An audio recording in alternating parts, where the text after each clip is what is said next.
Καλημέρα. Ευχαριστούμε που... Good morning. Thank you very much for being here today. Good morning to everyone connecting online. We are now starting the third day of the proceedings of this conference. And we are starting with this particular session, hosting three most interesting presentations.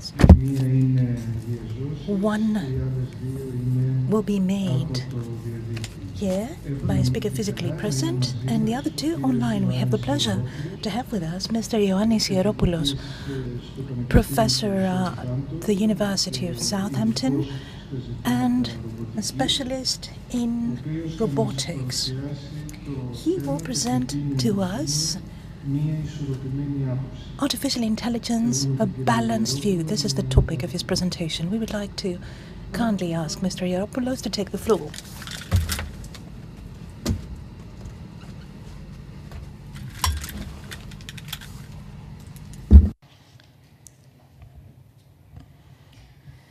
Καλημέρα σας.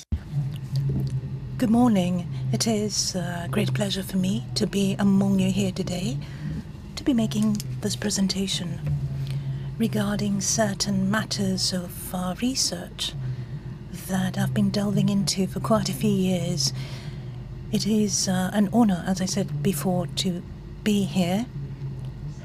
This is the first clergy layman conference that I find myself participating in, if I may say so. And we have the elders here showing us pastoral care, and we have the fathers. The material that I will present is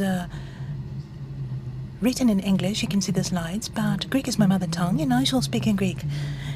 And I do hope and trust that I'll be able to make a balanced approach vis-à-vis artificial intelligence. God created the world in wisdom, and when we try to find certain solutions to different problems that we can solve as engineers, as scientists, that is, we look to nature in order to find answers and try to copy nature or see how it really operates. I do not have the time to elaborate on every single one of these photographs showing examples of God-created nature, but there are excellent examples of different forms of life and the symbiosis inside the body and outside the body. There are examples of cooperation between animals and nature, and we are in fact trying to understand them, to assimilate them, and try to copy them or mimic them. I'll show you some examples afterwards. And we use them as best practices in order to aid humanity. Based on these examples, natural examples, we were able to construct some machines that I'm showing you here. Some of them are very well known, like the Mars rover, like the robot you can see here, and there are some other examples you can see in the top and the bottom right corner, some examples that may not be really well known, but these are examples that the scientific community has used in order to illustrate some of the points that I mentioned before. When we talk about robotics, and in particular about intelligent robots, one of the things that we've been studying for many years is autonomy. Autonomy is divided into different categories. There is the robotic autonomy of processing and that of energy. Throughout the past 2 days, we heard speakers talk about artificial intelligence, smart systems, robots, etc. Everything needs electricity in order to operate. If the supply of energy ceases to exist, then they cannot function. And this is precisely the sector we've been focusing on in the past few years, looking at the examples in nature and trying to create machines that will be autonomous in terms of energy. And here we have the risks of ethics and the risks mentioned before lurking. Coming back to nature and the wisdom of God, the organisms with which we work in order to achieve this energy autonomy comprises microbes, germs, bacteria. These are electron-active bacteria. Here you can see the Schwannella onidensis. It's an anaerobic microbe that has the special capacity to transfer electrons through its metabolism to a patch, a skin patch, as you can see here. This is a microscopic photograph illustrating what is outside the microbe. The scientific community has called this a nano cable, and this is the material that the microbe uses in order to transfer the electrons from its metabolism to the patch, the electrode, that is. And here you can see how it is that we take these microbes and encourage them to grow in the form of biofilm on electrodes, through which we can have this generation of electricity. This is the specialization that we've been working on, and this is how we have built some of these units. And through these microbes, we can actually get electricity, the energy. The important thing worth pointing out is that these microbes metabolize and consume what we feed to them, and when they do that, they utilize waste. We supply them with the waste. I'll show you afterwards. Following this line of research, we've been able to manufacture a family of robots. There are 4 generations, and I'll show you a 5th one. You can see that they are not the traditional robots with all this smart technology, electromechanical robots, etc., but they have this capacity of energy autonomy.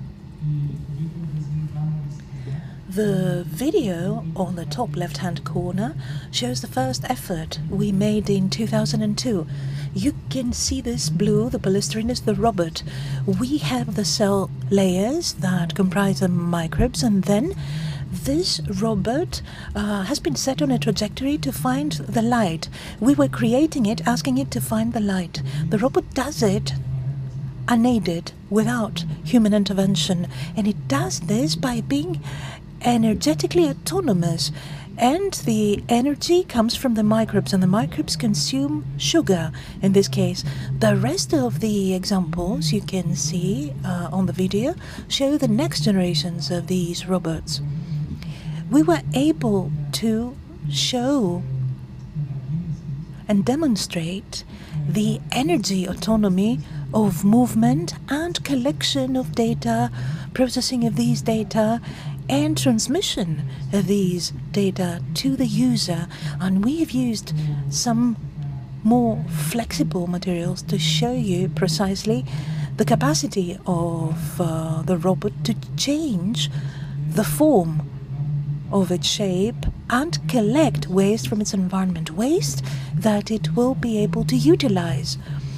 Through these processes, we've been able to demonstrate that with these machines, we have completed the thermodynamic cycle, whereby the robot collects the fresh food, consumes it through the microbes while it is in operation, and then secretes its waste in order to maintain this microbial life cycle. Artificial symbiosis. Imagine the machine that looks for food for microbes. Microbes, in their turn, have the purpose of generating the electricity that keeps the robot operational. So this is a form of artificial symbiosis. However, this technology has been developed and escalated For example, we applied it in schools that are located outdoors in Africa or other areas that do not have electricity to go by. They don't have rudimentary energy to go by. And through this application, we were able to provide light for these environments. These rooms or toilets, for instance. This is an all-girls school. It is located in a village in Uganda. And previously, in the toilets, just because there was no light, there was a lot of crime taking place. With angel investors and with our colleagues, we thought that light and illumination could act deterrently. And this is why we went there, having this purpose. It's the same technology, the same microbes. The human waste is now taken and consumed so that energy can be generated for this good purpose, we hope and trust. In this slide, I am showing you different materials that we fed the microbes with. We started with urban solid waste. We moved on to flies, to grass clippings, shells, human waste, organic waste, algae, even the leachate from a landfill, which is the worst thing that is produced by people. And here we come to some ethical questions. Some of them are edible, so they are useful. We take them from the cycle of nature. Some of them are organic waste, and up until recently we thought that they were useless, but we see that there is utilization and they have a role to play, as we say, in the cycle of nature. We used insects and other animals or bugs. They had died of natural causes. But if we manufacture robots that feed on them, then we give incentive to robots to hunt animals, to eat them. And I come to the question on the right. If we can show that this technology utilizes human waste, then some of these machines may be chasing these waste, and if they are content with waste, it's okay. But if we entertain the thought that waste has a calorific value, then some scientific questions arise. What is the calorific value of blood and flesh? And here we come to serious matters. I apologize for the pictures that I'm showing you. They are from a film that is very well known, and it shows the Terminator here, who hunts people to kill them. Sci-fi, science fiction, you'll say. But if with our research we were to give impetus to this way of thinking, then of course an evil mind could lead to that.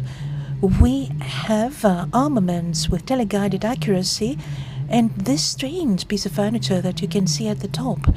We had been approached by a group of artists, designers in the past, and they had said that they were inspired by our work. We sat down in our lab for 3 days and we discussed extensively. They left the laboratory and then they published a journal, and they included this example. This is a coffee table, and in the middle it has something that tears apart flesh. It is a rat trap. If, for example, the rat appears on the surface of the table where people are drinking the coffee, then this mouse or rat will be killed, and it will generate energy. And they said that they had drawn inspiration from our paper. That is why, 4 minutes you're telling me. Thank you very much, moderator.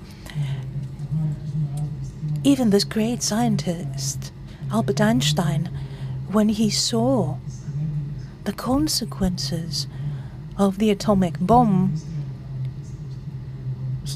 he repented for the letter he had sent to Roosevelt on August 2, 1939. In the letter, he had written that uranium can be used in order to generate a huge quantity of energy which may be used for strong armaments, strong weapons. And a week before his death, even at that point, he was doing his best to correct this wrong orientation of humanity. He had been trying for years until 1 week before his death. We heard throughout the 2 days in the presentations that it's up to human beings to make good use of technology. We have technology that can help us improve situations like the top ones, or can lead to situations like the bottom right picture. The speaker is showing us a bomb as far as we can see. And of course, we have the ontological standards of robotics and the international organization that focuses on them. So we have ethics in robotics and artificial intelligence.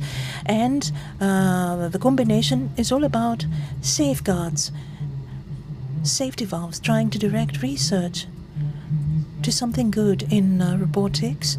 We speak a lot about the 3 laws of Isaac Asimov, although the laws are of sci-fi, science fiction. They, however, constitute the backbone of ethical thinking, and there are more modern thoughts for legislation concerning robotics laws that clash the ethical or moral attitude one has to robotics, and this is the risk. When we come and we see these environments, these are published photographs, okay? I'm showing you published photographs. In effect, what we see is really happening, and the first photograph is very descriptive. You can see the conditions, the living conditions of our fellow human beings. See, if we were to come with this technology and applied this technology for a good purpose, why not robots like the friendly Wall-E, for example? With the help of this technology, they could generate electricity and help our fellow human beings. You can see on the right the South African efforts made by Durban. And I would like to close on a positive note and say that for us, in this sector of environmental engineering and robotics, it is immoral and unethical not to do something to improve the conditions of human beings. And we see a world where the facilities for urban waste in the future can become electricity generating facilities, generating electricity and clean water. And with the collaboration of good robots, we can have a better society. This is what I have to say. Thank you very much for your attention. Ευχαριστούμε θερμά. Thank you so much, Professor Hieropoulos, for keeping the time, but mostly for speaking about so interesting topics. Now we will connect online with Dr. Monica Turinici, who is a biostatistician, Doctor of Health Administration. Hello. Hello, can you hear me? Yes, of course. And you? Okay, yes, of course. Okay, Thank you. Nice. I tried to. Το θέμα της εισήγησής της είναι η ευαλωτότητα των παρόχων υπηρεσιών. She will speak about the vulnerability of health professionals and the use of algorithms in artificial intelligence. Dr. Turinici, can you hear us? Yes, I can hear. Okay. But I'm not sure that my ecran can see. Can you see my PowerPoint? No. Not yet. Okay, I'll try. Okay. Like this, maybe. Okay. Okay, it started, I think. Okay. Okay. And now, can you see my PowerPoint? A little bit, yes, but it's okay like this? It has to be in full screen mode. It's on full screen now. The presentation, it is in a part of the screen. Okay.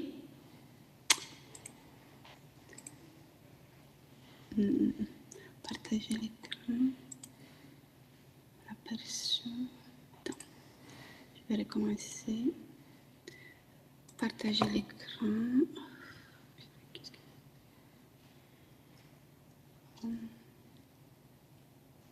Non.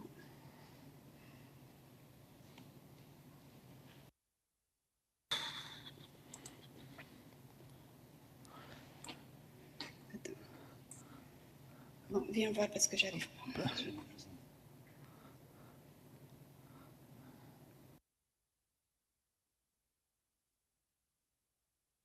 Okay, perhaps we should try without the presentation. Are you still with us? Yeah. Yes, but okay, perhaps it's difficult to. Okay, partage la fenêtre, grand one, and this one. It's better now? No. No, but okay, let's start without the presentation. We may hear from you. Okay. Okay. Sorry. Well, doesn't matter. But I need the floor is yours.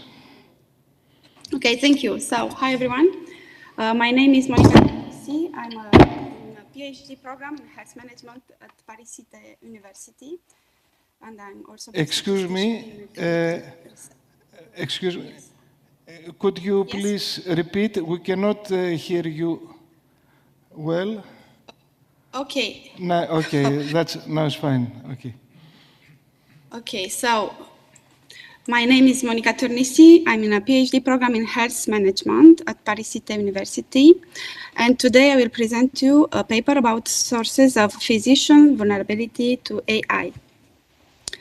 So some words of this research. This research stems from the observation of the promises made by artificial intelligence to improve risk management in healthcare while fostering innovation and simplifying diagnostic processes. The promise of speed, standardization, increased confidence, prediction capability, and ultimately making the health system less vulnerable are among the expectations surrounding AI algorithms. Recently, several studies have highlighted the potential effects of artificial intelligence on the delivery of healthcare. AI-based tool can theoretically improve prognosis, diagnostics, and care planning. It is believed that AI will become an integral part of healthcare services and will be incorporated at several levels of clinical care.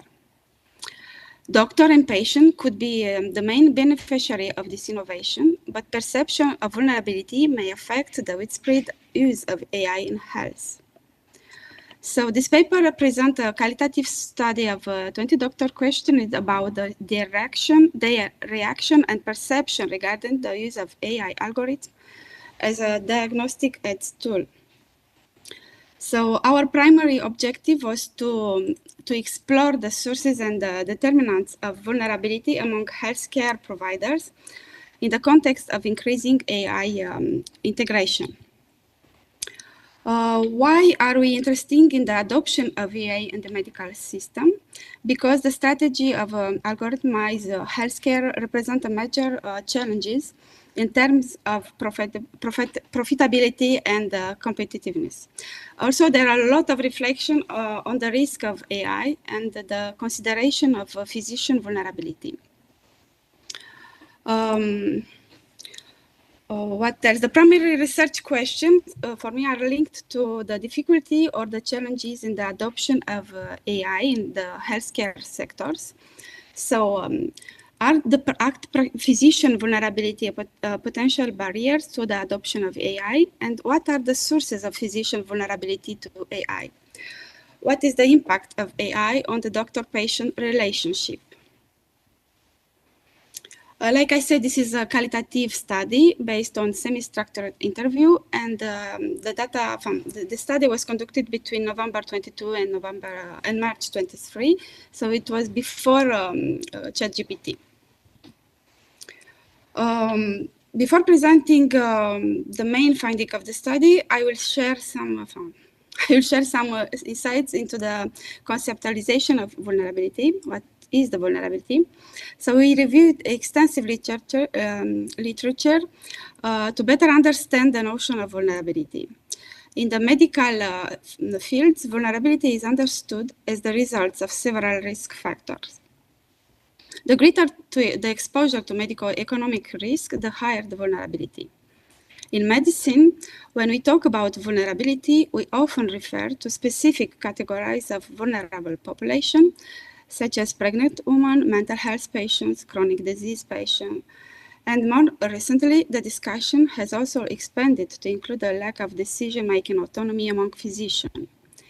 In the marketing and managerial fields, the vulnerability is understood as a state of powerlessness related to multiple sources of experience, and also as a loss of control. In the philosophical and ethical fields, the vulnerability is as a lack of personal autonomy. So what are the source and determinants of vulnerability? We identify three types of source in the decision-making imbalance induced by artificial intelligence, the perceptual determinants, and the data-related issue, or deification. So for the first type of sources of vulnerability induced by decision-making imbalances, we observe these imbalances between in the physician-patient interaction, also in diagnostic decision-making, and also the imbalances are specific. Some imbalances are specific to algorithms. In the physician-patient interaction, we can observe a lot of deshumanization of the relationship, also the threats to autonomy, authority, and expertise, a loss of meaning in the medical examination, a loss of flexibility, or a hyper-standardization of protocols by AI. So I can illustrate this with some verbatims from some medical doctors' interview. A doctor tells us that a human being in contact with another human being begins to co-create something that is healing, and that's quite exceptional in the interhuman relationship. The danger with AI is that it may make all of this disappear or significantly undermine this relational aspects. Another medical doctor tells us that he thinks that AI is a real risk because we are entering into an ultra-standardized protocol that already exists today, but due to the caregiver-patient relationship, this protocol are applied with more flexibility. It's true that if we start applying them in a strict, rigid way through machines, we lose that aspect, the elasticity and the flexibility. Today, we sometimes bypass protocols, we humanize the protocols, and we consider the particularity of each situation. So that's the risk, that we end up with something very reductive that does not account for the complexity of the human person. For the second source of vulnerability induced by decision-making imbalance, in the diagnostic decision-making, this time, we observe the difficulty in addressing singularity and the trust due to AI determinism, a lot of controversy also, and a lack of responsibility. The AI risk complicated our works, tell us some medical doctors, because we will be faced with an infinite number of possibilities. There is an overwhelming amount of recruitment in lung nodule screening. We end up spending more time rejecting nodules than accepting them. Another medical doctors tell us that this can be useful AI can be useful, but if you use it in an emergency or in a severe case, you risk misdiagnosis because you might miss the correct diagnosis. The body has for now been reduced to that data, and we decide on a diagnosis without even seeing it. It's a form of medical myopia. Another medical doctor tells us that the risk is moving from the doctor to machines, leading to a lack of responsibility or even no responsibility at all. So for the third source of vulnerability induced by decision-making imbalance, specific to algorithms this time, we observe a lack of interoperability between algorithms, the technical biases and the biological biases, and a limited of creativity. The second source of vulnerability is driven by perception. The perception can be cognitive, emotional, or ethical and social. For the cognitive, there is a rationalization regarding the risk of and limitation of AI. For the emotional perception, we observe a feeling of loss of control, a feeling of vulnerability between a physician, and a duality between distrust and trust. For the ethical perception, there is an overlooking survival chance and a potential discrimination. For the third sources of vulnerability is data related, and it's concerned the challenges in data access, the consent, and the confidentiality. For the challenge in data access, we refer to restricted access for the medical doctors and the dependence of doctors to the IT services.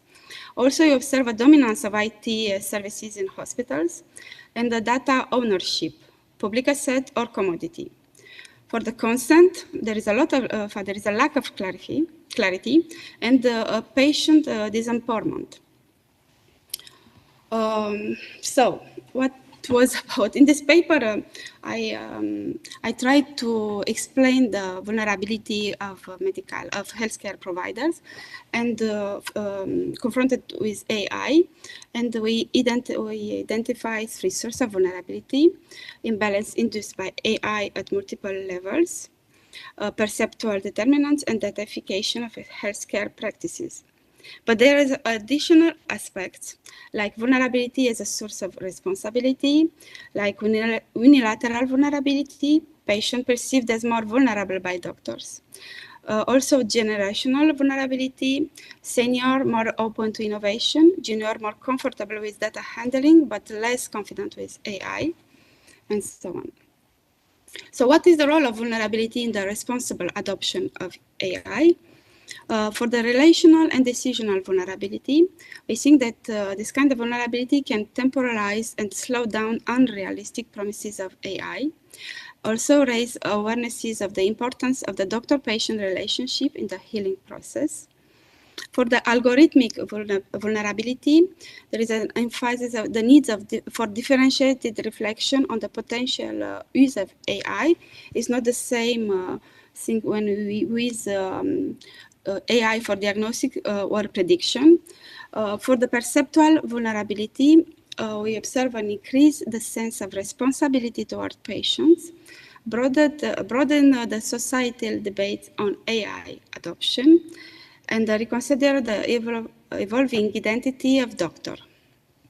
For the data-related vulnerability, we observe and reinforce the discourse on the status of medical data within the context of algorithmization of healthcare practices.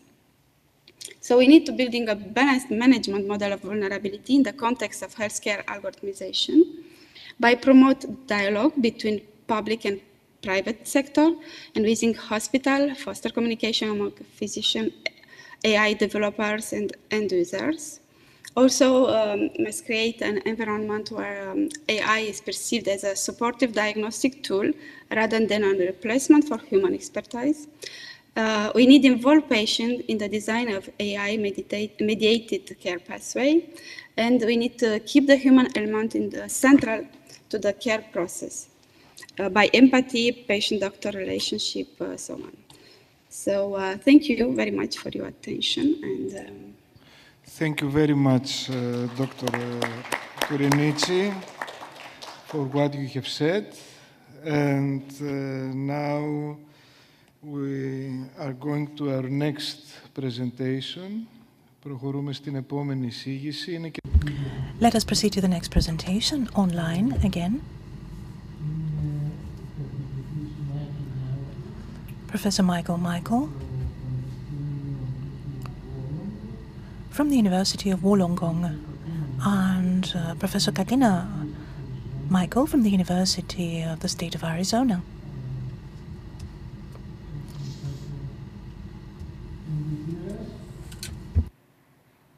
Kalimera σας.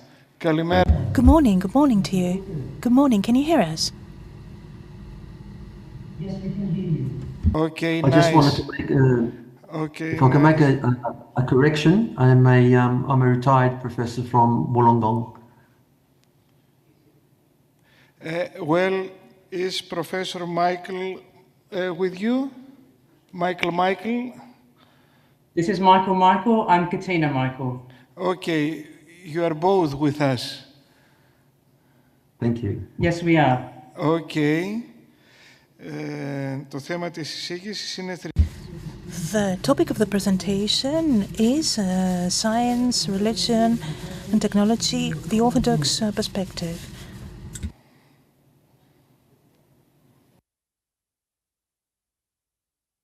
Okay. Thank you. Okay. Μπορούμε να έχουμε εικόνα? We can't see you. Can we have the image of the speakers? Can you activate your cameras, please? See you as well? Yes, we have camera and we have our screen share. Someone just has to pin the video to us. Okay.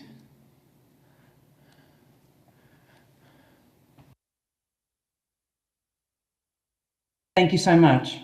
You're welcome. We will begin. We are very moved to be here today. We would like to thank Professor Georgios Manzaridis first and foremost. Michael studied under Professor Manzaridis in the 80s at the Aristotelian, and we are very moved to both be here today. Especially.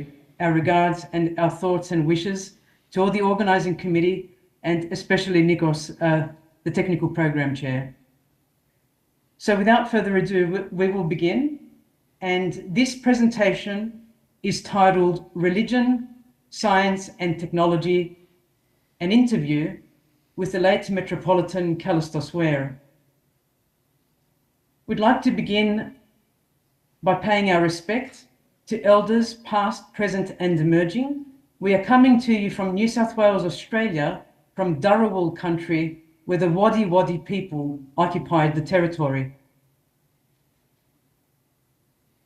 The booklet, the great interview with a wonderful human being in Metropolitan Kallistos Ware.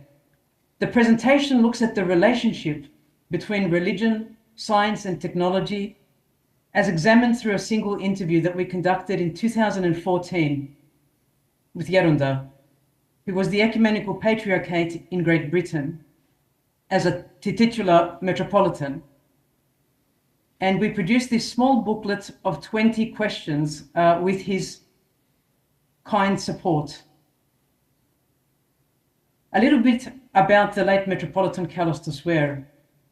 He was born Timothy Ware in Bath in Somerset in 1934 in England.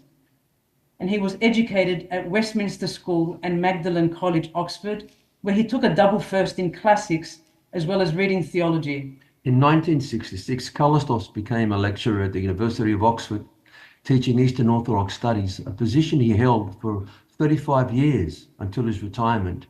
In 1979, he was appointed to a fellowship at Pembroke College at Oxford, and he fell asleep in the Lord on August 24th, 2022.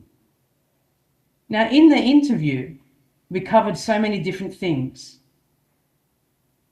but focused on religion, science, and technology from an Eastern Orthodox perspective. The key issues we addressed in the interview had to do with science and religion, whether they were in conflict or not, technology's impact on the practice of religion, responsible innovation, topics of transhumanism, human enhancement, and even medical prosthesis. And we asked Kallistos, are science and religion in conflict? Are there limits to innovation? Is religious faith threatened by technology at all? And as Ioannis told us in the first talk, what if machines were to achieve perhaps artificial general intelligence? Metropolitan Kallistos provides a sober critique of topics in technology and society, answering 20 questions and giving readers of diverse backgrounds the opportunity to reflect on the technological trajectories, past and present. The theological concepts such as image and likeness, the incarnation, tradition and omniscience are addressed, as are socio-ethical concepts of judgment, freedom, morality and values.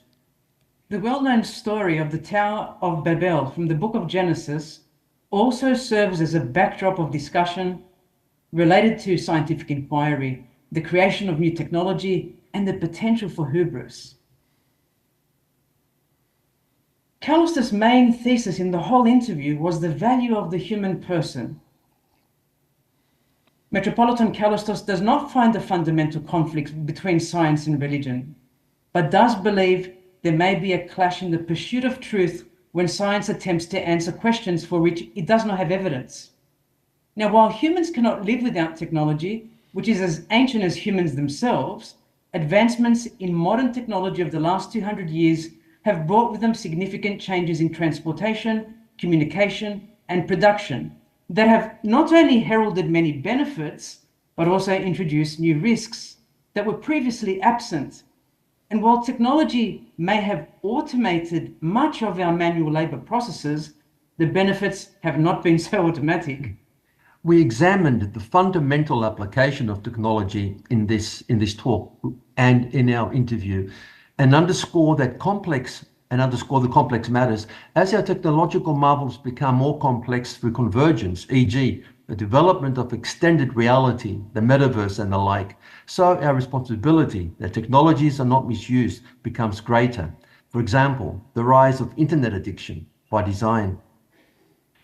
Yes. Yeah, we need to direct our technological skills towards sustainable solutions to support human flourishing. In accordance with the Judeo-Christian tradition of creation in the image and likeness of God, as we read in Genesis, Eastern Orthodox anthropology recognizes the intrinsic value of the person. It is much deeper than simply a physical entity in time and space, but rather a being called to deification. And this is the ultimate reconciliation with our Creator. Science and technology themselves cannot provide us with value judgments. They cannot tell us what is right or wrong on an ontological dimension, or how we should proceed on matters to do with the human condition. But religious belief, centered on a higher ethical primacy, can uphold the dignity and fullness of our personhood. So here we proceed with some interview excerpts. The limits of science. Kallistos said, there may be areas where science cannot give us the answer, and I do not think that our faith in a future life can be proved from science, nor do I think it can be disproved by science. On complex technology that brings risks, he says, therefore, we have an elaboration of technology far greater than ever existed in the ancient world that brings both advantages and risks. He said, we have too much knowledge, but not enough wisdom. He said, we are given greater power through these technological advances, but how are we going to use this power? Ioannis would totally agree with your premise. But though we have greater knowledge today, is a question whether we actually have greater wisdom. This is particularly true when we look at all the advancements in AI and GPTs and large language models. He notes, what does it mean to be human? And he says the human being is considered without any relationship to God is not truly human. Without God, we are only subhuman. So the image gives us the potentiality to be in communion with God. He says our values come from our faith. And when we are talking about designing new systems, values-sensitive design or values by design and values in our communities. These are so important, but where do our values come from? So hubris comes in when we think we can simply develop our technology without inquiring, is this a good or bad application of science? Or are we using our ingenuity for good or bad, or for the support and sustaining and flourishing of humans or not? And he says this classic sentence, machines do not possess God awareness. Machines do not possess God awareness. They are not God-breathed. And he also says, we may love our computers, but our computers do not love us. No matter how much we say computers have feelings or software can be created to be empathic. No, he says, you may love your computer, but your computer does not love you. So his main findings are from the interview, whereas as we will present now. So religion and science, Bishop Callistos says, are both pursuing truth, but on different levels and by different methods. Technology by itself, he continues, cannot supply us with the ethical standards that we wish to apply. So then, religion is something by which we assess the value or otherwise of technology. We believe as Christians that every person is of infinite value in God's sight. Each person is unique. God expects from each one of us something that he doesn't expect from anyone else. We are not just repetitive stereotypes. Now, any technology which diminishes our personhood, which degrades us as humans, this I see as wrong, Bishop Callistos says. Technology should be used always to enhance our freedom and not to obliterate it. Underlying the story of Babel exactly is an overconfidence in our human powers. It is the story of the Tower of Babel that people think they can build a tower that will reach from earth to heaven. By the power of engineering, they think they can bridge the gap between the human and the divine. So exactly, the story of the Tower of Babel is the story of humans thinking they have unlimited power, and particularly an unlimited power to unite the earthly with the heavenly, whereas such unity can only come through a recognition of our dependence on God. So it is not perhaps just the application of technology, Bishop Callistos says, that can be wrong, but the actual technology itself, if it involves a wrong use of living creatures, humans or animals. Thus, one cannot make a sharp distinction between the technology in itself and how we apply it. Perhaps the technology itself may involve a wrongful use of humans, animals, or natural things. The Bishop continues in another part of our book. We are not simply machines. And this is something Bishop Callistos would often emphasize. We have been given free will. We have the possibility to communicate with God. So in assuming that the human being is merely a machine, we are going far beyond the actual facts of science, far beyond the empirical application of technology, since this is an assumption with deep religious implications. Thus, there can be conflict when science and technology go beyond their proper limits, and when they do not show respect for our personhood. In conclusion, we see that there are several layers of depth. At first, Bishop Callistos says the creative genius is a gift from God to be nurtured, to be used to sustain and enhance life. There are no limits to innovation, so long as we do not hurt humans, animals, or our earth. And we often say the sky is the limit, but even then it's not. But we cannot hurt humans, animals, and the earth. At a deeper layer, when we asked him, what about the potential for things like Neuralink, before Neuralink was even a thing? We asked him about the concept of brain in a vat, to which there was no reply except a sigh. He said afterwards, I find it difficult to accept the idea that human beings might be transcended by some new kind of living creature, whether that's transhuman or the potentiality of downloading our brains into a computer. And finally, he emphasized the human person. He said, without love, we are not human. For those who would like to find out more about the interview, you can download it from Amazon. It was published by M&K Press at the University of Wollongong. You can also log on to the IEEE Technology and Society magazine, where you will find the interview transcript. It was downloaded at one time over 20,000 times a month. It received great embrace from our community all over the world. And we have also written some newer pieces with colleagues.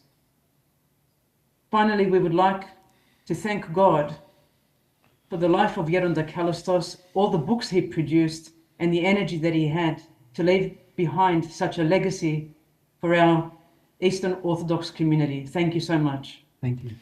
Thank you very much, professors. And now we will move on in some questions. Λοιπόν, έχουμε ξεπεράσει.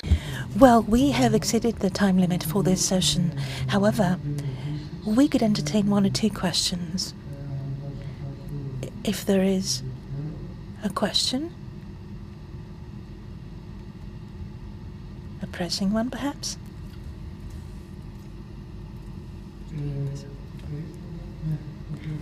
Yes, Father Athanasius, you have the floor. Please be kind enough to use a microphone.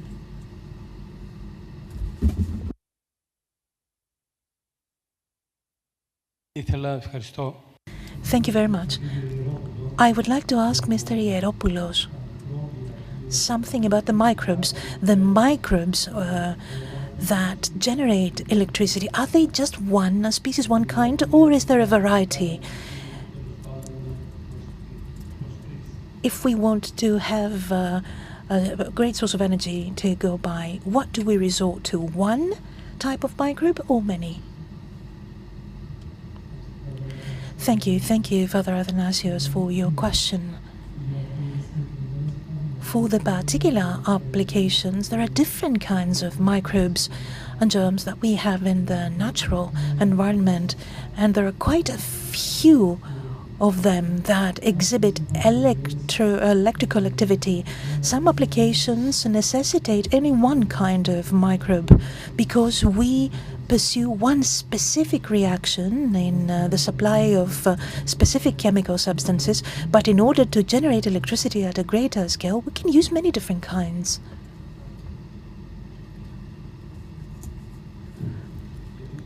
Because I suppose that we need quite a lot of energy, so the source of energy should generate ample energy, isn't it? Yes, precisely, says Mr. Hieropoulos. Father Athanasius, here we have some questions regarding the energy we need for certain applications. Many of them habitually consume a lot of energy, instead of being more energy efficient, that is, consume less. However, in the effort to combine them and to make sure they feed one another, we need a lot of biomass and the right electrodes so that we can achieve the desired level of energy. Well, thank you. Questions? Yes, Presbytera? Hello. I would like to ask the Michael and Michael couple. We had the blessing and the honor to host the late but never forgotten Kallistos, where you asked, why did you sigh? He sighed, you said, when you talked about a brain in a vat. Why did he sigh? Why do you think he sighed when you asked the question? I will let Katina add to my response. First of all, yes, what a wonderful blessing. What an incredible moment to meet the great man himself. One of the fundamental aspects in our discussions, and what the order would always emphasize, is a distinction between image and likeness. We are made in God's image, but work towards the likeness. So this was crucial in how we understood the role of technology in our development, in our growth, and our interactions with it. What did the likeness mean? Where was it taking us? This was a crucial aspect in how we understood our connections, our associations with the evolution of technology. You can add to that, Katrina, because you were there when he sighed. Yeah. Yes, and that question came towards the end of the hour and a bit, and Yeronda had the metronome going, tick, tick, tick, tick, the whole time during the interview. To be honest, I could not even look up to his eyes. He was bright, and he sighed because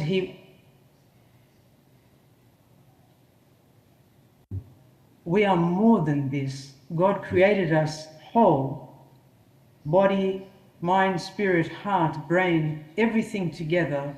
We are not meant to disrupt this. I asked Yeronda preceding this question whether he was okay with transplants. And he said to me, Katina, when my grandmother became ill and she was late in age and the doctors asked us, would we like to do something? He said at that point, my grandmother was advanced in age. We thought about it in a proportional way. But if the person was younger, had much to live for in time span, had children, was married, newly married, was a teenager, a child, of course, he said we should proceed because it was all contextual and proportional. So he was not anti-implants in the body or anti-wearable technologies or anti-technology.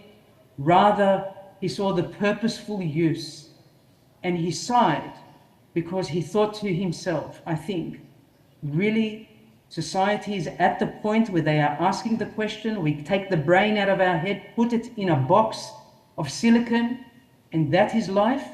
No. I think he was saying that is death, beyond the fact that we should be the whole person. But thank you, Presbytera, for a beautiful question. Well, thank you again, professors. Fortunately, we do not have any more time because we have to give our place to the next session. Ευχαριστούμε πολύ για την... Thank you very much for your contributions. We shall proceed now to the next session.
Good morning.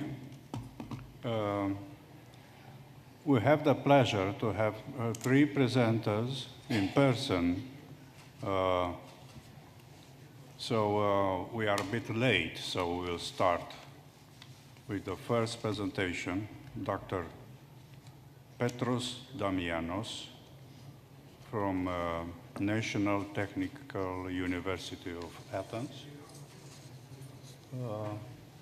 You can. Thank you very much. Please.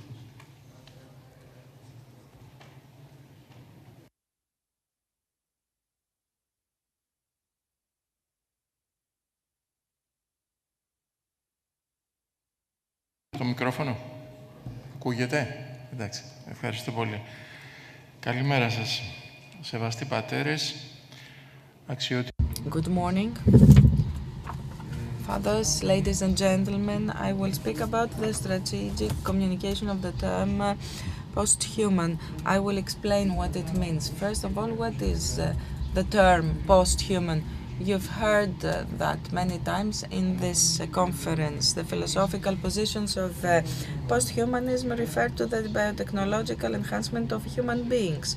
They focus on the effects that a major improvement could have in human capabilities through artificial scientific constructions and technical means. So, post-human is defined as a human being with extreme capabilities that exceed the limits in which human beings naturally move. And this identity status, resulting mainly from the advances of technology, is described as post-human.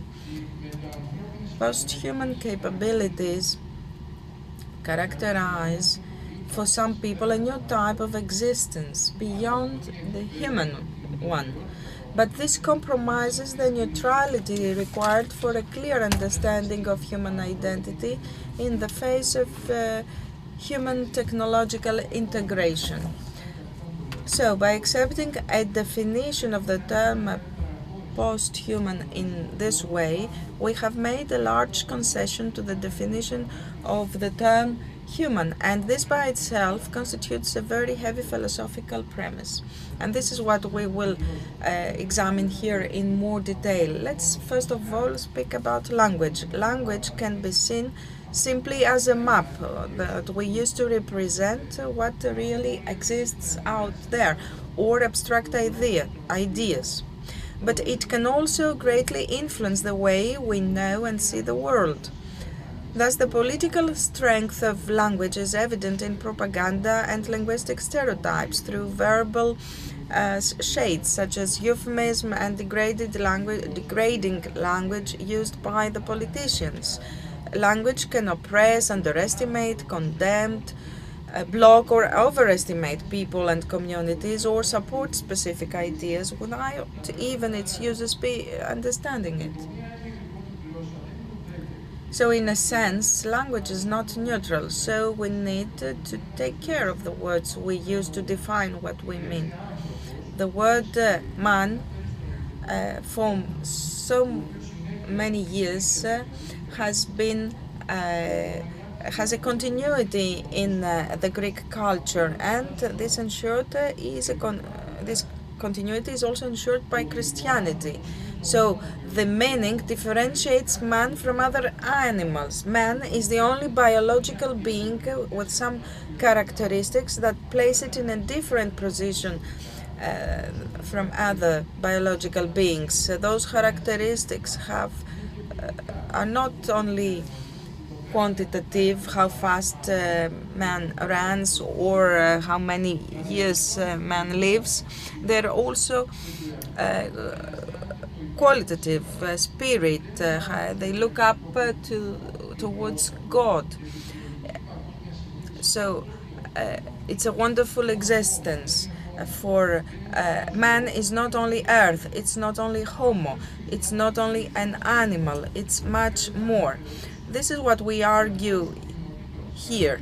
They want to review different communication strategies by focusing on terms such as post-human, superhuman, truth, conspiracy theories, gender, man, mother, etc.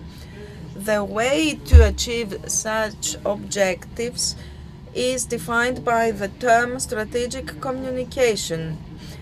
It shapes values and the wishes of public opinion in several ways through diverse media, and this has reached the peak of its effectiveness. So, strategic communication, what is it? It is an deliberate use of communication by an influence group to fulfill a mission. Strategic communication can mean either communicating an idea, a process, or data that fulfill a long-term strategic goal of an influence group. In other words, strategic communication and its management could be defined as the systematic planning and implementation of communication over a long-term horizon. So, messages are deliberately conveyed through the most appropriate means to the designated audience at the right time to contribute and achieve a desired long-term outcome. The constant information we have from the media is full of examples of strategic communication. For example, the collaboration of the media with large companies and taking huge public projects leads them to take on board situations and hide losses and impacts. They do things that are useful for the companies to achieve their objectives. NGOs that implement long-term objectives by investing large funds for the benefit of powerful organizations such as NATO or BRICS, powerful states such as the US, Russia, and China often finance or even undertake under their financial protection popular media in order to implement specific communication strategies expecting concrete results. An illustrative example of shaping public opinion through a communication strategy in the field of epistemology, in the field of science, similar to what we refer to in this text, is the imposition of the term relativeness against the term truth on the collective consciousness. We will briefly refer to this because it has made a major contribution to shaping the cultural paradigm we are experiencing today, and many call modernism. I've worked in the field of science for many years. I've taught my students. One of the first things they have to learn is how social factors affect even the theories that have gained ground in our times, in physics, even in physics. Let me give you an example from my discipline. Relativism has been imposed with this strategic communication. In 1962, Thomas Kuhn published his book, The Structure of Scientific Revolution. Kuhn was a historian of science, but his book referred to the philosophy of science. In a nutshell, in his book, he argued that when new scientific theories manage to replace their predecessors, this does not mean that the youngest ones, the newest ones, are more correct than the previous ones. It means, above all, that social conditions allow or impose such a replacement. But when the dominant an interpretation of what Kuhn says, what scientists perceive as truth is not determined by purely rational criteria, but to a large extent by social considerations. How can we trust anything that is in addition to and outside scientific decisions? The great acceptance of the scientific community, on the part of the scientific community, of Kuhn's work of relativism is a key element that has greatly helped our Western culture to accept relativism as it is nowadays. woke culture and all the things we discussed about that. An anti-Christian perspective in all aspects of thought and action. We will cite an example. Another goal of an anti-Christian perspective, which centers of power try to enforce, is the very definition of man. The hardest expression of materialism sees man in a way that differs only qualitatively from other animals on this planet, and in its more consistent expression wants to remove from man the diversity that exists in this earthly world, the diversity that Christianity attributes to this world, because it's not just a biological organism for Christianity, for Christian teaching. Man is a person who has a biological body but is also aware of the universe and is responsible for the existence of himself or herself, has an innocent soul and wants to reach God. And deification. So let's now refer to man as a person. Personism. Personists say that this identity of man does not has its roots in human nature itself. The person and the human person are synonyms in everyday language, and they refer to the same thing. Personists do not think that the characteristics that differentiate man from other, let's say, human beings is how many arms and legs he or she has and how far he or she can run. It's consciousness, intent, will, laughter, love, moral choices. All these things are characteristics of a species. They are the aspects of a unique biological organism, let's say, man. So the person can survive even when the functions, the biological functions, come and go with many changing factors such as immaturity, injury, sleep, age. So if we accept man as a person, if we accept the biological organism as a vector of something much more complex and unique, i.e. something personal, if we do not consider humans an organism with mechanistic functions, then even if humans have thousands of implants, even if we deform humans in an extreme way, even with a combination of substances and hormones, even if we manage to make them live hundreds of years, this will never be a person as identified by the Christian secular theory and theology. So it might be a person with different physical characteristics or capabilities or choices at his responsibility or the responsibility of somebody else.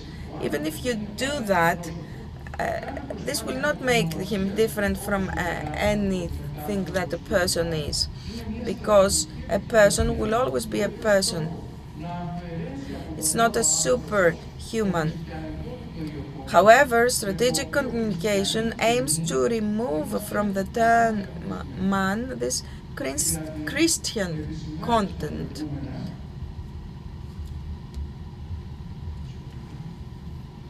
In other words,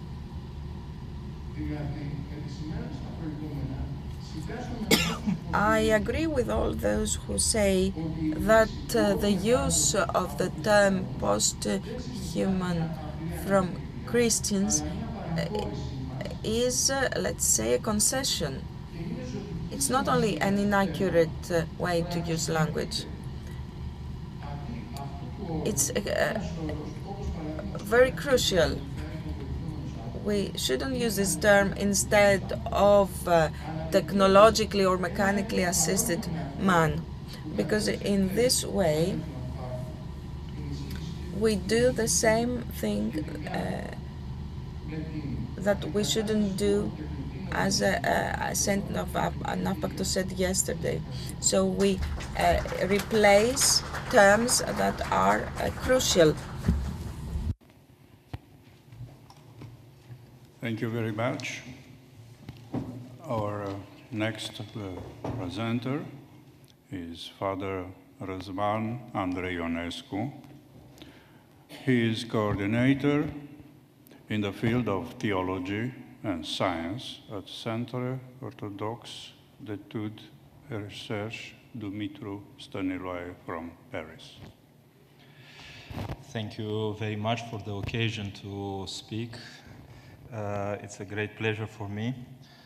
I will use all the time because the time is very precious here, and I would like to say some essential, let's say, issues about the subject.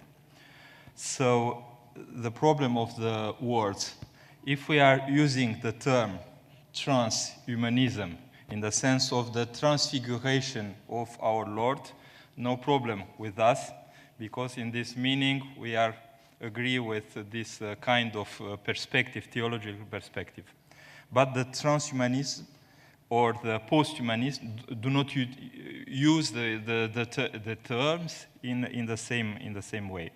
So when we are talking about post-humanism, after humanism, let's say, that cannot take into account the actuality of the presence of Jesus Christ, our Lord, in the middle of the humanity. So post for us does not represent something, because the actuality of Jesus Christ is for now and forever. So I will try to start my presentation. So a theological perspective on human and reality enhancement, and you have the title that you find also this title written in the programs. Should our Christian Orthodox anthropology change under the pressure of recent NBIC developments? The word pressure has all his full meaning. So there are 7 steps here. I will follow the steps. We'll climb together on the 7 steps. We have the context.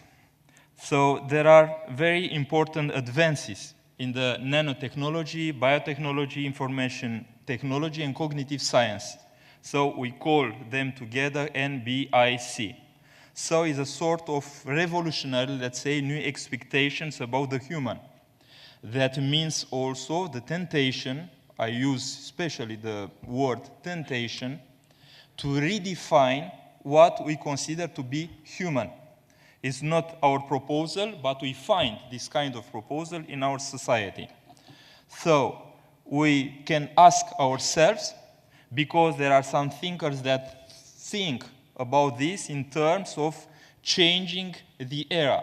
So we were in the era, let's say, Anthropocene of the human, and we changed for other one that could be the era of hyper-intelligence. I make a parenthesis here. In the mind of several scientific persons, the intelligence is very important, a central position, because it's the difference between human and animal, for instance. We have the ChatGPT and the sort of crisis. It could be seen like this. AI appears now to touch the essence of the recent history. And for several persons, they can imagine also that the AI could be very important, essential, also for the development of the human being for the next year. So I quoted several materials, several articles, so you can find. I will not read exactly what you have on the screens. You can do it, but I have to add some extra information. So the problem with AI now is that in the, let's say, industrial and in the entrepreneurial medium is a sort of rude competition. So all the people has to take into account the presence of AI, because if not, is a problem with survive in order to survive in the economical context. So I'm quoting Dr. Laurent Alexandre from France. So he is imagining that with the AI we have no choice in order to avoid this, because it's so important, so we have to take it into consideration. Generally speaking, science is not neutral to anthropology. So here you have a historical figure. It's Erwin Schrödinger, a Nobel laureate. So in the introduction of his book, Quantum Physics and World Representation, he attempted to describe the state of physical science in his time. And in his opinion, science was a constitutive element of humanism, as an, I'm quoting, effort made by humans to understand their own situation. So when we are speaking today about anthropology, about human being, we have to see also in the science that the scientific, very important persons think about the anthropology, because the science is related to anthropology. Today, the science gives a strong influence on the constitution, let's say, of the human being. You have an example here, a sort of discovery today that can question us in a strong manner. Human enhancement is a sort of doctrine of ideology, and also a movement, let's say, because they try to develop several possibilities that are beyond the normality.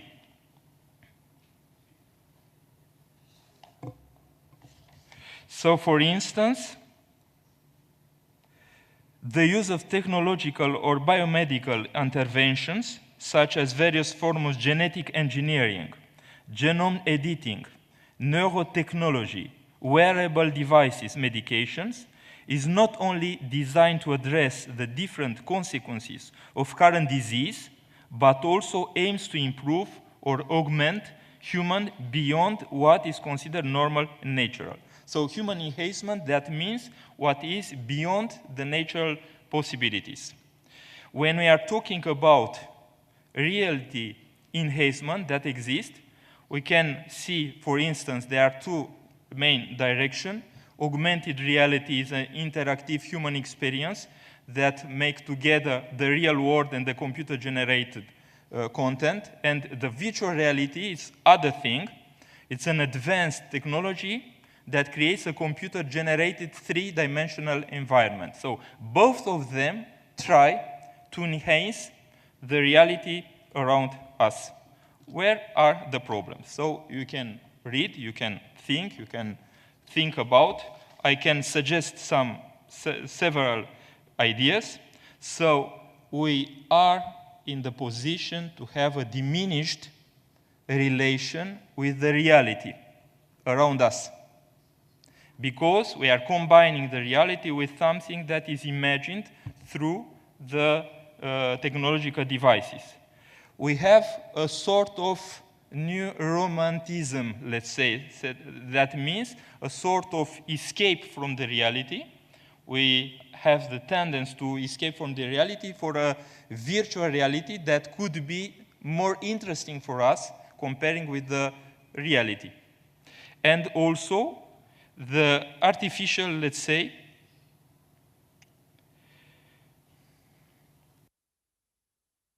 is something that could not be in the intimacy, let's say, relation, human relation, because everything is artificial, cannot be inside our feeling, deep feeling of the reality.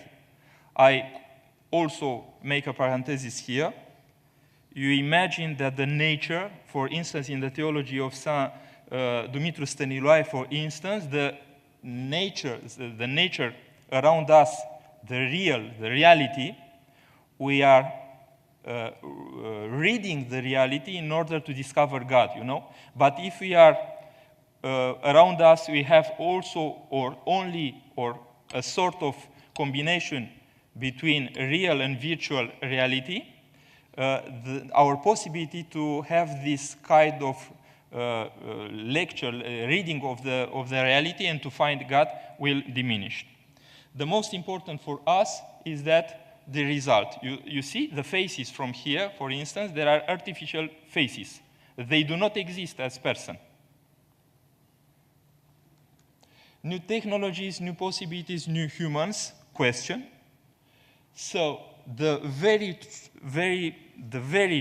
let's say, challenge for us today, this is the problem, the real problem, is the, let's say, they are trying, so the philosophers of this kind of projection, they are trying the modification of our biological humanity. So the challenge for us is in an anthropological way. So there are a lot of thinkers that they develop kind of terms. For instance, because we discussed yesterday about immortality, immortality, just you have to have the difference, the fundamental difference between the two of them. So the Christian immortality, that means we are passing through the death to the resurrection.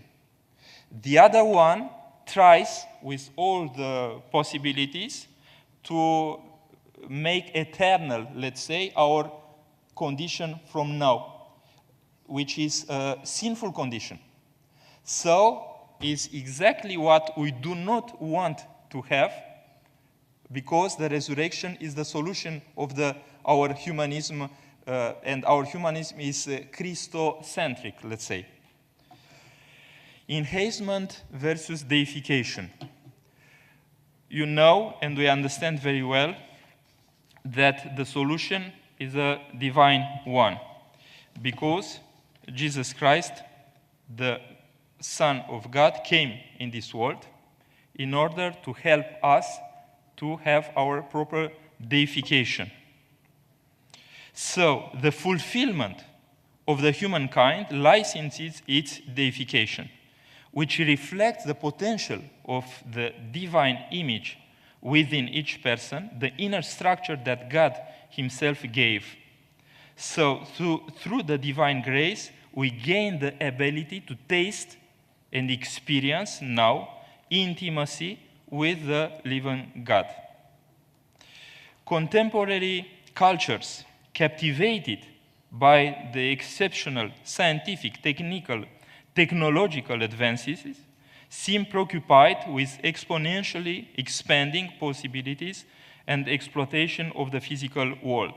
The horizon of technological pursuits focuses on a life experience here and now, potentially extendable as such, so the same in time, rather than recognizing life as a foretaste of the fullness to come. So this is the difference. So there are some terms that could be identical, but the fundamental of the doctrine is different. So I talk about this. So if you want an image, you imagine Peter walking on the waves on the sea. This is divine and human cooperation. And you imagine Peter swimming with an exoskeleton, let's say, in order to do the job. You know, this is the difference between the two proposals. Conclusions.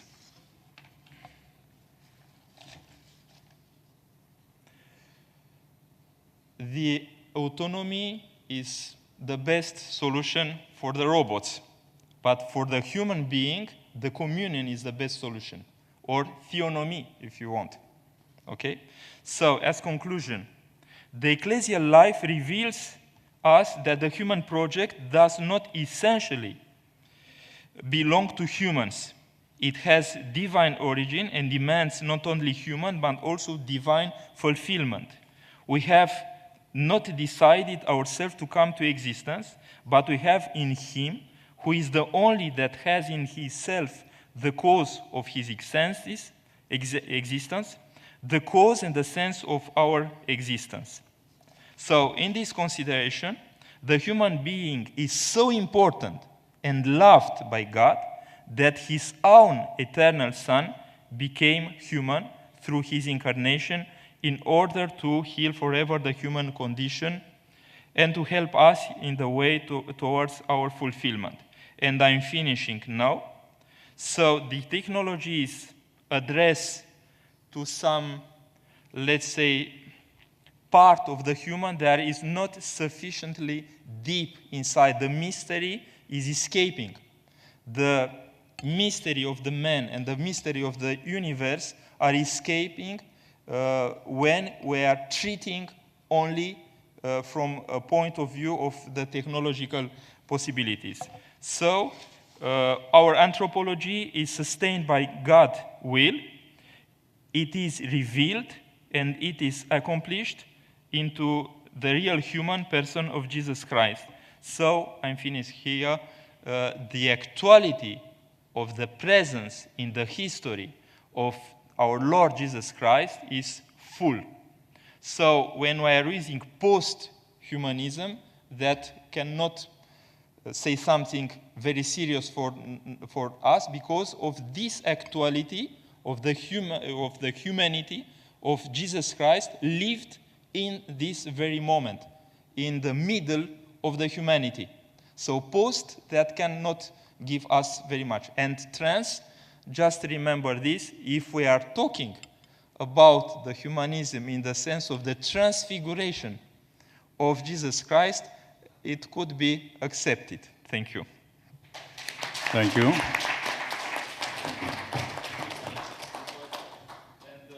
To add that the prayer that belongs to the human, not to the machines, you know. Thank you. Thank you. Our next presenter is Christos Tsironis from Aristoteles University of Thessaloniki. Thank you. Thank you very much, moderator. Καλημέρα σας. Ο τίτλος της... Good morning. My presentation is entitled After the Human, Beyond the Human or Towards the Human. Transhumanism, social uncertainty and moral responsibility. I want to read the introduction to save some time. I just need to say that the promise of a different man is connected with the promise of a different world with a general change in the way the biosphere is structured in general. So those who are proponents of transhumanism think that man can and should be upgraded in its genetic and cognitive and other aspects of life. This procedure promotes modified ways of life, and this is considered another stage in the evolution of the human beings. Advanced technology is favored by AI, and this is used in this respect. The world and society cannot be a supermarket of offers, a mall where people can go and shop around and choose without having a responsibility amongst different kinds of things. Relative freedom allows us to choose only between things that are offered. So moral control in a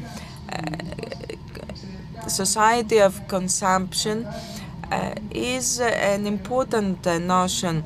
In this era, we have traveled far away from the question who are we as people. Upgrading human nature has many parameters, bioethical parameters, but also actually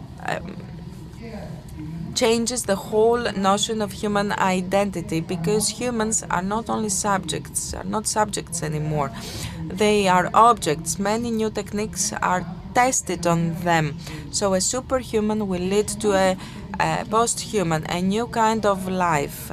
AI, if it is included in our cultural paradigm, this will be a holistic situation. It won't be an exception. We will have it everywhere, in our mobile phone, in our pills, in the cockpit of an airplane, in the way we think. So people will use AI without knowing that they've made a specific choice. There is a regularization, a full integral, a full integration of this technology will lead to a new revolution. It will create new standards, new wishes, new priorities. So when we speak about transhumanism and post-humanism, we should look into the future. We shouldn't judge on the basis of what we see today. These radical changes lead to a connection between the present and the future. Everything that we've done trying to connect to the different disciplines is already obsolete, because we already have changes that have to do with programming solutions. So modern Christianity and ethics have to examine these issues and focus on the moral parameters. It's really interesting to see how these new phenomena are seen by Christianity and the Orthodox tradition. There are three things: the sacredness of human life, the love of God, which is not selfish, and the call for sanctification and deification. These truths, and we should underline that in connection with the life in Christ, are an integral, let's say, whole. You cannot choose only one of them. It's a total. So superhumanism cannot be compatible with the Orthodox Christian teachings. In this new era of individualism, the only let's say duty of man is to become self-fulfilled, to improve yourself, but your physical characteristics only, without any qualitative, let's say, characteristics. So post-humanism is not a kind of deification, because in deification you go to God through the community of the faithful. It's a reference to God, to the good things that God does. But superhumanism is an individual quest that makes you powerful. Access to biotechnological capabilities depends to your financial, let's say, capacity, and has nothing to do with humanity itself. It makes people an object. Deification is intrinsic to divine grace.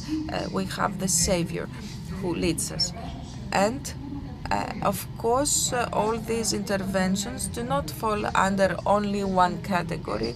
They can be improvements or aesthetic interventions and upgrading of the human nature. All of them are allowed and are proposed if our purpose is superhumanism. and everything else is considered a negation of progress. And Christianity is accused of being conservative in this respect. Morality and ethics seem contradictory to all this.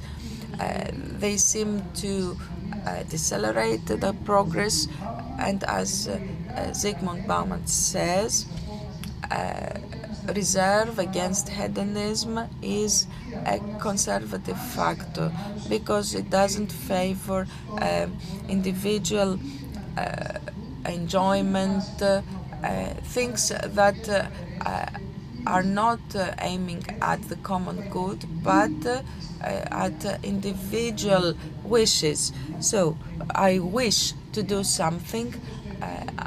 This wish is the epicenter of a state, and the society is not there as a framework of solidarity, but as a framework of people who seek to achieve the maximum. So, no collective sense of the world, our life. We have chemical and biotechnological interventions that actually make us very concerned, and this is only justified because there is a greed, technological greed, like the greed we have in the Bible. It's the new trend in the new society of consumption. In the discussion about the future, we should not forget the unforeseen consequences of human action. Those consequences cannot be seen or defined or foreseen with accuracy in the field of biogenetics. We have to set the background. We have to see how we can manage risks in order to avoid bad surprises. We have to have rules that will define certain stages, controlled speed and fulfillment in order to avoid the consequences and the impact we will have. This type of thinking, we have it in biogenetics. There is an obvious limit. We all know it and we discuss it. Sometimes, of course, it is doubted. But one of the limits that nobody discusses is the fact that all those involved should be of age. And of course, there are some preventive measures that can be taken in order to avoid bad surprises, to have,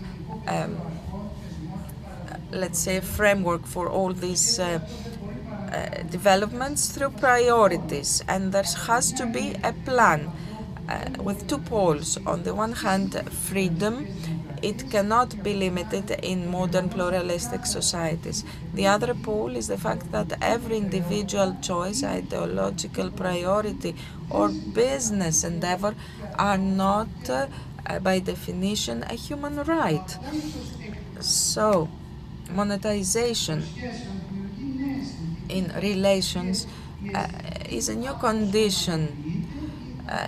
Aesthetics become dehumanized, debodied, and wealth is dematerialized. We have this game of luxury, a dilemma of the first world, and this quest for wealth makes inequalities even more obvious. There is this reference to globalization, and local conditions are not an issue anymore. In this case, the problem, if we had a global world like this, would not be just inequalities, but the existence of two different worlds. memory and knowledge, if they can be digitized and stored in databases, could we also transfer human emotions, the affect? Could we make that a commodity? An independent authority, a control authority for money exchanges in this respect is necessary. There is a series of factors involved in this kind of intervention. We have to have an informed consent, but it should be a really informed consent, not a briefing that will actually give you some quick information about any genetic decisions.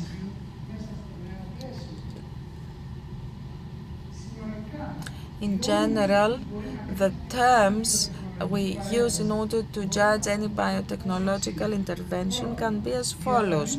First of all, transparent procedures, information about the results and possible negative impacts, risk assessment by an interdisciplinary committee, removing any barriers in public dialogue and information of all stakeholders.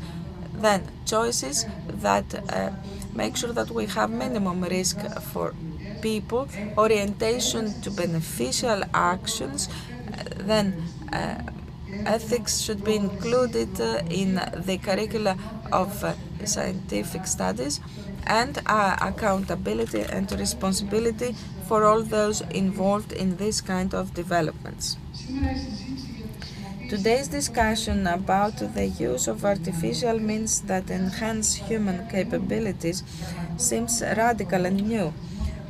But in reality, in human civilization, we've seen several efforts like this. Anything we use to restore disabilities, to assist vision and hearing, anything like that modifies an existing situation in order to improve human well-being. But this is different from superhumanism, because these changes are reversible. They have a moral mark. They don't exceed freedom. They don't distinguish between people from a biological point of view. They do not exceed natural capabilities and do not create a new taxonomy of species. Post-humanism is a declared intention to go to an era which goes after people. Genesis itself, however, shows a personal care. It shows love, creation, because love created man in the image and likeness, and this by itself shows that if we succumb to consumption and post-humanism, we deny this very important characteristic of men, and men become a commodity, a bestseller. People need to have more time, more power, more choices in order to capitalize on time, power, and choices. However, this shows that we miss a substantial thinking about the meaning, which is not just the vector of time. If we have more time, more choices, what do we do with it? Do we serve more people? Do we use it in a moral way? If we do away with some of our physical limitations, will we do what the evangelic work says, in fact, that nothing is useful if we don't think about our soul? Because people should see their actions not only as something that happens here and now, but also in the future. So when we think about the society we have or we would like to have, we should always answer the question, who are we as humans? Thank you very much. Thank you very much. We have time for 2 or 3 questions. The floor is open.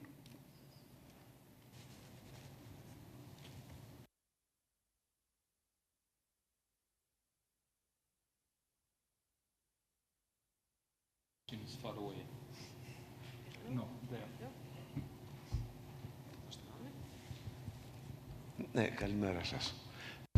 Good morning. Thank you very much for the excellent presentations.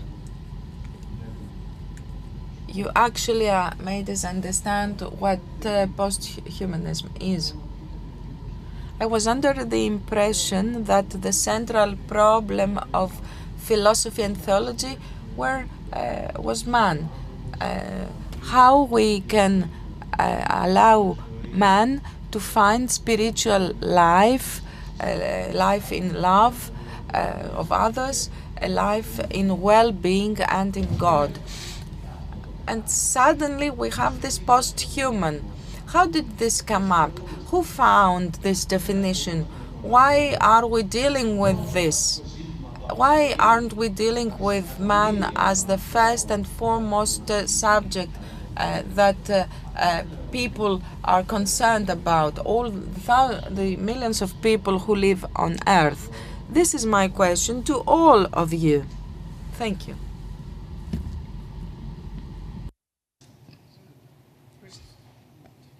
Do you want to answer?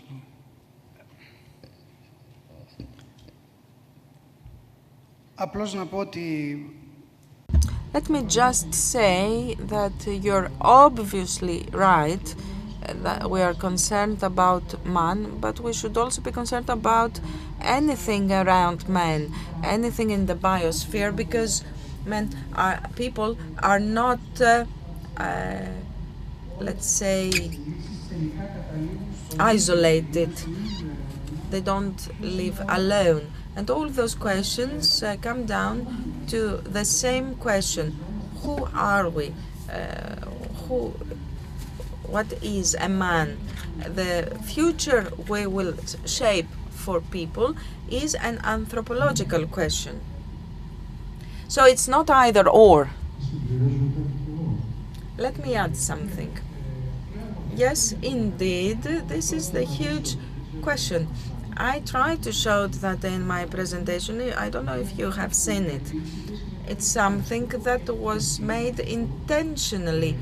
This topic was raised intentionally to disorient us from the Christian tradition, from the Christian notion of man, because this is an answer we have in Christianity. And this is what saved people for thousands of years. And this is an effort to disorient from this definition of man, of humans. Indeed, my position is that this is an injustice, something that happens intentionally. We are in times where all these Christian ideas are questioned and cease to exist in our minds. I'm adding only one idea. And the dean of the School of Theology. Less human we become, less the fruits of incarnation of Jesus Christ we will have. That's all. It's a choice. Please. Great, thank you. Another question? Yeah. Να κάνω την ερώτηση. I'd like to ask a question. Hello, my name is Grigoris Stamkopoulos and I teach at the Aristotle University of Thessaloniki. I'd like to ask 2 questions. One addressed to Father Asvan. You talked about Peter walking on water, and one could tell you, okay, and you compared it to somebody using an exoskeleton, as you said.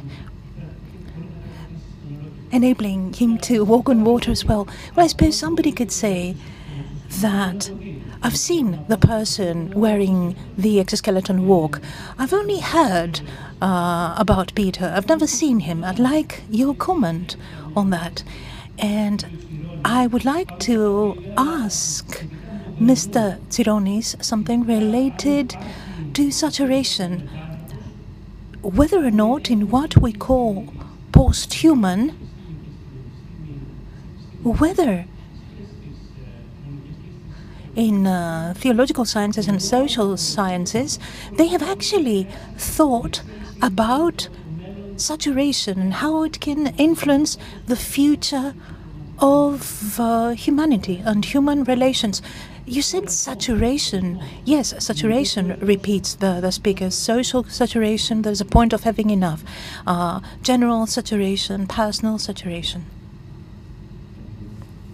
So I'm trying to be very short.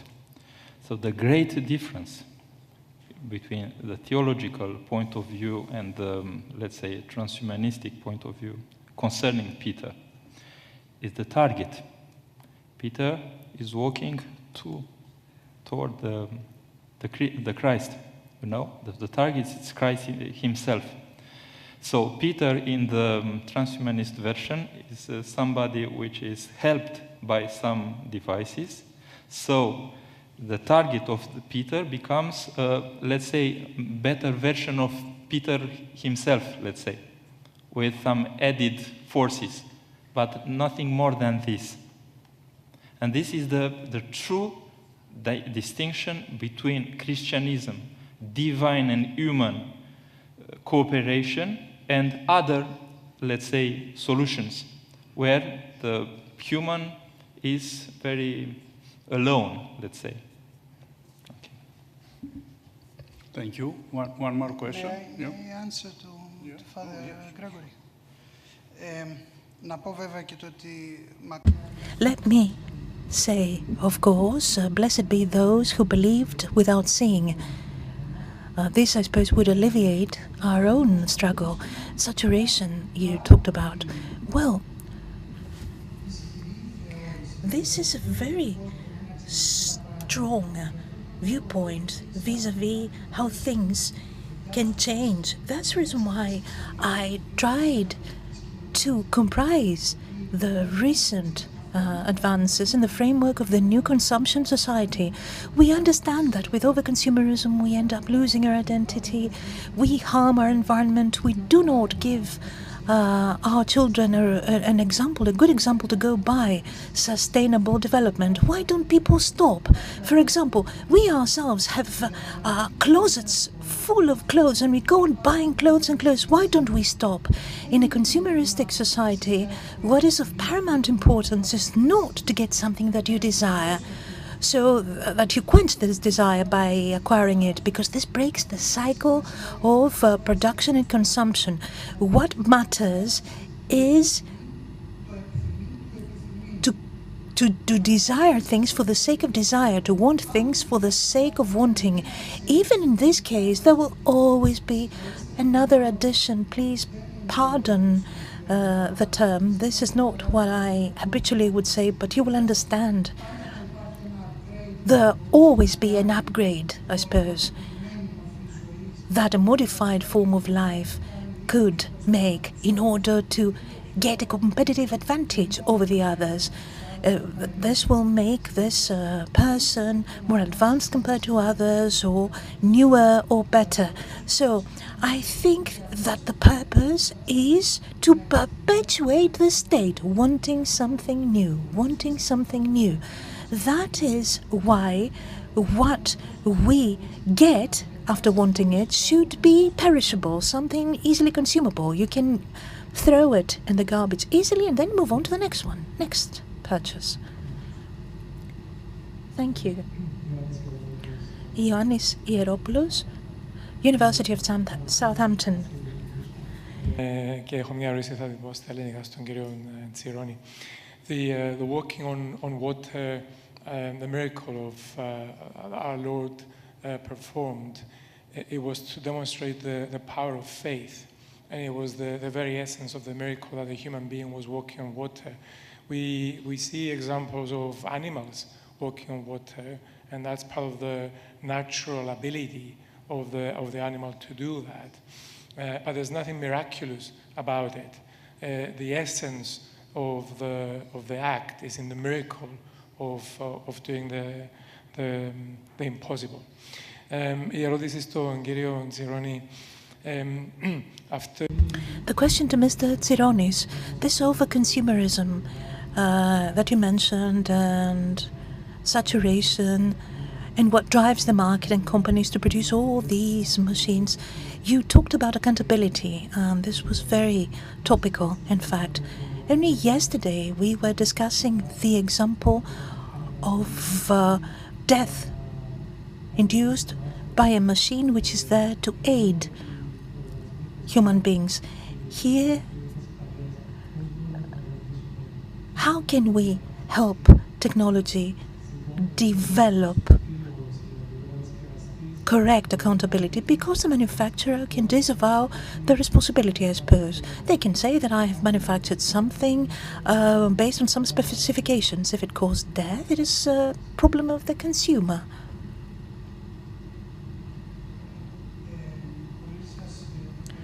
Thank you very much for the question. We discussed it. First of all, I would really like to say the following. I've been serving the sociology of religion, and I always try to avoid using such examples because, as the professor very aptly said, there will be an animal capable of doing something, or there will be a community which during an ecstatic state may be able to see this or that. For Christians, a take-home message is not that the most important thing one can do is to go beyond a natural law. Every Sunday we witness the biggest of miracles. If you receive the Holy Communion, you know this very well. You don't expect to see a man walking on water again to say that you believe or not, expecting to see St. Peter, for instance. Accountability, it is at the core of things. What we can definitely say is that there will be great pressure to reduce accountability on the part of manufacturing companies. This is convenient for them because they'll be able to launch more things faster and have lesser responsibility in case of a mistake. Now, insofar as society is concerned, we need specific steps for more trials and tests in the laboratories. And we should set some parameters about who is accountable for what. Because we have a matter of intellectual property, it's not the company alone. If I'm a scientist and I work in a lab and I've been informed about possible side effects, for instance, do I have responsibility or not? Here we need the expertise of law. We need to have people with a very clear-cut idea about the lab, like you, sit at the same table as other people from other disciplines. We can't see real-time challenges from all sides of society. People should be called to contribute and sit at the same table to create a regulatory framework. I will not use the term control. Science is not to be hampered or stopped altogether, but we need regulatory steps. We need more time, we need safety valves or safeguards, and definitely re-examine the gravity of signature. That is, who signs that this machine can proceed to the next stage. It's not one person, it's never one person. Add something about Peter, because we are discussing about the pleasure. So the best version of Peter is not his, let's say, technological, biological enhanced version, but the spiritualized one with divine possibilities. That's the difference between the two ways, And the last question. Ευχαριστώ πολύ. Thank you very much. Listening to the contributions of Mr. Damianos and Mr. Tsironis, I had a question. You talked about communication strategy aiming at achieving a strategic objective. You said that, more or less, this is not something moral or ethical because what it creates is erroneous expectations for consumers. We talked about participatory deliberation for creating something. We talked about deceleration of things for us to have ample time to examine the harm and the benefit. We talked about education in this field of biotechnology and evolution, but we see that reality is getting the better of us, moving faster than we do. Some progress is too fast and outruns even the people that make this progress and catches them by surprise. How can we strike a balance on the cycle of this process? Because we are speaking here theoretically. There are other people in the labs doing things practically. There is the pressure of consumption through thought and desire and so on and so forth. How can we strike a balance? Thank you. Well, the way I broached it, I didn't mean to show that my vision is to have this all stop, to use technology in any way, that is to have a tooth implant or anything else for that matter. This is something that happens. I have not come to criticize this. My critique is based on our defining human beings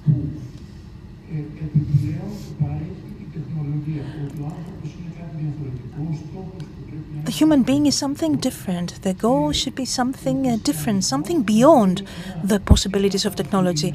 Christianity gives us an answer about what a human being is and what the objectives should be. From that point onwards, of course, technology is welcome for me. Suffice it that it respects the human person, what it is, and what the positions are. Let me say something in my turn. Thank you very much for the question, because in a sense it really condenses our discussion.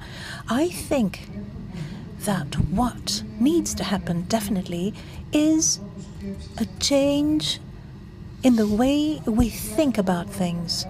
At least as far as I can understand, following my analysis, religious communities and the Orthodox Church more specifically needs to break away from two things if it really wants to speak to society. We should keep away from a no-no attitude, because we think that if we say no, the world will be put to a halt. No, we need to be present. We need to express our opinion, and we need to be positive. You know, people expect a positive proposal vis-a-vis all this progress and changes. You said it very eloquently. Change is rapid. I know your sensitivity, so we can speak about disabled persons. For example, if there is a treatment for dementia, which is something overwhelming throughout the world, the treatment itself may be used for cognitive enhancement, if you think about it. So we need to keep up with the latest progress. We need to understand, we need to enter into discussions with scientists who can explain what is it that works correctly and try to construct a positive proposal for people, because the world will never stop advancing just because we'll tell them that it's not okay by us. Thank you very much. Coffee break.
σας, γεια σας.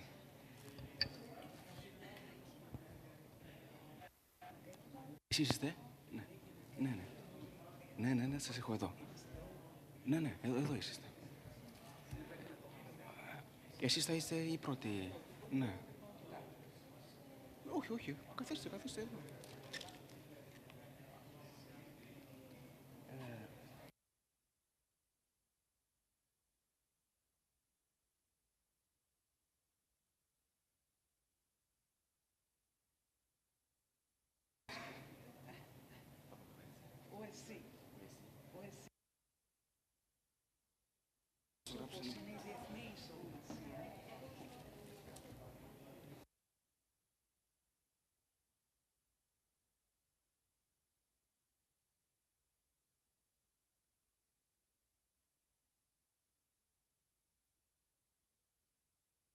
Θα αρχίσουμε με μια καθυστέρηση από ό,τι βλέπω.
Σας συναντήσει.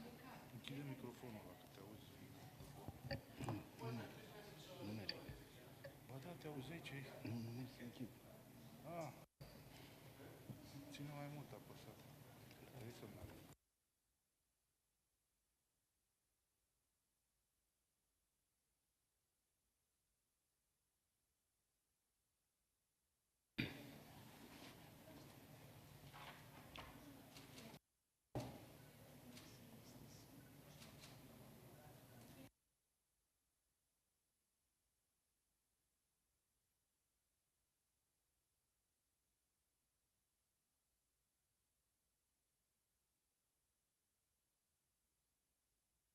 Faci vecine, faci litie sau nu? Simplu, eu nu mă uit. Poți să nu faci cum asta?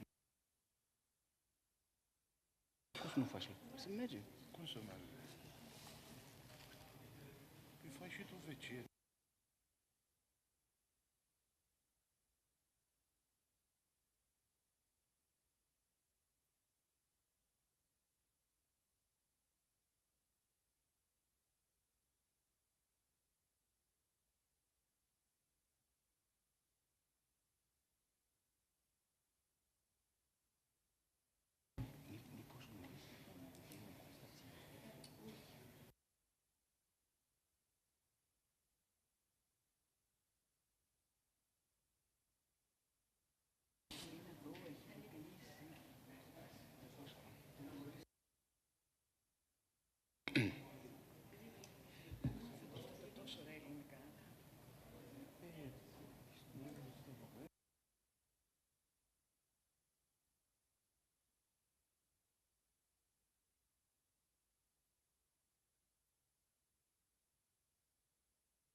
ρωτήσω κάποιο εκεί.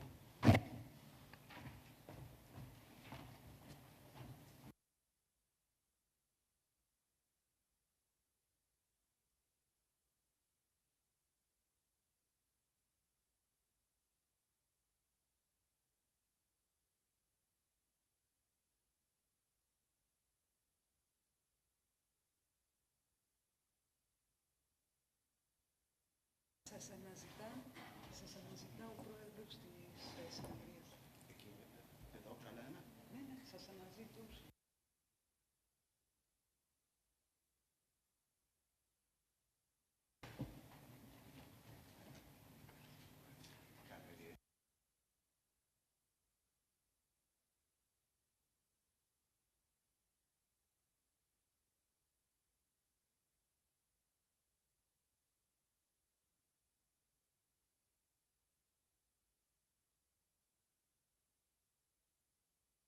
Καλημέρα σας. Σας προτείνω να αρχίσουμε την συνεδρία μας, βέβαια με μια μικρή καθυστέρηση. Και προσκαλούμε την κυρία Μαρία Γιαννακάκη, η οποία είναι εμπειρογνώμονας της Ευρωπαϊκής Ένωσης, Συμβούλιο Ευρώπης και OSCE. Το θέμα της εισηγήσεώς της είναι το δικαίωμα του θρησκεύεστε ως θεμελιώδες ανθρώπινο δικαίωμα και οι κίνδυνοι που προκύπτουν από τη χρήση της τεχνητής νοημοσύνης. Κυρία Μαρία Γιαννακάκη, έχετε τον λόγο.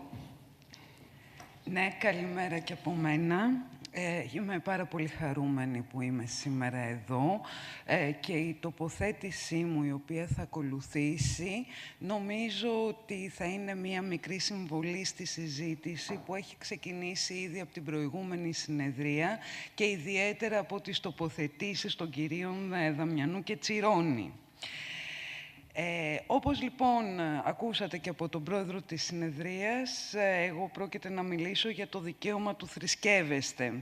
Το δικαίωμα του θρησκεύεστε ημί προβλέπεται ήδη από το 17ο αιώνα στην παγκόσμια ιστορία και τις σχετικές διακηρύξεις, με ιδιαίτερη έμφαση ως βασικό και δομικό ανθρώπινο δικαίωμα. Το δικαίωμα αυτό κατοχυρώνεται τόσο στο εσωτερικό... As a fundamental human right. This right is enshrined in the law of the international community with overriding provisions, as well as in international law by means of multilateral treaties. So from the international documents, the freedom of religious conscience is protected both in a positive and a negative way. That is, the freedom of the person to believe as they wish or not to have a belief is protected. The right not to believe in the divine or God, atheism, is protected according to Article 18 of the General Declaration of the General Assembly of the United Nations, November 25, 1981, for the elimination of all forms of intolerance and discriminations coming from religions or beliefs. The freedom of the person to change their religious beliefs whenever they want and however frequently they want, without any limitation whatsoever, is mentioned in Article 18 of the Ecumenical Declaration and Article 9 of the European Convention of Human Rights, the ECHR.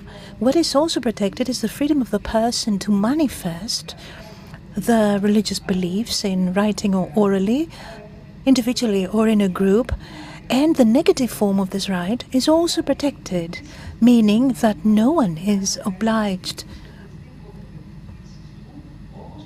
to reveal their convictions according to Articles 18, 19 and 20 of the Declaration, Articles 9, 10 and 11 of the European Convention of Human Rights, ECHR, 1 paragraph 6 of the Declaration of UN General Assembly. Furthermore, the freedom of association for religious purposes is protected according to Article 20 of the Ecumenical Declaration, 11 of the ECHR Convention, and 6, in two different paragraphs, of the Declaration of the United Nations General Assembly. What is also protected is the right of religious equality, that is, the right of people not to be unequally treated on the basis of religious criteria. This is enshrined in Article 1 of the United Nations Charter, Articles 2 and 7 of the Declaration of the United Nations, 2 and 3 of the Declaration of UN General Assembly. The right of religious education as a right of parents to bring up their children according to their religious beliefs is protected according to Articles 26, paragraph 3, and there is an additional protocol to the European Convention, and Article 2 protects this right, and Article 5 of UN General Assembly. The freedom of movement is also protected, and the free contact and communication with other persons or groups inside the country or outside the country for religious purposes according to Article 13 of the Ecumenical Declaration and 6, paragraph 6 of UN General Assembly Declaration. The right of persons not to be coerced to do something that goes against their religious beliefs is also protected. This is enshrined in Article 1 of the UN General Assembly Declaration. The right to exercise and practice one's religious duties is protected because different religions have these duties for their faithful. And of course, what is protected is the establishment of places of worship according to Article 8 of the Ecumenical Declaration, 9 of the European Convention, 1 paragraph 1, and 6 Article 6 of the United Nations General Assembly Declaration. Furthermore, in international texts in Article 29 of the Declaration, Article 9, paragraph 2 of the ECHR, and 1 paragraph 3 of the UN General Assembly Declaration, it is stipulated that it is possible to enact limitations in the aforementioned freedoms by law of the states when there is a case of protection of public order or public safety, as well as the protection of health, morality, or fundamental rights of the totality of the population or isolated persons, provided the measures are indeed necessary for the achievement of this purpose in a democratic society. From the above clause, we can deduce that no state can invoke as an excuse to establish limitations or curtailments of the above freedoms any of these reasons if the same result can be achieved by other means, or if the measures taken go against the purpose for their enactment. A great role in the safeguarding of respect of human rights and the right to worship or not is played by the European Court of Human Rights. It has a prolific case law that is an invaluable tool for the interpretation and conceptualization of international documents. In the Greek legal order, paragraph 1 of Article 13 of the Greek Constitution establishes the non-violation of a person's religious conscience. The freedom of religious conscience is an aspect of a more personal, innermost freedom of the person, the freedom of conscience. The freedom of conscience cannot be separated from our existence, and it is a freedom that does not bother or should not bother anyone else because it has to do with ourselves and only ourselves. Over time, theory accepts that this freedom consists of the parameters we mentioned already. The right of religious education is of great importance because it is a right to bring up and educate minors, and on the other hand, it gives right to the establishment of educational school according to Article 6 of the Greek Constitution. Another important aspect is the right of persons not to be coerced to do something or omit something and go against their own religious beliefs. Over time, Christianity has been deeply connected with science, so it is useful to accentuate the contribution of Christianity to the lifting of deification of nature, as we saw in paganism. So nature is no longer a pagan deity, but we look at it as the house of God, the ecos of God. And this led to scientific research, modern technology, and artificial intelligence. Orthodox theology expresses concerns about the unbridled and controlled artificial intelligence, but this doesn't mean that it goes against digital and scientific research. In Orthodox anthropology, the human person and the freedoms of human beings are accentuated. The exhortation is not towards prohibition, but towards emphasizing values, and therefore the Church is not against the creation of artificial intelligence. Artificial intelligence asserts a definitive role in or functional practices of certain religions. There are indeed robots, priests that officiate. Tekosen, headquartered in Poland, in Warsaw in particular, has created a robot. Santo is the name. This robot measures 43 centimeters and looks like a statuette representing a saint inspired by the classical Roman Catholic architecture, with the arms lifted in the air.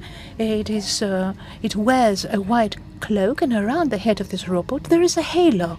The Santo robot uses machine learning. It is clear artificial intelligence, and this is indeed a computer that has a microphone, sensors, a camera, can identify faces, and finally it has a digital voice. As against the Buddhist priest Minda, Santo has in its program a great part of the Roman Catholic theology, enabling it to give answers to different theological questions that the congregation asks, quoting the Holy Scriptures. And the robot can recognize people asking questions, and it recognizes them by the way they move and the way they look. The goal of Santo, according to those that created it, is to help elderly people who are faced with disabilities, mobility problems, or other health problems, preventing them from access to church or social contacts. The priest robot, according to its manufacturers, appears to have been accepted quite widely. However, the Roman Catholic priests have indeed welcomed it with a lot of reservations. Regarding these innovations, theology needs to analyze more exhaustively whether in this way we are indeed salvaging the person, and if through technology and priest robots we have the human person, and if we can have a digital humanism, but this time through its liturgical use. For this reason precisely, it is important to make a distinction between artificial intelligence and humans. Artificial intelligence cannot be regarded as something in the likeness of God, but in the likeness of human beings, because it was created by human beings. But this doesn't mean that we should demonize it and discard it altogether. Man, according to Orthodox Christian theology, has freedom from God through the human creation. So the Eucharistic practice is a connection between the person and God, and between the person and society. It constitutes the prevalent person that functions in nature. As the late but not forgotten Professor Nikolaos Matsoukas said, it's important to talk about the body and the blood of Christ. This falls within the general scientific and social framework in communion with God, and it has to do with the unity of the Church with society, that is, the faithful. Furthermore, in the Orthodox Church, there is not intermediate priesthood because nothing created can actually replace the uncreated by God. Therefore, in the sacrament of Holy Eucharist, a person with a gift is the only one that can use the gift representing creation. The same cannot be done by computer machines and robots that were created by human beings to better their lives. The person in the sacrament of Holy Eucharist experiences a connection and the mutual perichoresis between the person, the community, and God, making the Holy Eucharist an experience as against Protestant confessions that are quite favorable to any technological, cultural, religious, and finally capitalistic, globalized, modernistic idea and application, which is something that leads to the manifestation of an anti-clerical trend. Furthermore, creating a model of life based on artificial intelligence, cultivating the growth for the continuation of earthly life, not as a body, but as a conscience in a robotic body, the sacramental experience of God changes and is corrupted and becomes a worship of technology through the internet, and it becomes a digital worship of artificial intelligence, trying to make AI and religions that endorse it look like traditional religions. In the surface alone, we need to remember the principles of Kant and resort to them at times. At the beginning of utilitarianism, the principle, of utilitarianism, variety, legacy, we need to revisit the fundamental question: to what extent should a society set its own goals so as to serve the best interest of society? In this way, we arrive at the conclusion that programmers and developers themselves need to define beforehand the limits of the machine, that is, to contemplate whatever negative a machine can do and correct this beforehand. Because if this does not happen, it is only certain that a time will come whereby machines will set their own limits, if they set their limits, with consequences that we can't even fathom today. Thank you very much. Thank you very much, Mrs. Maria Giannakaki, for your interesting presentation.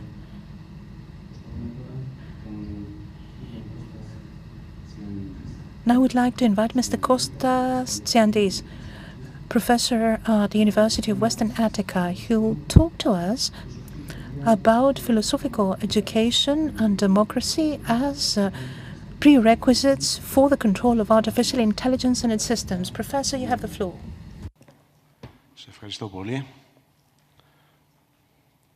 Thank you so much. I would like to thank all of you for your presence here today.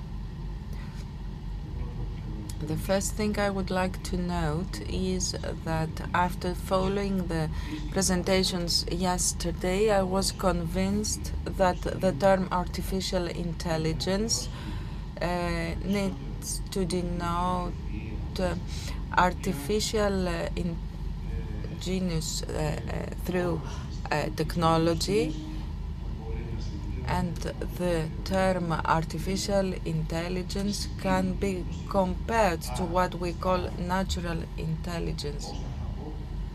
So the things I'm about to present are about artificial intelligence in the sense of artificial genius. So this period where man loses contact with the history and confines himself to away from decision making. He is a follower. Some wise and powerful decide the history and he follows. The consequences of decisions on important history and issues of history and science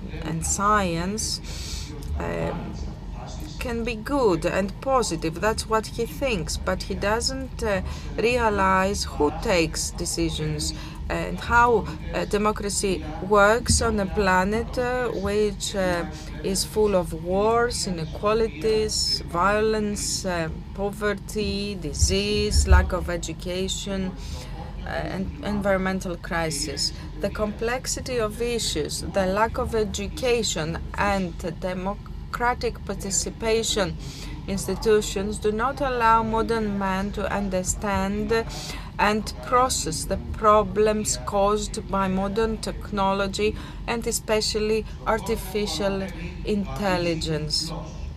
In this world where a new sun is rising, he walks blind. However, the questions of this conference, transhumanism, post-humanism, and the woke culture, have to do with the core of human existence and the future of man. Artificial intelligence has evolved in such a way that we have lost control on it. It works with genetics, molecular biology, nanotechnology, and robotics, and creates a system that can reproduce itself, thus creating a new reality, its own reality, surpassing the autopieces that Maturana foresaw on a molecular level. With the magnetic scanning, the MRI of the human brain, the algorithms of emotional intelligence, with the new ways of reading the intentions and thoughts of people in order to act accordingly, artificial intelligence wants to take control of human freedom and create unworldly creations and humanoids that people cannot distinguish from the original. There are many positive aspects of artificial intelligence if we use it properly in labor, administration, politics, justice, education, health, national defense, and the environment. However, with transhumanism, it can become a nightmare because men can be enslaved by artificial intelligence and they can become extinct as a species, biological and moral and political being. Are we going to let that happen?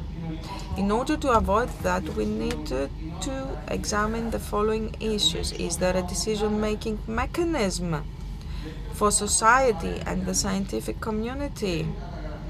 How can we intervene? Have there been any questions raised, and by whom? Secondly, those questions, what will be their premises from a philosophical, scientific, and cultural point of view? Thirdly, how can citizens become informed and acquire knowledge about the problems and impact of artificial intelligence? Fourth, how can we make sure that there will be a genuine delineation and interpretation of concepts in order to respond to the substance of human existence. It's obvious that these issues cannot be left to the circles of thinkers, the artificial intelligence professionals, and some scientists and people who know. There should be issues open to society, the world of labor, culture, art, and to the citizens, because we have to have a broad decision-making basis in order to deal with those marginal existential issues, so as to make artificial intelligence beneficial to man. However, this requires political boldness, a regeneration of participative institutions, a regeneration of democracy in its modern form, like the participative democracy we had in ancient Athens. How can we affect those developments? Our presentations in this conference, the citizens, can we influence developments? Is there a mechanism to change those truths into decisions? The current political system cannot deal with those historic issues, so it has to be reformed. We already know what is the minimum number of people required to represent a political population as in accordance with the Athenian democracy. On these premises, we can organize the political body and develop some participative institutions by using current modern digital technology. This is possible. It's more than 3 decades now since the financial markets managed to get interconnected on a global basis. They have transformed the globe into a globalized village. So we can no longer claim that a participative democracy is utopic. The participation of citizens in decisions is effective when citizens are informed. So we have to have a dominant social claim, a revolutionary intervention in education, the universities, and lifelong learning. I won't mention the content of such changes, nor the curriculum. I'm just indicatively saying that this learning has to be adequate in one important subject. How can people distinguish between humans and humanoids? How can we distinguish between the self-existent and what was made, what was born, and between what was born and what was made? This is an answer to the problem of artificial intelligence, which will lead us to discuss about fundamental and acute philosophical and theological issues that today's education and thinkers have disregarded because they have the illusion that everything is going well.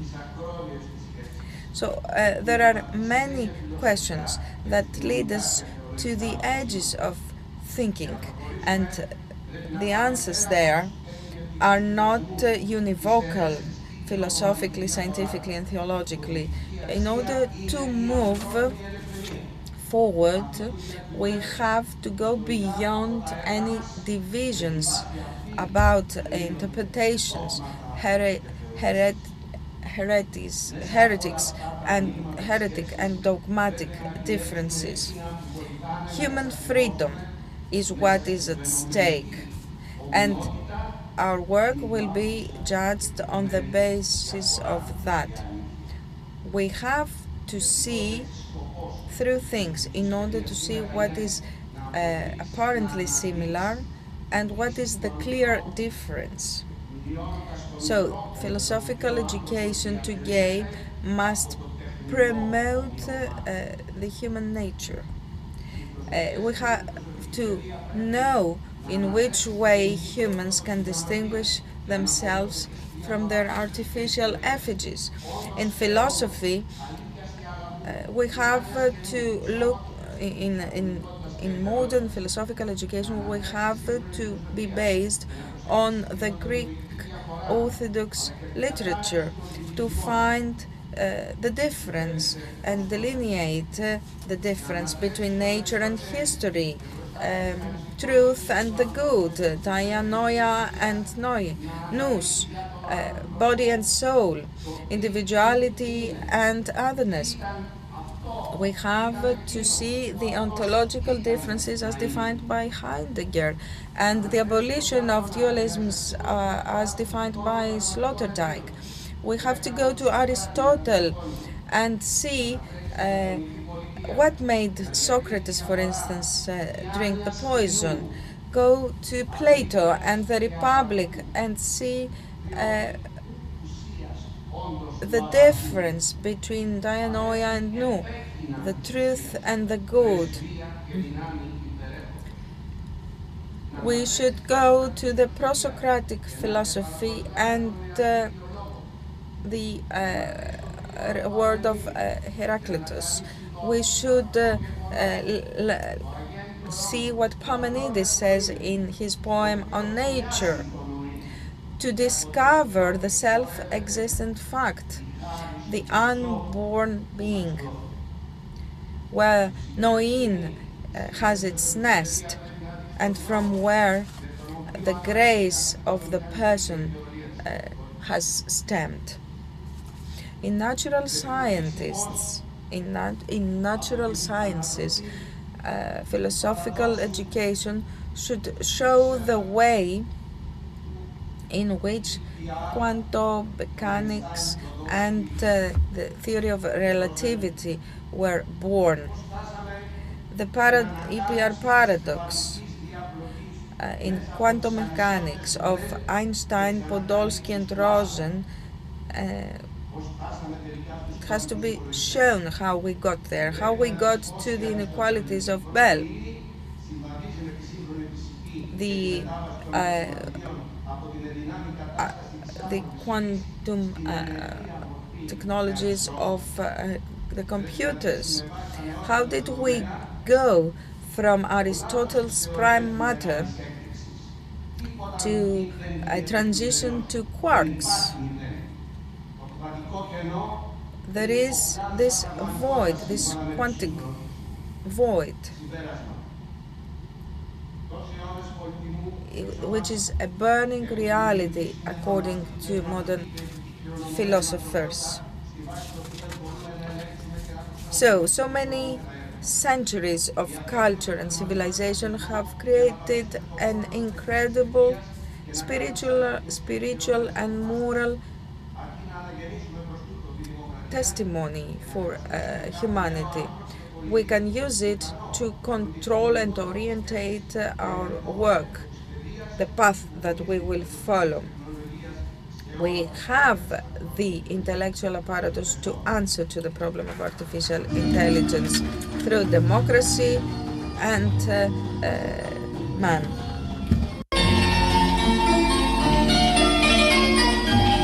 Και εμείς σας ευχαριστούμε, κύριε καθηγητά.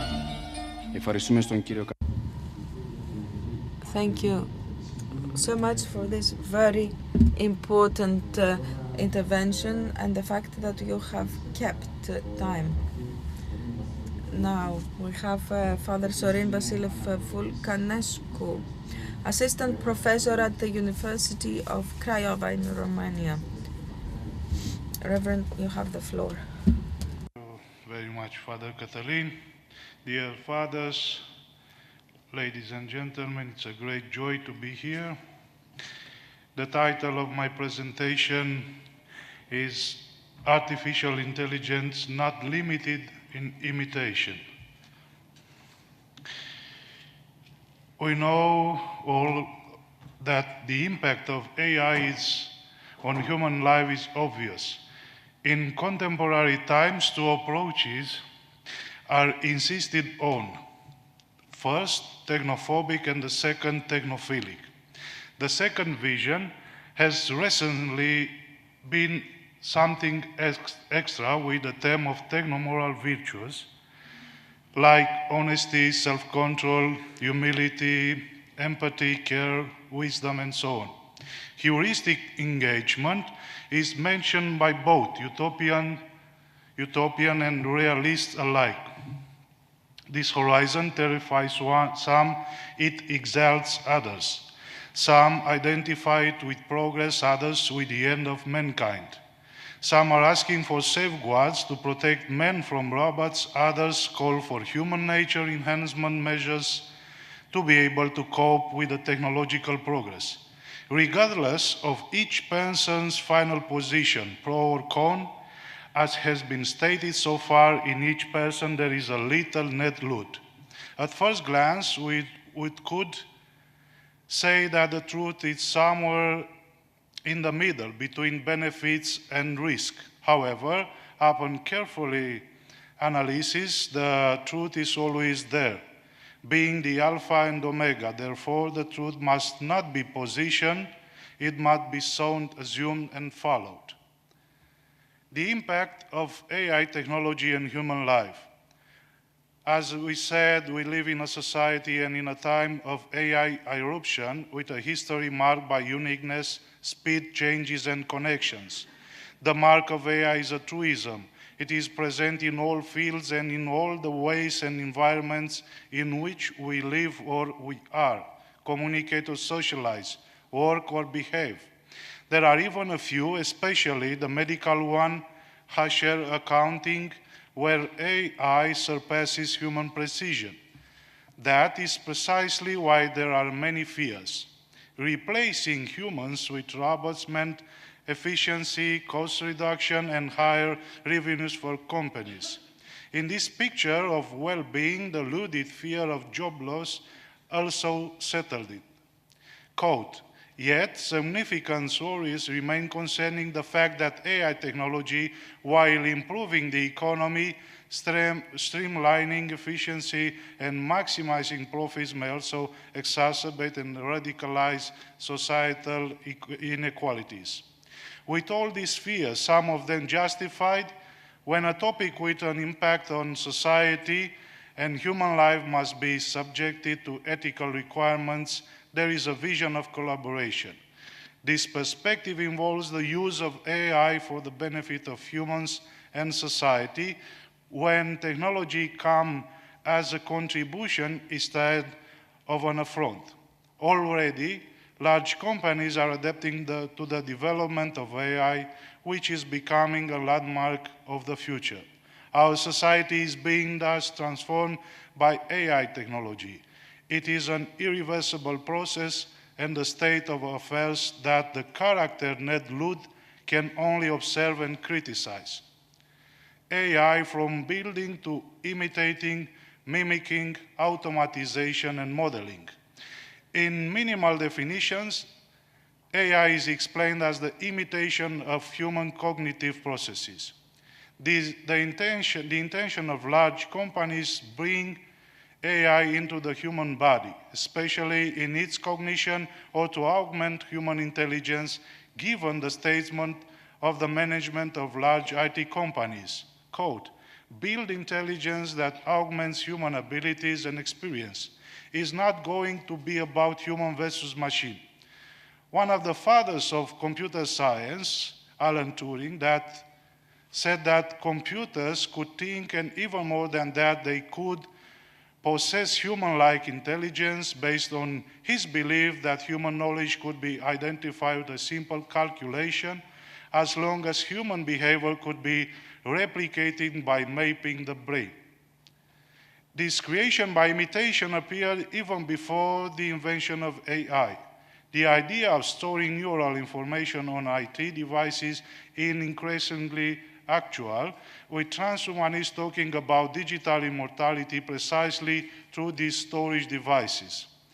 The process of imitation is currently used in many fields with multiple benefits, especially in the automatization stage. But what is the proportion of imitation? What is the proportion of similarity? And what is the proportion of mimicry? For example, social robots equipped with artificial emotional intelligence are built in a way similar to humans, equipped with human-like emotions. But if artificial emotional intelligence is still not so explored, consultative AI, the one that is widely used in information assistance services, still has some issues, even more so when it comes to recognizing emotions. There is an increased interest in the construction of human robot friends which imitate behavioral patterns clear in the framework of friendship between people, with the help of which their owners can reduce their stress level or develop feelings such as empathy. As long as AI is under the human control, the negative consequences could be limited. Beyond this control, everything will get complicated.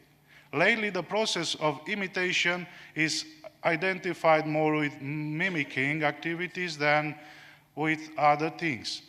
And this because many specialists talk about the lack of creativity or the mimicking of creative aspects. Quote, computer-based data processing can only mimic life's creative aspects without being creative itself. AI's current record of accomplishments shows that its automatization tasks are associated with machine intelligence without being intelligent itself. Mistaking the abstract for the concrete has led to the religion of everything is an output of computation, even the humankind that convinced the computer.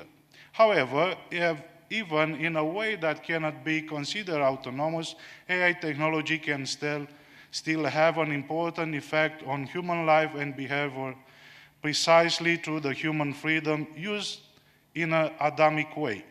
The process of imitation through mimicry, as we will see, can influence human behavior, even shape it when the user is driven by a second sinful nature.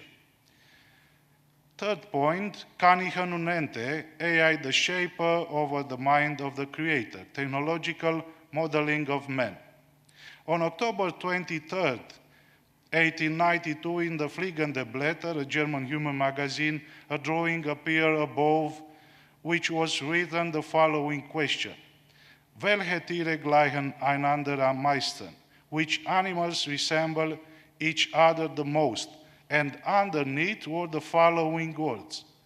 Kanihanun ente, rabbit and duck. On the one hand, the rabbit-duck illusion has been used in the debates as a distinction between perception and interpretation, between what is and what I see, Ludwig Wittgenstein. On the other hand, it was used to denote the change in science, considering that the same information may be viewed in completely different ways by different observers, Thomas Kuhn. With this connection point, namely the fact that two or more people can perceive the same information with their similarly built human eyes, but actually see different things depending on what is behind the eyes. That means mind.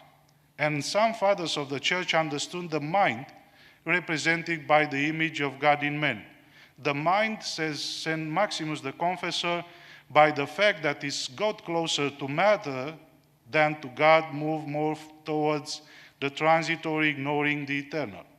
Thus, man made its early mind, and its transformation can be done only by the Holy Spirit through a reverse movement from earth to heaven. In bioethics, cyber psychologists tell us that technology leads to neurological changes, which means that it changes our brains and the way we think and we act. The cyber psychologist Mary Icahn claims that there are major brain changes, and especially a reinforcement of certain behaviors, predisposition, and temptations. What neuroscientists strongly affirm, church fathers said a long time ago. Peter of Damascus, a philocalic father, tells us that the mind changes according to the form of each thing and is colored according to the image of the thing knowing to it. Despite the constitution of man, the image of God in him and his vocation towards God, through his freedom, man can choose to orient himself according to another image. This orientation is based on passions or virtues. Sin, as we know, is the removal of man from the likeness of God. Sin brings changes, is that fire that burns, and so on. And important, it's two texts from Clement of Alexandria that he said, all passions are imprints on our soft and weak soul. And another text from Origen that he said and considers that evil deeds are those which leave a mark, a typos in the heart to be seen on the day of the judgment. Resuming, sin or virtue, our habitual disposition, constitute an important topic. The process of imitation is not a clumsy or limited as it presented to us. The process of imitation is not limited to a copy, but has in mind the augmentation of certain capacities. That is why Geppetto and his ethical behavior are important. The danger of human robotization is a serious concern. Many researchers speak of depersonalization in the sometimes intrusive context of technology, sometimes obsessive virtual life.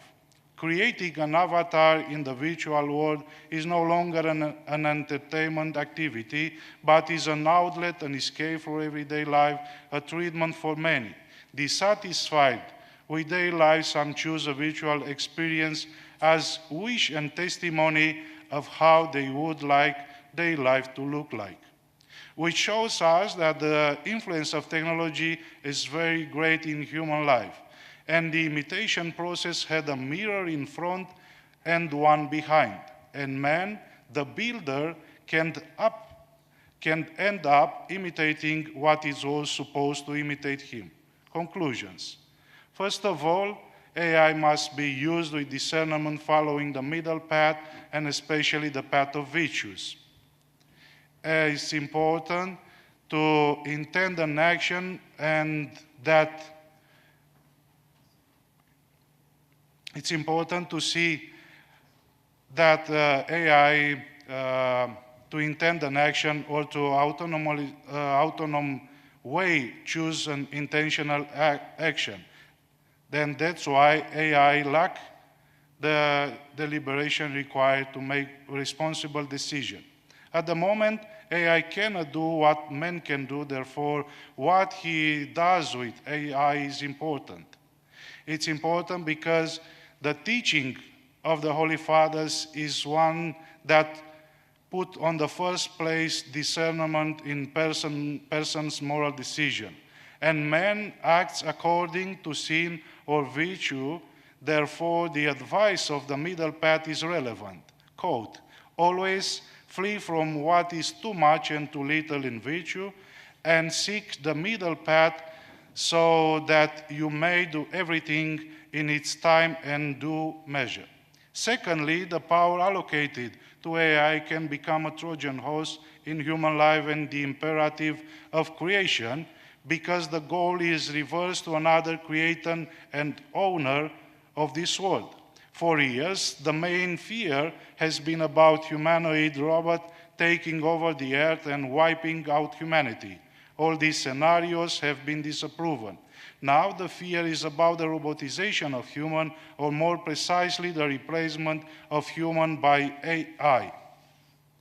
Green progress, genetics, robotics, AI, nanotechnology, comes and enhances man's sphere of power, a fact for which man arrogates to himself new rights, forgetting the responsibility that comes with new powers. By playing God, scientists want to become biotechnological gods, forgetting that, quote, man is created in the image of God, but he is not God himself.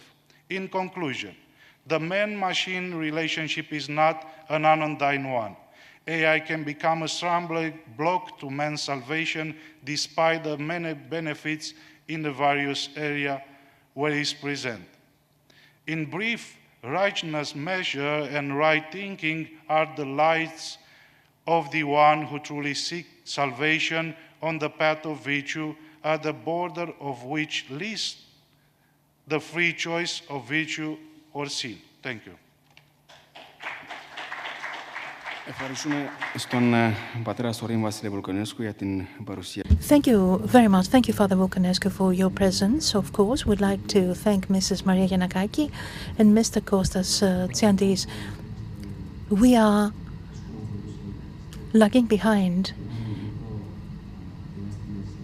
We'll have very limited time for questions, but please be kind enough to have very brief questions and be succinct and to the point.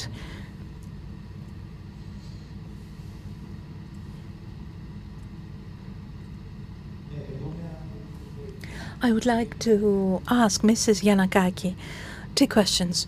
I'd like to ask,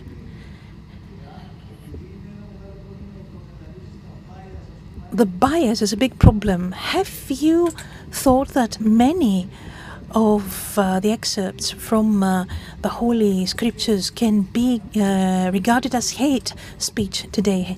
Have you thought about it, and does it clash with the right of religious freedom? And how about the European Union, the OECD and the Council of Europe? How about all these organizations believing this to be a problem? Second question, by the title, I don't understand what it is that you're talking about. Is it a right to worship or not, or the right to religious freedom? Thank you very much. I believe that the question is addressed to Mrs. Yanakaki, yes.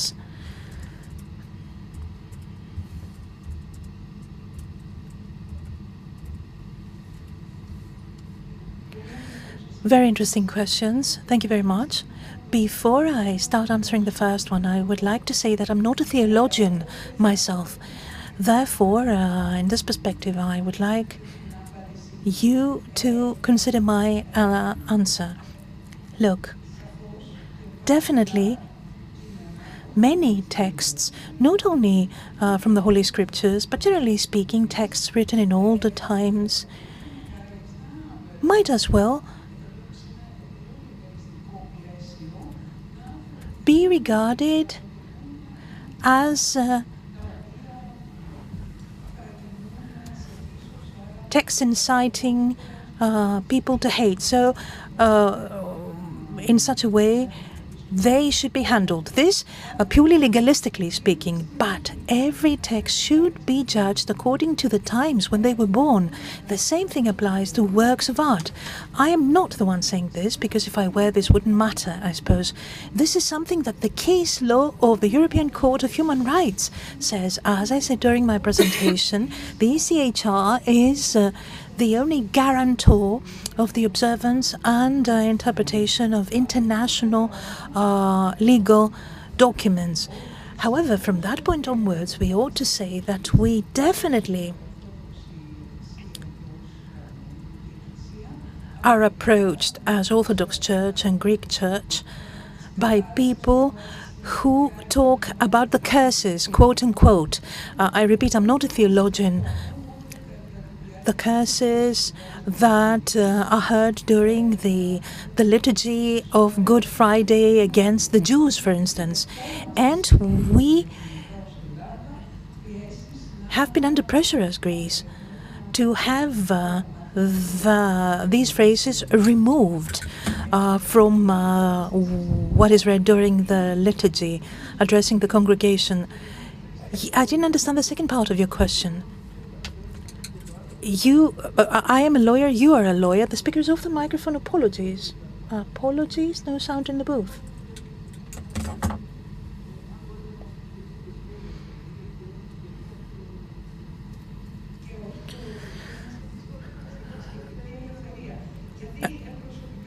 The right to worship and not the right to religious freedom. I chose this title because I believe that it's broader than the right of religious freedom. The right to worship encompasses the right to religious freedom. But this is my personal opinion, and that is why I have chosen this title for my presentation. Yes, the gentleman over there.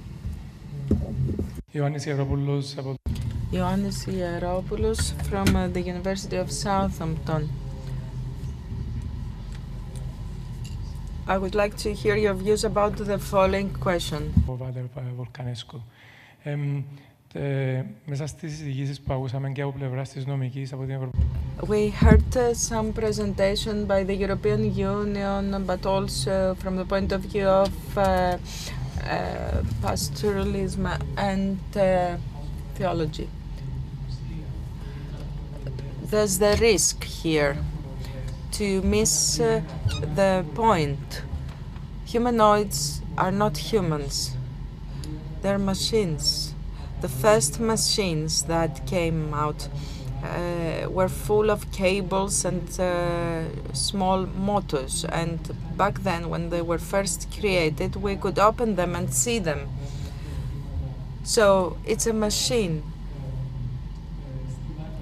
Apparently it responds to some needs and has some empathy, some type of empathy that it is able to show, but it's not a human. So embodiment is what we should have in mind in order to understand that despite the fact that it works like a man, it is still a machine. Thank you. Would you like to say something? Yes, a short comment. It is a machine, yes. But what is the impact of this machine? Because common people cannot say if this is a person or not. If we have this machine on TV, for instance, speaking, and we have real humans behind it, common people cannot understand if this is a machine or not. From a technical point of view, we can see it, as you said, we can see the cables. That's all. Mr. David Wood. Three very interesting presentations, but I'll ask my question to Father Vulcanescu, who talked about AI as imitating human qualities, and I believe you said they're not yet creative in their own accord. But aren't there lots of impressive examples of AIs creating things which took humans by surprise? And eventually humans said, yes, this is better than we could have expected. For example, in the game of Go, when DeepMind's team had a move that surprised all the experts, but turned out to be winning.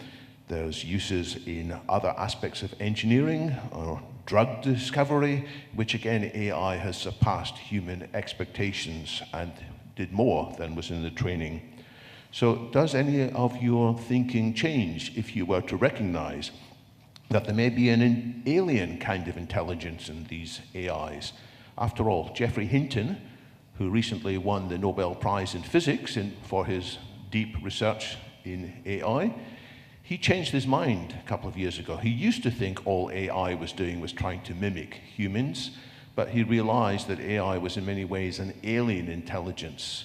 So does that change your assessment of how we need to interact with AI in the future? Yeah, thank you for your commentary and for your question.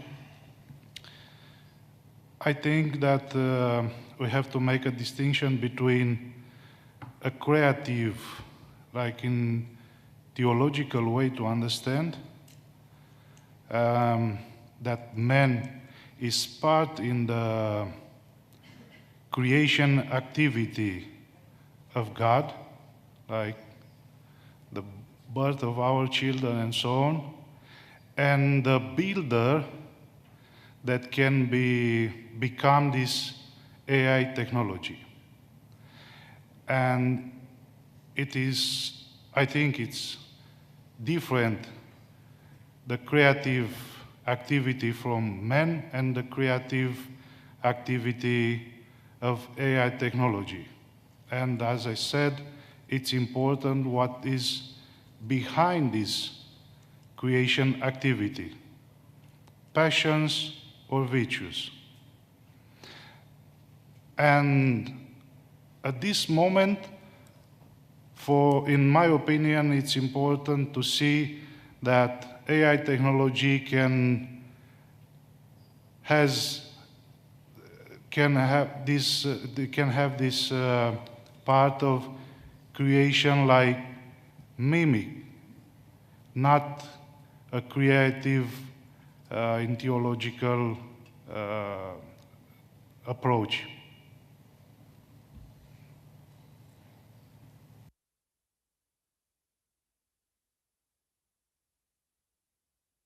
Η τελευταία ερώτηση σας παρακαλώ, επειδή... A last question, please.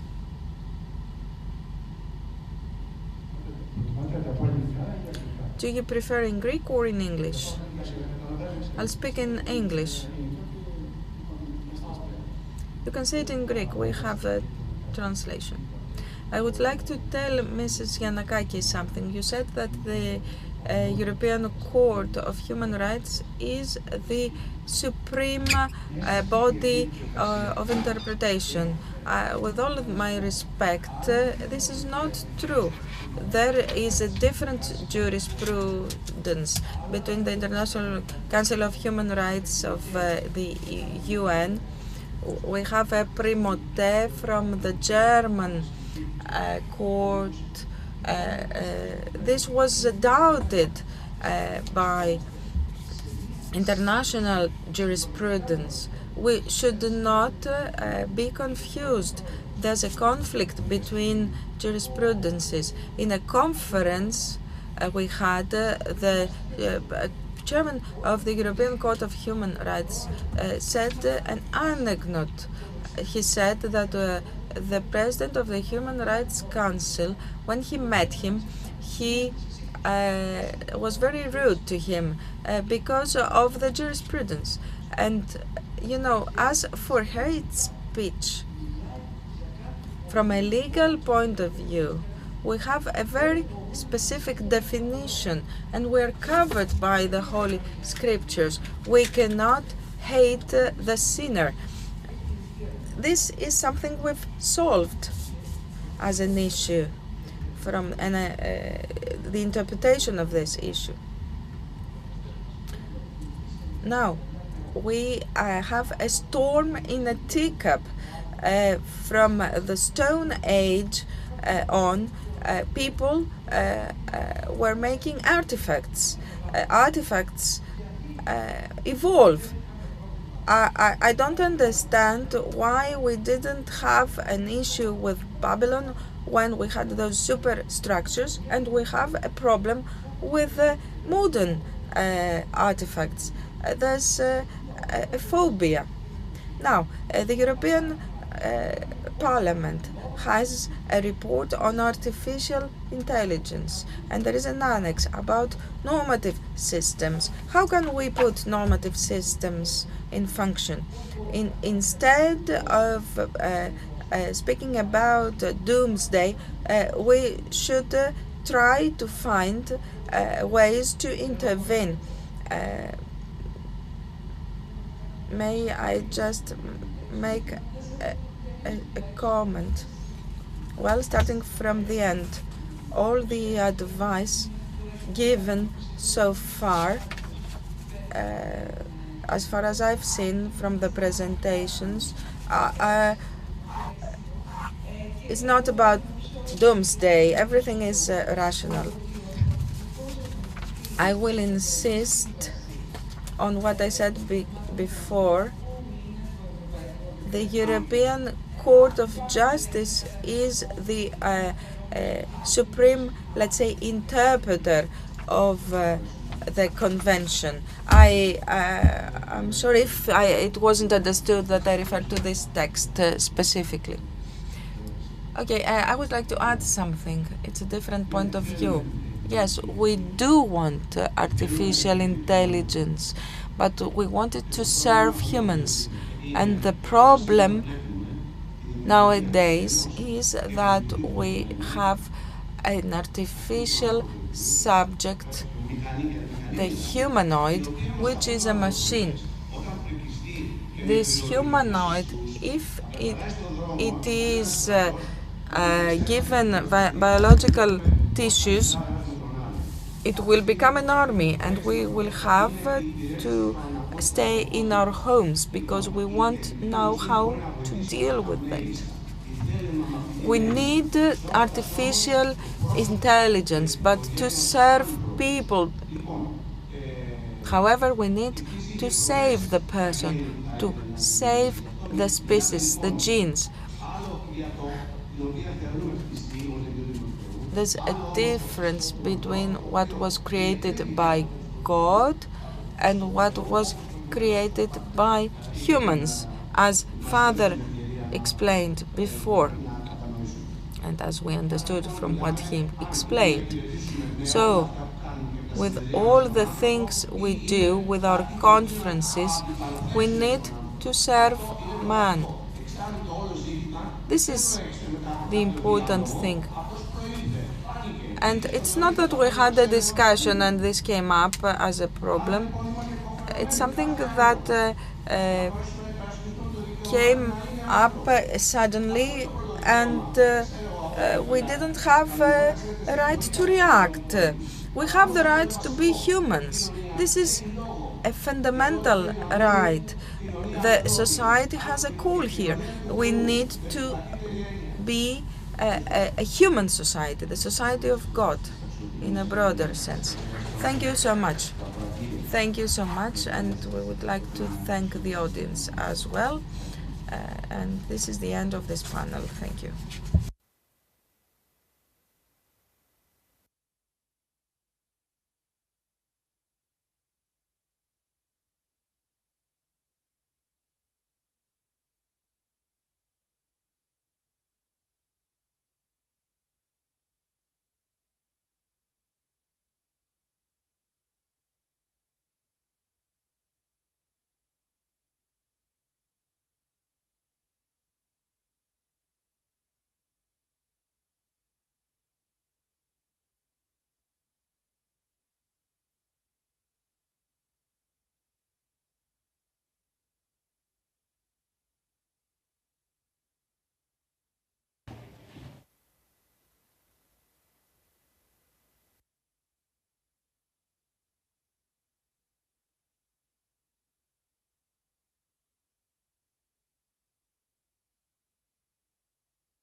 The second. And the second, so I can sit near you. And you're the third. And the third. Okay.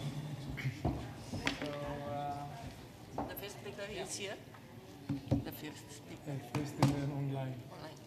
Oh, okay. In how many minutes do we start? Well, we're already late, but it's 15 minutes each. Να συνεχίσουμε με τη... Shall we continue with the next session? Because we're late.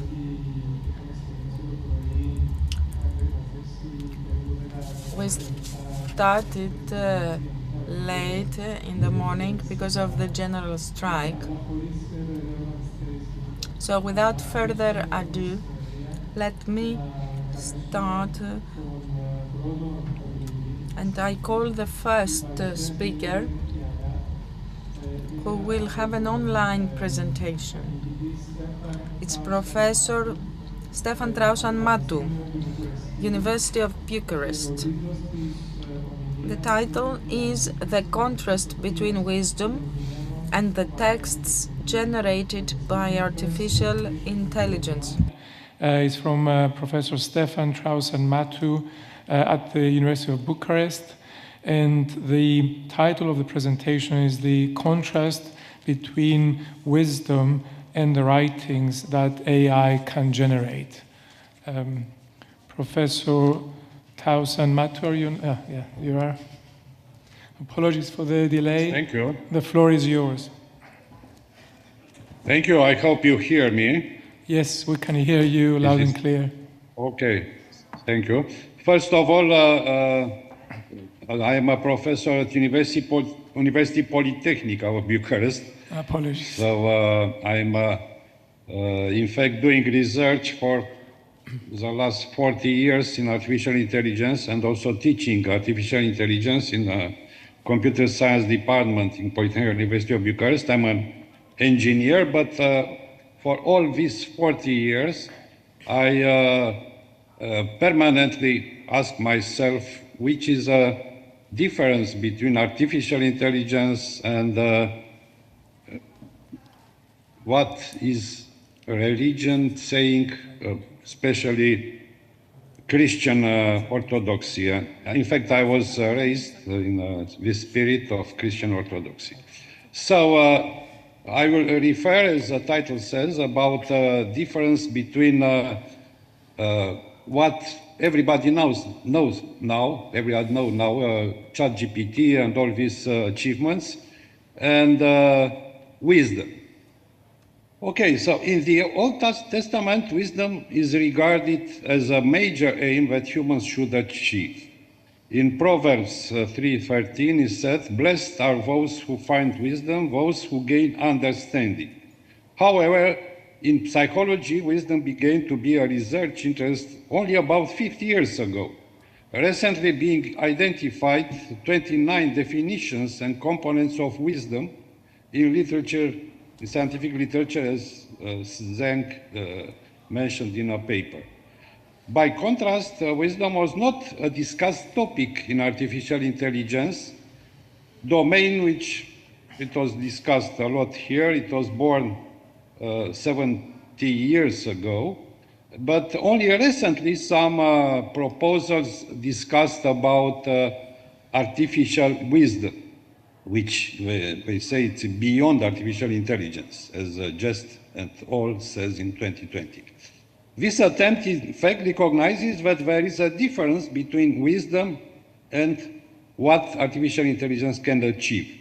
In the Holy Scripture, wisdom is considered in direct relation to life, soul, and love. And I quote, "The one who gets wisdom loves life." Or in another translation of the same phrase, "He who gets wisdom loves his own soul," from Proverbs 19:8. Moreover, God is a source of wisdom. The Lord gives wisdom, from his mouth comes knowledge and understanding, in Proverbs 2:6. Therefore, the disinterest of artificial intelligence and wisdom is not surprising. There is a major difference between intelligence and wisdom. as it will be also discussed in detail below. Moreover, artificial intelligence is based on the implicit postulate that human soul does not exist, that life can be explained without God, ideas that are also the foundations of post-humanism. For the sake of explaining the fundamental contrast between wisdom and artificial intelligence, I will analyze in detail some essential facts about the later advanced artificial intelligence and the state of the art in text generation technology. The name artificial intelligence was adopted in 1956 for the research directed towards developing computer-based systems that imitate and surpass human intelligence in connection with the newly founded knowledge science and the progresses in digital computers. However, artificial intelligence has roots in hundreds of years in the attempts to develop ways of getting all the existing truth.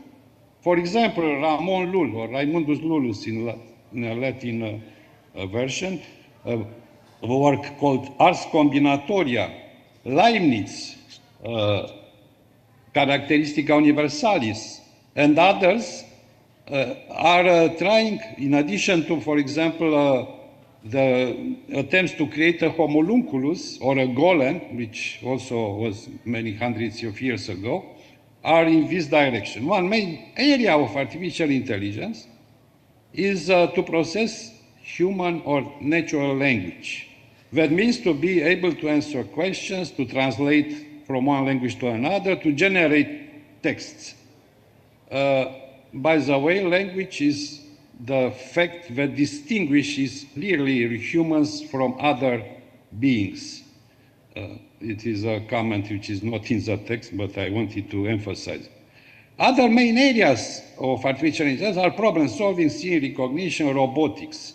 There are two artificial intelligence paradigms: symbolic, based on making inferences on explicitly representing knowledge, and connection is based on huge artificial intelligence neural networks, which is a subdomain of machine learning approaches which are using, in fact, statistics, well, statistical processes. It is now a reality that computer-based artificial intelligence applications, for example, ChatGPT, can generate text and speech in a similar way to a human. Such applications belong to the domain of the so-called generative AI, GAI, which includes, in addition to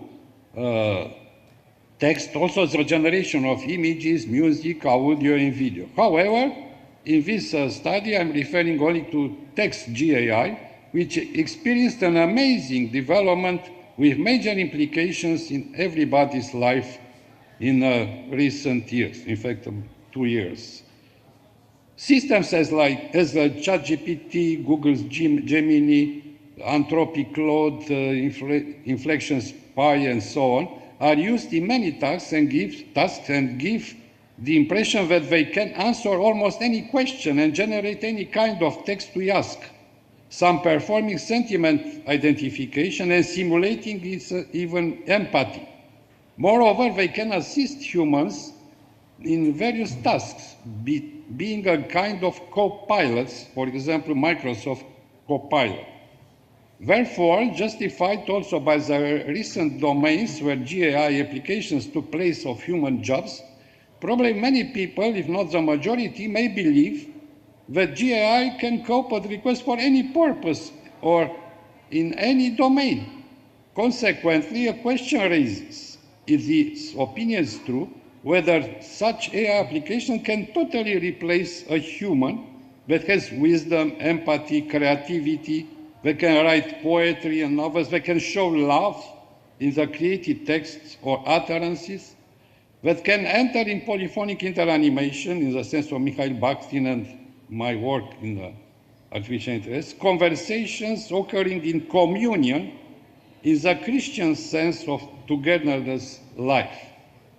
Some say that the answer is positive, probably ignoring the last feature, which communion, which probably they will not recognize as existing. That the so-called artificial general intelligence, AGI, will include, and I quote, AI systems that are generally smarter than humans, including all the above mentioned human features. While GAI, generative artificial intelligence, may be seen as providing very useful tools for helping people, it should be emphasized that the idea of artificial intelligence, and especially artificial general intelligence, is a pinnacle of very old aims and other practices to create artificial men, as I said before, and to have easy access to all the knowledge about everything. These aims are implicitly subsumed to those of imitating and even to be like God. Of course, these aims are for Christians illusionary and a fundamental sin. They are also the result of the pride that we can be like God, attitude that is incompatible with wisdom. And I quote, when pride comes, then comes disgrace, but with humility comes wisdom, from Proverbs 11:2. Another perspective on artificial general intelligence, which excludes God, is extending the evolution towards extending the evolution theory towards post-humanism, considering artificial intelligence as a next stage in the biological evolution, passing in a new era where robots will surpass, replace, and maybe even totally eliminate humans. And I quote from Ketush 2024, the realization of AGI would mark a pivotal moment in human history, ushering in a new era of post-humanism, a paradigm shift in our understanding of intelligence, consciousness, and the human condition. And I close the quote. Many human capacities are related to language. For example, communication, reasoning, creativity, and consciousness. For all of them, attempts to artificialization may be noticed even from the first years of artificial intelligence. Natural language processing, inference engines, artificial creativity. By the way, I make here a parenthesis. It was in the section before a discussion about creativity. It is a very debated subject if artificial intelligence really has creativity. Even yesterday in one of my lectures with my students, I discussed about this aspect. So artificial creativity, which is, I do not agree that artificial intelligence has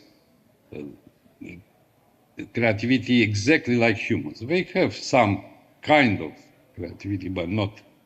And simulating consciousness or even discussing about whether robots and GI have conscience. Consciousness is also, I also make a comment, another very hot point where people saying, okay, artificial intelligence already has conscience. I do not agree, and it is another subject I will not insist here. In fact, what is characteristic to wisdom that AI cannot yet or even ever achieve? Some starting points in this discussion can be three major problems of artificial intelligence nowadays, which is not clear if they will ever be solved. Unethical decisions that are sometimes provided by artificial intelligence, for example, ChatGPT and other machine learning algorithms, the lack of explainability capacities. This is a major problem of today artificial intelligence, the capacity of providing explanations. It's a so-called domain of explainable AI. Because neural networks, artificial neural networks, and some machine algorithms, machine learning algorithms are like black boxes. They cannot explain. They provide results, but they cannot explain why they provided those results. And the third, which is also extremely important, hallucinations. By contrast, a wise man is characterized by ethics, and I quote, supporting others and contributing to a larger common good, and knowing and doing what is right. A wise man is capable of providing explanations of his decisions, and of course, he does not hallucinate. The difference between intelligence and wisdom results are also results also, if we investigate the above 29, which I mentioned in the beginning of my talk, definitions of wisdom in recent psychology research, we can find only few mentions. Professor Matthew, you have 2 minutes. Yes, I will finish before 2 minutes. Thank you. We can find in those 29 definitions, I analyzed in detail those definitions, only few mentions of intelligence features. For example, cognition, expert knowledge, and decision making. However, there are many other features characterizing wisdom, such as moral reasoning, virtue, deeper understanding of life, intellectual humility, patience, insightful knowledge, reflection, compassion, openness, empathy, compassion, altruism, pro-social attitudes and behaviors, dealing with uncertainty, human nature, self-transcendence, and religion.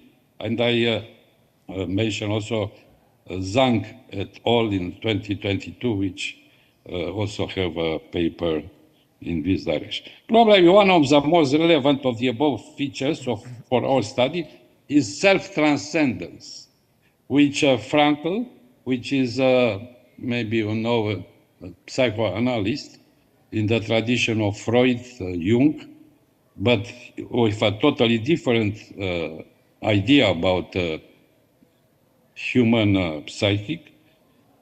So Frankl considered as a fundamental human desire to discover life meaning, which is, and I quote, equivalent to wisdom and implies the dissolution of self-based obstacles to empathy, understanding, and integrity. It should be mentioned that Frankl's phenomenology has been found as related to Christian Orthodoxy. So if we conclude in terms of psychology, intelligence may be necessary, but is not sufficient for wisdom, which needs, among others, an ability to see, and I quote, to see the big picture, a sense of proportion, intellectual humility, and considerable introspection. There are many opinions that artificial intelligence achieved and exceeded human capabilities. In fact, it's obvious for some capacities, such as calculation, data, image processing, and so on. But these performances are built, and I will very briefly say, they are built around the so-called large language model. In fact, it's obtained by training artificial neural networks on all the texts which were achieved, capable to be processed in a digital form. These systems are also in a very influential paper, scientific paper, as a stochastic parrot. So it's based on statistics, and this text generated by artificial intelligence may deliver information taken from all these learned texts, but there is a statistical synthesis of the text used to training these large language models, but the results Professor are Matthew, similar to what a parrot Professor Matthew, yes, I finished. Your time is in up. A sentence, thank you. They do not give us words of wisdom. As I saw, I must not be passing 15 or 20 minutes, sorry. Between the words of wisdom that the Holy Spirit gives and the words generated by ChatGPT, for example, lead us away from a spiritual life. Forgetting wisdom, as the Apostle Paul said, we should be servants not of the letter but of the Spirit, 2 Corinthians 3:6. Moreover, the AI-generated texts sometimes have serious ethical problems and sometimes hallucinate. We should be aware about words generated by AI. ChatGPT is very useful, but it is not a wise person and is providing a synthesis of what was previously written but not written. Thank you. Sorry, as I saw, I tried and I not passed. So as a specialist in artificial intelligence, I have very many. Thank you, Professor Matthew. Thank you. Thank you. Without any further ado, and in the interest of time, our next talk is from Michał Maffei, who is from the German Research Center for Artificial Intelligence. And the talk will be on systems of artificial intelligence and the non-authentic other, the analysis of ethical challenges. Η επόμενη ομιλία είναι από τον Michał Maffei. Next presentation by Michał Maffei. The speaker is repeating the title of the presentation in English. Thank you. Reverend Fathers, dear ladies and gentlemen, the title of my presentation is Conversational AI as Inauthentic Other, an Explorative Analysis of the Ethical Challenges. And I will start with the rise of the AI companion. So, in 2015, after the unexpected death of her best friend, Eugenia Kudia developed a conversational AI system meant, as she stated, to fill the void left by the premature loss of Roman Mazurenko, her closest friend. Kuida used the collection of text and audio messages with her best friend as training data and developed a chatbot aimed to answer her messages in the same manner Roman would have done it. Initially, the app was meant to have no other users. It was just a confronting way to grieve the loss of a friend, she said. Then Kudia decided to make the chatbot available to the public. As people started talking to Roman, we just saw that they were opening up and building an emotional connection, Kudia declared. 1 year later, she launched Replica, a customizable app, communication app, which currently has 25 million active users. Of course, Replica is not the only platform of this kind. Che, Anima, Character AI, PI, etc. are just a fraction of the existing alternatives. Through these platforms, users have the capacity to interact with a conversational AI agent that tries to simulate a wide range of personas: a friend, a child, a relative that passed, a partner someone has recently broken up with, and many more. Conversational AI systems are not limited to companionship platforms like Replica. In healthcare, they provide mental health support through platforms like WeBot, offering real-time cognitive behavioral therapy guidance, and the example can continue. All these examples represent a significant shift in how technology interfaces with humans. These systems, based on NLP, natural language processing, and machine learning algorithms, are capable of simulating highly realistic conversations, providing to users interactions that feel personal, human, and emotionally engaging. Conversational AI and human perception is stated in a workshop held at Radboud University, where Pim Hasselager, professor of brain, cognition, and behavior, emphasized the peculiarity of an AI system which is often overlooked: the complete lack of sentience. Despite great processing capacities, conversational AI executes commands or interacts with humans only through calculation modalities, without any capacity of experiencing or understanding the actions performed. Hasselager defined these systems as inauthentic others, as empty vessels, indicating that conversational AI is nothing more than a pure computation systems, regardless of what they might be considered by users. Research on human behavior highlights our tendency to attribute human characteristics to robots or AI systems while they do not have them. This human frailty drives us to oversize conversational AI capacities and perceive or relate to such systems as to someone rather than as to something. Besides, this tendency is not necessarily linked to a system's performance to simulate persona. Even Joseph Weizenbaum, the creator of Elisa, the first world chatbot that could do not more than repeat information back and ask for more details, wrote almost 50 years ago. What I had not realized is that extremely short exposure to a relatively simple computer program could induce powerful delusional thinking in quite normal people. While these claims about human perception in relation to conversational AI are rather oversimplified, they indicate at least that the relational facet of human nature might sometimes be deceived during human-AI interaction. To further explore the relational aspect of human-AI interaction, the terms authentic and inauthentic other will be defined in the following lines. So authentic and inauthentic other are terms which are not defined in the contemporary literature. However, if you want to define inauthentic other from a pure technical perspective, then it can be defined as a computational tool engineered to simulate human-like characteristics and utilize them in interactions with humans. However, inauthentic other is a context-bound term whose connotation is lost when it is utilized outside the theological discourse.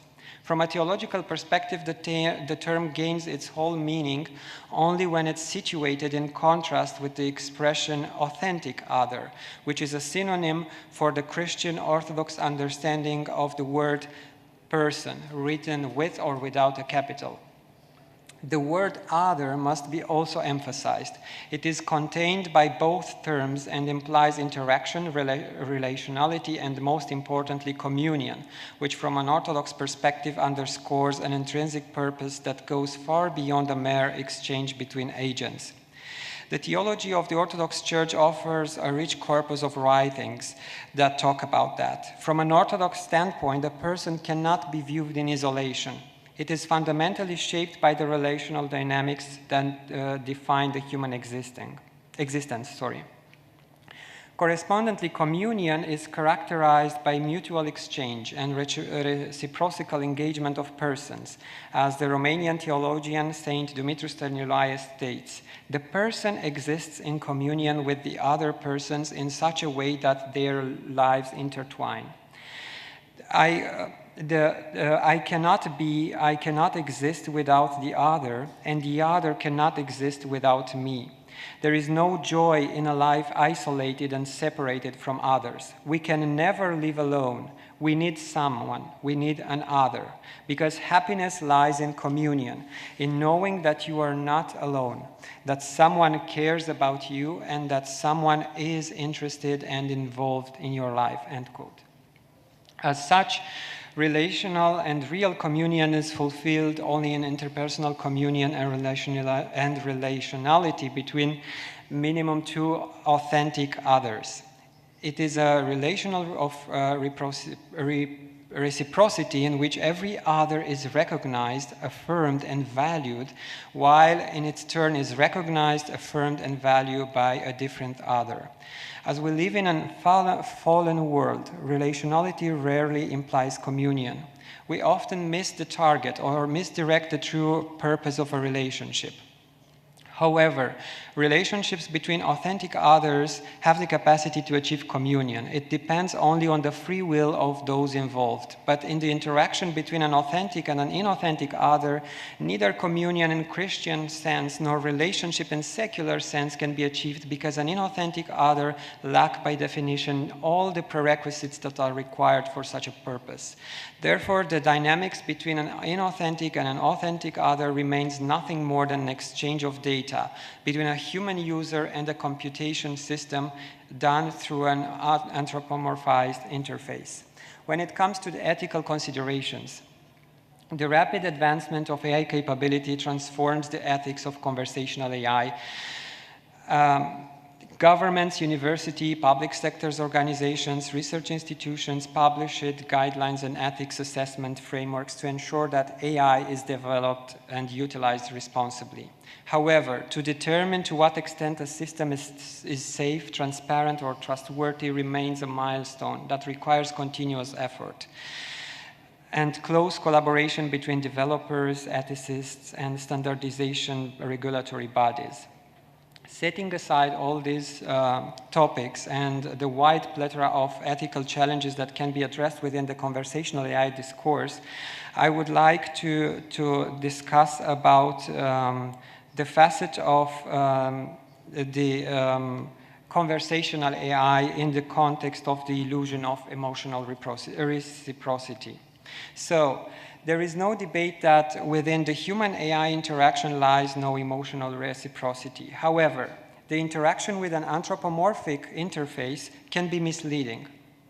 While basic anthropomorphic features are utilized to ease the process of human-computer interaction and make the digital interface accessible to simple speech and text like ChatGPT, some AI systems like companion bots, AI toys, and robots are designed to simulate deeper, more emotionally resonant interactions.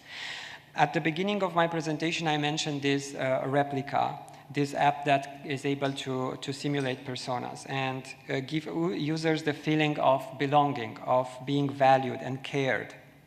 Various factors from the suffering of losing a child or a partner to loneliness or even pure boredom convince people to engage with inauthentic others and create bonds with them.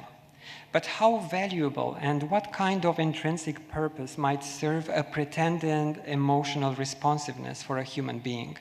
When we feel appreciated or care, does it matter if the affection and empathy that comes to us is only pretended? Should I care whether I interact with an authentic other that will genuinely care, or as long as my experiences are real enough, is this irrelevant? From a philosophical perspective, would it be sufficient for me to consume the other as means to my own ends, or do I need, as a relational being, to interchangeably resonate to the joys and the sufferings of others, seeing them as ends in themselves? The answer I chose is given by Saint Dumitru Staniloae, quote, "We need the presence of someone, the presence of the other. I need the other and the other needs me, because the other is far more important to me than I am to myself," end quote. Therefore, while AI can provide a sense of empathy, the presence of an authentic other is making the difference. The reciprocity is only illusory, and because in true communion, the other is far more important than I am to myself, there is no place for objectification or instrumentalization of any kind. The understanding of true human communion becomes even more significant when we consider the implication of using AI to replicate lost loved ones. For example, creating an AI companion that simulates someone I loved and lost will separate me from the true self of the person that passed. Instead of praying for the person and continuing in this way my relationship with the person, I create a surrogate, a replacer of someone which continues its own existence after death, as the Orthodox Church is teaching. I will be left only with the illusion of reciprocity, depriving myself of the great opportunity to remain in communion with the departed person through praying for her. Consuming the illusion of reciprocity might provide some temporary solace, but with the great price of being detracted from the true communion with an authentic other. In this sense, true relationality transcends physical presence and continues through acts of memory and prayer, which affirm the eternal value of the person rather than reducing it to an algorithmic imitation. Mihai, you have 2 minutes. Okay. AI can definitely serve as a meaningful tool in this specific sector, but only if it used for recollection, as means to help individuals to preserve and access memories, encouraging reflection and prayer for the departed. If it used for replacement, then conversational AI undermines the fundamental nature of authentic human relationships, creating a poor facade of emotional reciprocity.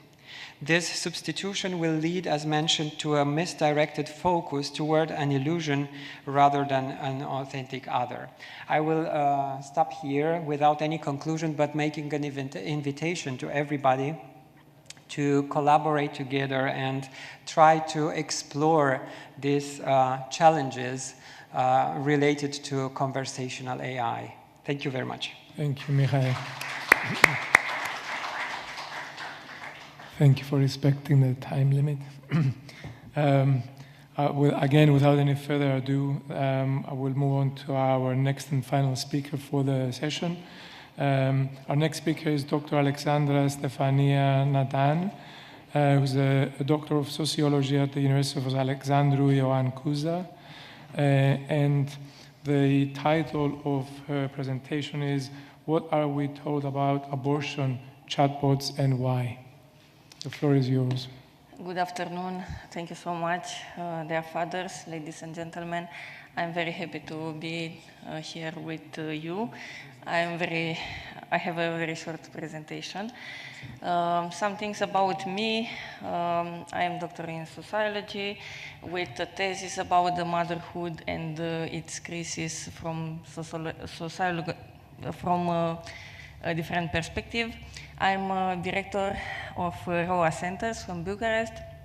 It's a network of centers who supporting women in pregnancy crisis and different situations. And I have a 50 years experience of working in social services for women and mothers. Why do I have this presentation about what chatbots say about abortions? Around the world, many people are using this application for not only for network or for playing, but many people are using chatbots for asking a very important life problem. From practical experience and research, the issue of abortion, it's not about the pro or anti-abortion debate. It's about the mindset of society, about the presence or absence of support, and about the education and the sources of information. More people are not just asking the bots about the different simply issues. Many people discuss about the large problem. Here you can see in next slides, you can see two different dialogues with ChatGPT. The first is from pro-life perspectives. You can see the ChatGPT ask from similar perspective. It's the same situation in this slide. And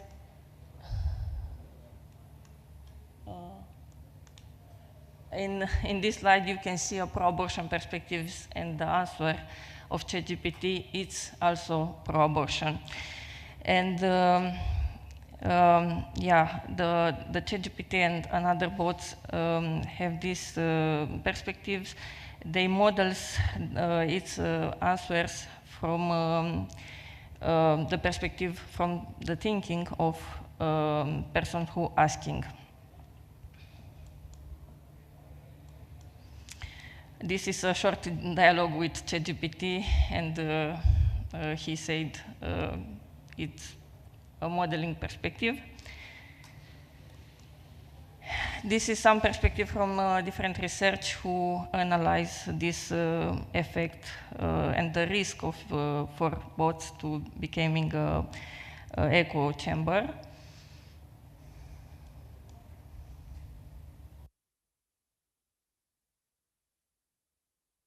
I see to this different perspective about the relationship between human person and artificial intelligence. It's a reductionist perspective and theological perspectives. We speak many times these days about the theological perspectives, but two perspectives it's very present in our society. This is a short quote from Saint Dumitru Stăniloae from Romania about the communion and the relationship with other people. I was very impressed about this message. And yeah, I think it's very important to understand this risk about the chat box. And yeah, I think all artificial intelligence will ultimately wear the human face of the person who built and who developed them. I think the dialogue of person to person is about the love, about the feelings, about the image of God who people have. And I think a meaningful and real personal dialogue with artificial intelligence will not be possible in the same way that loving personal dialogue is possible between the people. If man choose to consider dialogue with the product of artificial intelligence as real, it's because it's not only a form of narcissism, but it's many risk for future.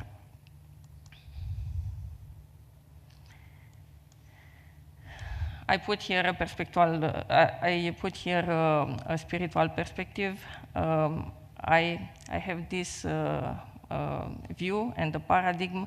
I think in the future people need to find these different answers about how to face with the challenges of intelligence artificial in their relationship with the God.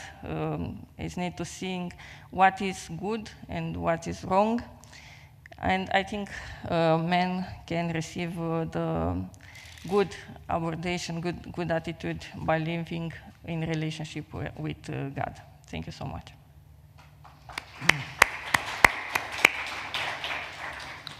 Thank you, Alexandra, for helping us get back on time. That was very timely and well under the 15 minutes.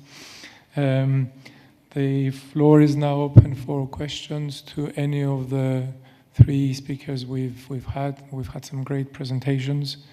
I speak in English because of our speakers, but of course questions can be asked in Greek. Are there any questions from the floor? Father John.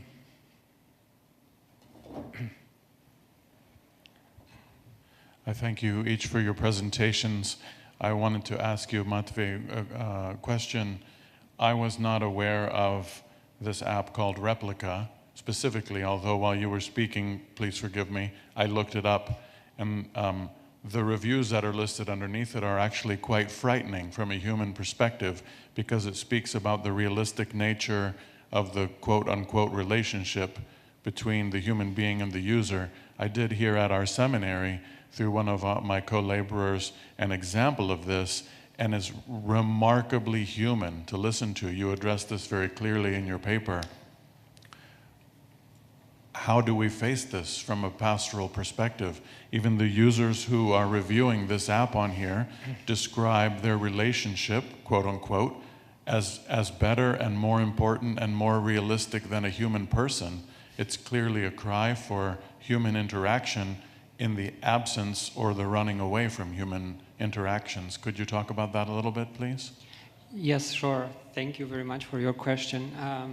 As I came from this area of standardization and regulation when it comes to AI, I fully agree that such type of application must be banned. But until then, so I think it would be possible. Of course, I was not mentioning this into the presentation. 2 weeks ago, we had the first suicide given to such type of apps.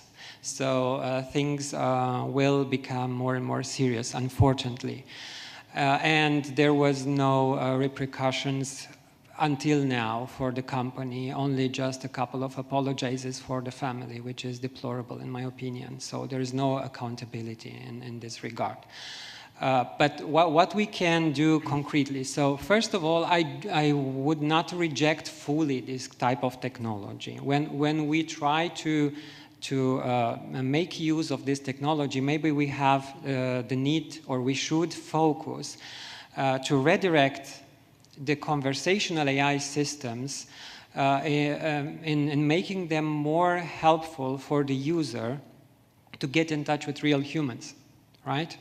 So for ChatGPT, I am a militant of excluding these capacities of being able to answer those type of questions like how are you, thank you, being kind. No, it has to be an AI assistant, and that's all. You provide me information. I would make the interaction with the system a little bit not so warm as it is now. But when it comes to these replicas of people that are living or that passed, I think it's okay to use them if they help you to truly reconnect or recollect with the real person that existed or is someone somewhere else, and you split up with the person, but not as a replacement. It's very dangerous, and it seems from a psychological perspective to be more dangerous because there are a lot of teenagers that get into this very fast type of relationships, right, in school, and they broke up, and they create simulations of their exes. What's this? I don't know. I don't want also to be pessimistic. I think the regulation is not there yet, but at least in the European Union, things will become more concrete starting next year. So, and as I said at the very beginning, because I'm extremely long, I apologize for this, I think this type of applications should be banned or created in such a way in which they can foster or redirect people towards real humans. Thank you. Sorry for being so long. No, not at all. One final question.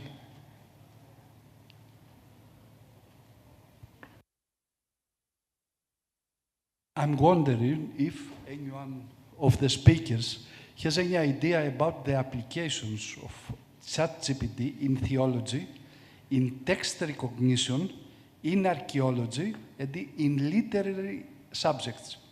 My experience is that these instruments are fantastic as regards finding common patterns among these multifarious instruments.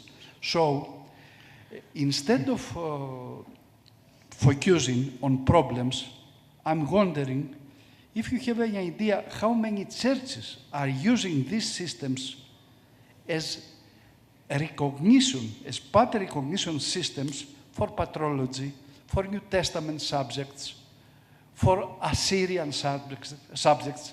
We have a revolution. What I'm hearing here is just a catastrophe. I have the impression that we're a little bit one-sided. Thank you so much. I don't know if any of the speakers would like to respond. I have a response, but speakers have priority. I can respond if yes, ChatGPT can be used, and I tried to use it in, for example, analyzing literature. I developed artificial intelligence tools for analyzing rhetorical devices, for example, in text, and other, for example, rhythmicity and so on.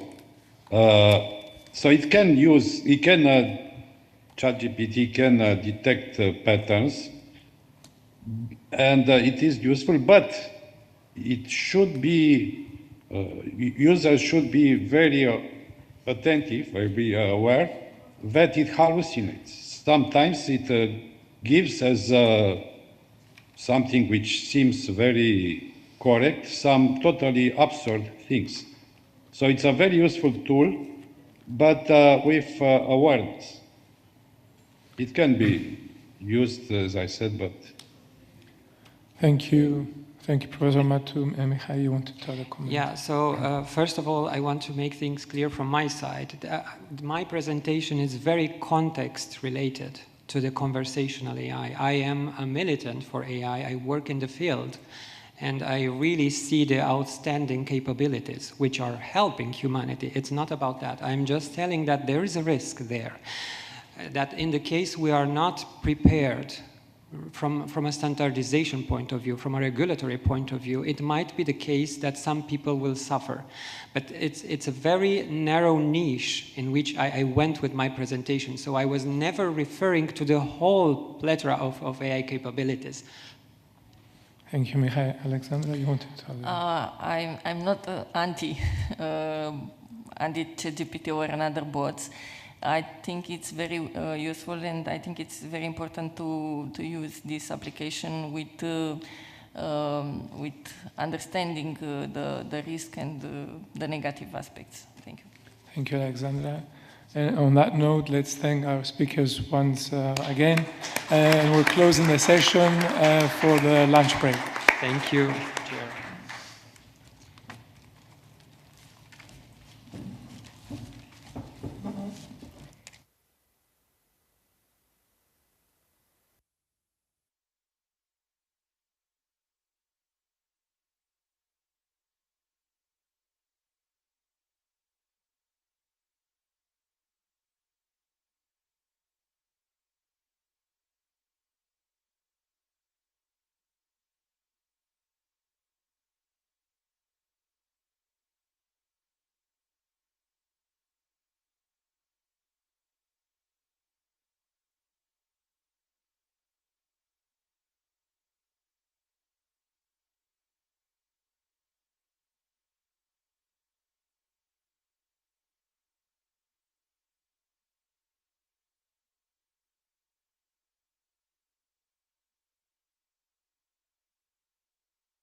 It would be better because it's for the online.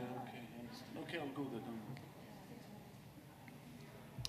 So, can I start, right? No. Hello, everybody. Welcome to the session B10. I am Mihai Maftei, and I will be the moderator.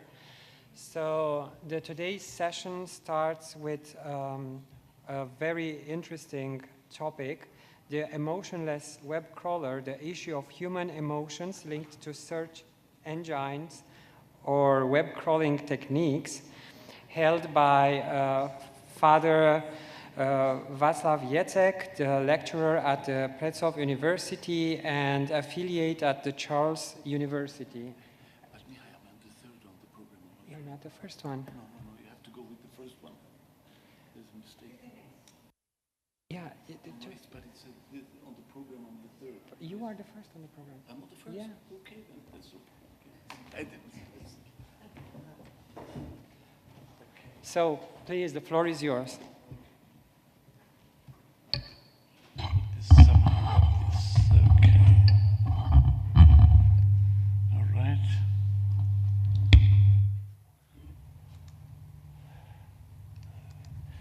It's not showing on the screen. Oh, okay. Is it going to show on the screen? I'm not sure the presentation. Oh, there it is. Okay. All right. Thank you for the opportunity to speak here. My topic originally was based basically on web crawling engines, but then I decided to put an addition, and I decided to speak about sentiment analysis, which is related to it. So I'll start my talk, and I start my talk with this quote that I found purely by chance on the net in a paper discussing something completely technical. And I found this quote which says, "Through the analysis of emotional tendency in online public opinion, governments and enterprises can stabilize people's emotion more effectively and maintain social stability."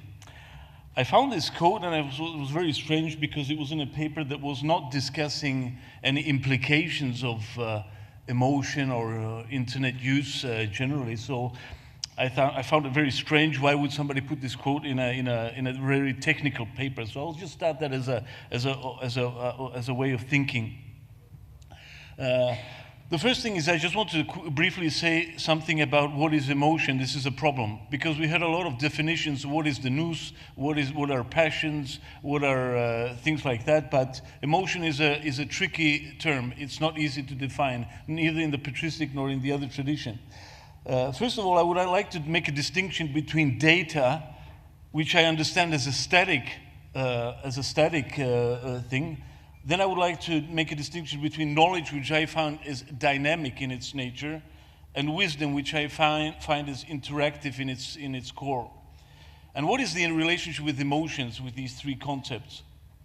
Are emotions dependent entities in one way or another, or have a life of their own? There is also a complex attitude to emotions, passions in the patristic accounts. The patristic accounts by no means are uniform in these terms, as maybe we could think. What is a passionful being in the patristic tradition versus passionless beings? Imagine the real dichotomies which are in terminology in the patristic tradition. What is the algorithm of love, emotion? Is emotion a love? Is it an apathetic machine? What is it exactly? Then we can go and ask ourselves, what are the goals of AE, machine learning and other forms of contemporary technology? To react on emotions, create emotions, or predict emotions, or ignore emotions? What are the goals here? There is a specific way of doing things which is called sentiment analysis, web crawling, etc., which is, I think everybody knows about or heard about them. But they're not immediately linked to emotional disposition, but can be in a certain way if they're used in this way. So there are various goals of sentiment analysis and web crawling, search engines, selling products, analyzing the market, data analysis, data storage, search information, and so on. But the question is, do you know what you're searching for? Are you searching for answers, data, knowledge, wisdom, or searching for emotion fulfillment? The other question which immediately springs to mind is their emotional interaction with the machine. Any form of text in the media is the result of priori taxonomy, which we heard in other contributions to this conference, and selectivity either by the machine or the human person. There is a selection process, as we heard many times. This can entail a conscious process in one way or another, but not necessarily. It can be a natural automatic process. The selection of a text or information can be planned with goal in mind in order to produce emotions, but not necessarily. The machine can learn to produce emotional reactions. The other question is whether it can be programmed to feel emotions. Feeling emotions in an objective, free way essentially entails unpredictability, which is important in our discussion. Unpredictability is real and has its unpredictable outcome. Example, women and men in marital life, each producing different emotional responses at given situations. The offspring of a marriage, the child is a new product, unique as a conflation of emotional beingness of the parents. The child is independent of its parents and has its own emotional output character. Emotions are relational, that is. The patristic tradition, emotion must be expressed to another object to be truly fulfilled. I mean, this is a basic tenet of patristic thought where you have to express emotion to something or someone to really feel the substance of emotion. Love as an emotion cannot be self-contained according to the patristic tradition. Without interaction, emotion exists in the subject but is not expressed, interacted with, which creates a limited subjective emotion. Okay, sentiment analysis, which everybody probably heard about, is not concerned with emotion. It's concerned with positive, negative, or neutral states and reactions. These can be associated with emotions, but not necessarily. Search engines, web crawling, can be linked with emotions also, in the sense of emotion forming our preferences, and our preferences influencing pre-ordered emotions. The issue is whether all human behavior and preference is or not linked with emotion. Even the most irrationally based decision is based on an emotional disposition in one way or another. The individual approaching the information, looking for information, approaches these with a particular mindset and leaves a site or information with a different mindset, let's say emotion. The internet and other media are not the same as the human person. The human person interacts, the net absorbs interaction or forms interaction according to this absorption of input. The emotional response of the media is static and one-sided. It forms its conclusions based on a parasitic relationship, not necessarily creating emotions, but rather reacting on them. Emotions can be created by A, but always on previous output input. Positivity or negativity in sentiment analysis is not necessarily indicative of a positive or negative emotion, as I said. What is positive or negative can be based on purely irrational, non-emotional processes. Sentiment analysis, just as web crawling, can never be completely emotionally objective in any form. Custom-made web crawlers and custom-made sentiment analysis algorithms will always be subjective, based on predispositions, assumptions, mechanical processes, etc. Reaction to the emotions of the individual target group again creates new sets of possibilities, which are however limited by these in advance. Coordinating emotion according to needs limits this emotion in the end. The problem is how to identify emotions and search for emotions in this whole system. Why would you look for emotion and stimulate emotion in a human being? Rational or emotional, what is the link? What is the link between rational and emotional here? Because rationality is the thing that governs machine learning.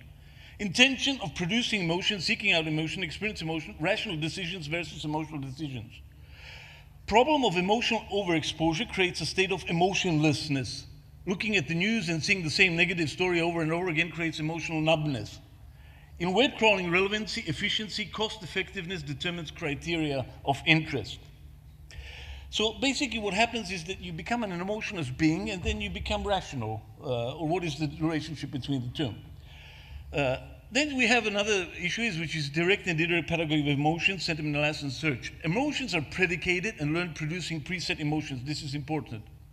In the end, each person has a more limited choice for emotional expression, the more he or she utilizes search engines, or if the material is adapted to preferences of the individual. In search engines, the choices get narrower or broader, but dependent on the algorithm used. Emotion not directly with text or terms, but without context. Contextual emotion is difficult to detect. Discover emotion in a text or side effect. The negative results controlling emotions, a conscious process of control. The problem is, how do you detect or create a system of detecting emotions in a text or other form of communication? I'll just give a brief example here. What is the goal of detecting emotions? Religious texts, political texts, and other similar texts, by virtue of their character, have a propensity to form and structure emotion in a reach-out mode. Goal of marketing is to sell products. Emotion can be merely a byproduct unless used for marketing. We can stipulate degrees of a reach out mode in any forms of information. The more you search for something, the more you are paradoxically limited by the search and its specifics. Web crawlers, search engines are limited in their scope for many reasons, which means that there will always be black holes in terms of objectivity, but importantly, other forms of interaction. On a most basic level, what you search for is what you are. Any word term can be emotionally charged on its own if I go more to a technical side of my talk, but this is dependent on the preparatory situation of the given reader and the context. Words and terms are always contextually determined in their meaning and import. Even the most emotionally charged term, let's say love, God, can lose its emotionality, and this has implications for machine learning and other forms of AI development. For example, a term like self-realization, which you can find on the net very, very frequently, has a potential on its own to stir emotions in a reader that reads it, whether he or she is religious or not, since the term reaches out to the core of the human person in one way or another, which stems from its designation. These emotions are not necessarily positive or negative. Here we may speak of emotional terms without necessarily identifying the type of emotion in question. In context, this emotional is further enhanced. I'll give a brief, quick example because I can't manage to do all in 15 minutes here, but at one particular site dealing with Indian religious systems, we read the title, The Science of Self-Realization. In this title, the term self-realization is potent with meaning, perhaps immediately evoking associations of an emotional kind. The term science is, of course, more abstract. On its own, science is a word corresponding to a fact, to a state of affairs. And we will be hard-pressed to identify some forms of emotionality in this term. However, the combination science and self-realization produces an explosive emotional term, since the already emotionally charged term self-realization is further jettisoned to higher meanings by the amplifying term science. Since now self-realization not only expresses something abstract, but a concrete scientific character that is generally, of course, viewed by all of us positive.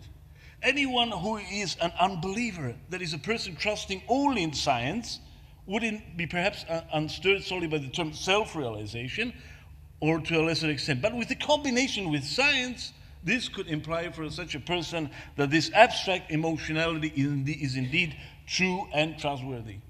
Terms themselves associate with degrees of emotion. So, I mean, not one term is loaded with emotion.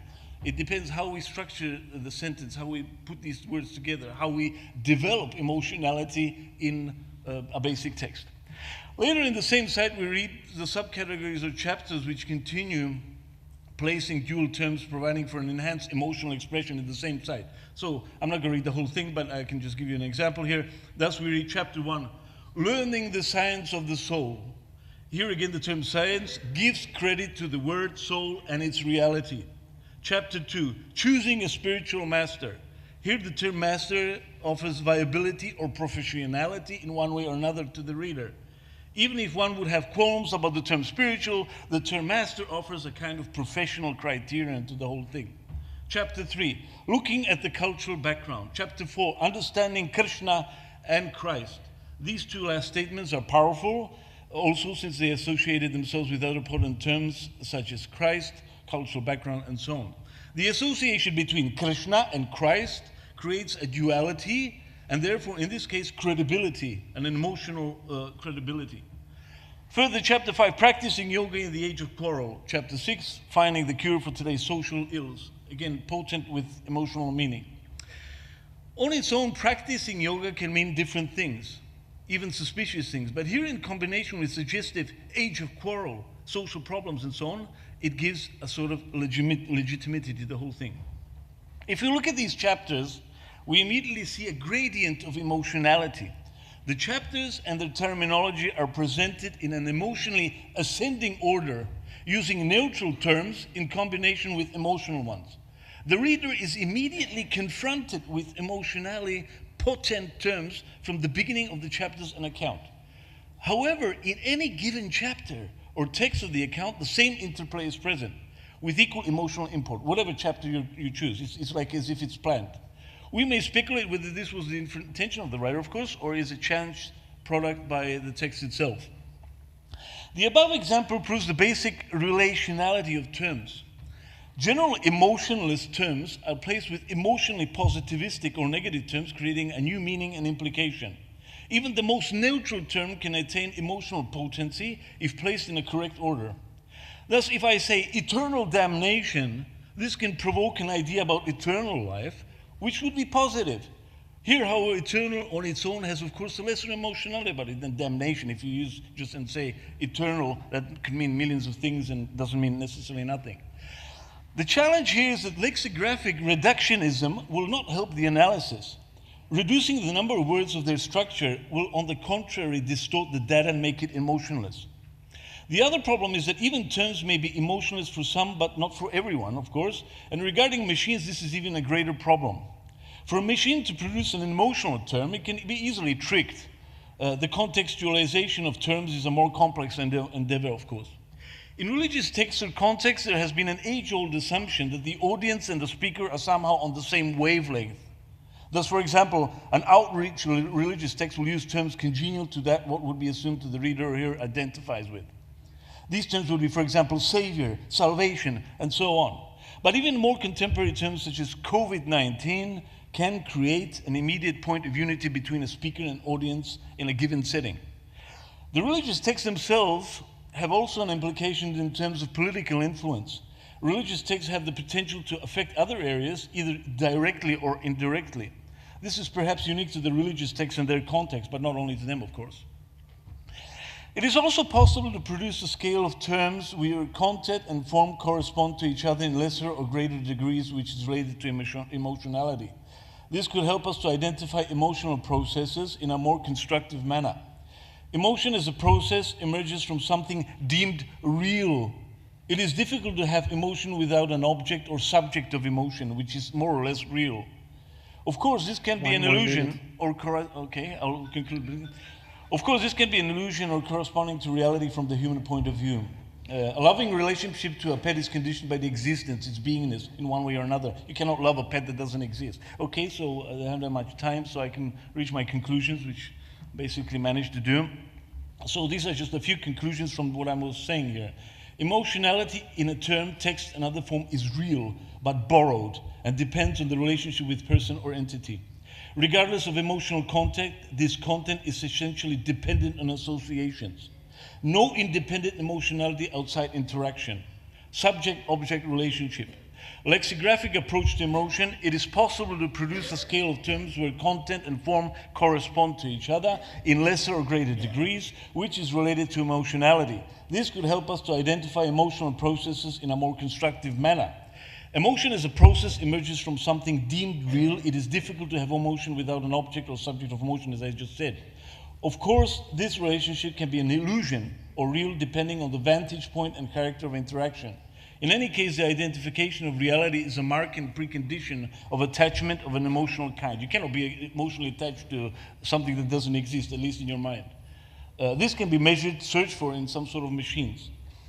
And reading motion means determining emotions. And I'll just conclude with a quote from Chrysostom, which is, I found it interesting, a bit relevant here.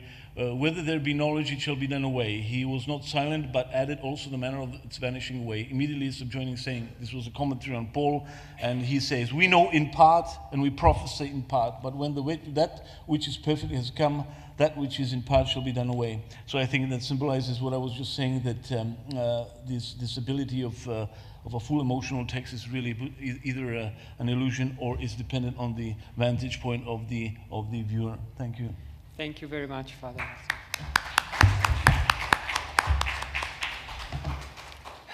Now I will introduce our second speaker, Professor Emanuel Vlatakis, Assistant Professor in the Department of Computer Sciences at the University of Wisconsin-Madison. His research focuses on the theoretical foundation of computation, including beyond worst-case analysis of algorithms, machine learning theory, algorithmic game theory, optimization, and dynamical systems. Professor Vlatakis, the floor is yours. We can't hear you, unfortunately.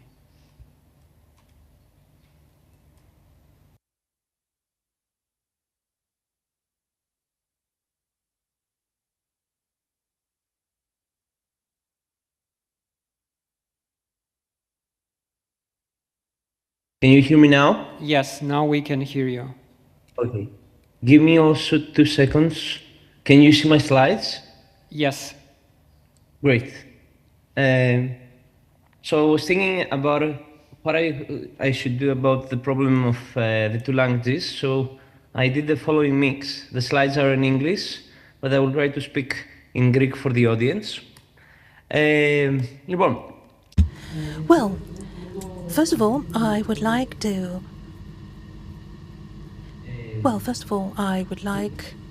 says the speaker whose sound is interrupted. Let me say something. I can't speak and at the same time listen to the translation of what I'm saying. You can have, you can mute the sound, sir. Give me a moment. Just give me a moment, says our speaker.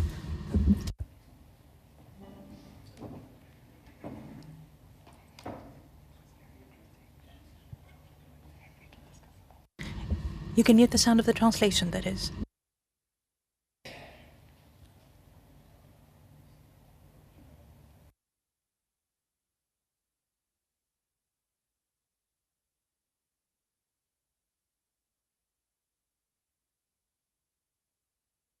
Unfortunately, now we don't see this slide.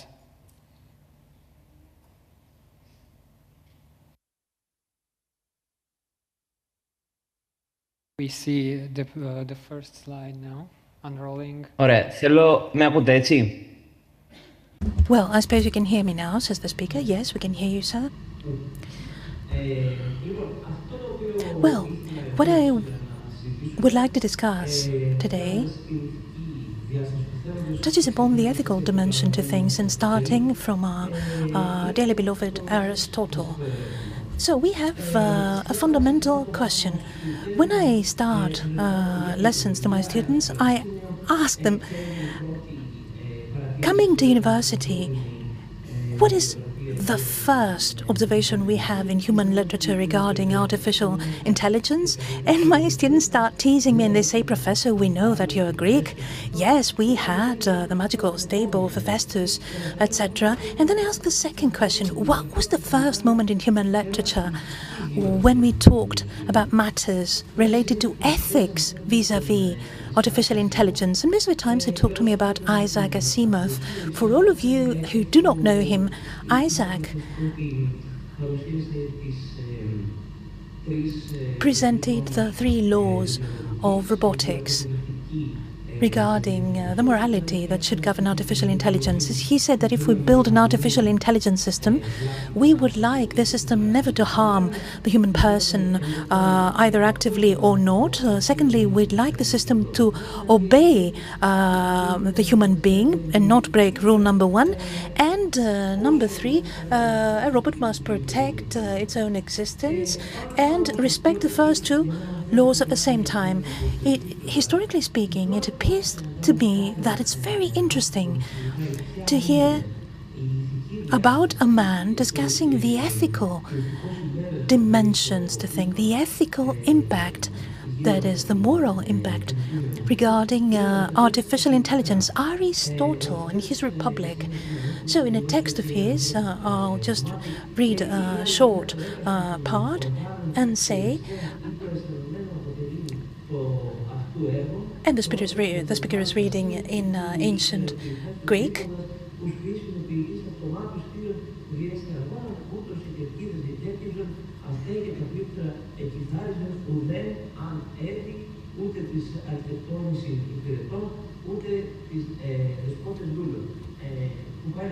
Which means, in effect, to translate it, says the speaker, for you to understand, if we manage to reach the point whereby organs will be able to function or instruments will be able to function in their own right. If we give them an order, they'll end up behaving like the mythical tools of Daedalus and god Hephaestus. And the important thing is the last feature that he mentions. Aristotle, since very old times, already believed that if artificial intelligence ever comes to be, man will break free from slavery and they will not need to work and be exploited by their employers or masters. And of course, it goes without saying that my purpose here is not to teach history. I would like us to focus on this wonderful phrase, a phrase which, in my opinion, is a Marxist phrase, if you think about it. This is the bottom line. This is the first personal viewpoint whereby automation in labor, in a sense, can offer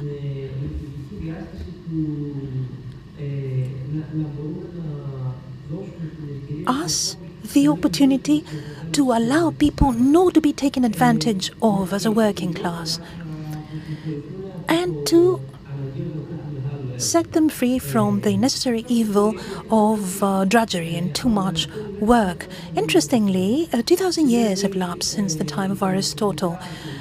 Historically speaking, financially, there's been a major transformation from feudalism. We passed to the stage of modern capitalism. We had the universal pattern of economy, and we had the Protestant way. We had the transformation of capital. We left gold, we moved to the oil, digitalization, and so on and so forth. However, throughout this process, we never, ever discussed this exhortation by Aristotle. He said, mind you, a time will come when automation will set man free from labor drudgery. And all of a sudden, something happened and Aristotle became relevant again, and quite interesting. Now, in any classical discussion during which we try to embrace the idea of artificial intelligence, what people discuss is the Luddite phenomenon. I don't want to talk about it here today.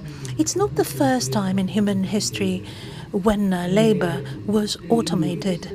Luddites were people that worked during the first industrial revolution in London. They were losing their jobs because of labor automation, and that's the reason why they ended up breaking tools and instruments to prevent their dismissal. Human history showed in a negative way that we don't learn our lessons in the end, unfortunately. We grow accustomed to showing indifference to previous generations. Unfortunately, we forget the way in which previous generations or older people than we are will have to adjust to whatever comes next in progress, with technological progress. However, when jobs disappear, other jobs appear, and after many decades, there comes a professional balance, an equilibrium. But I have this question.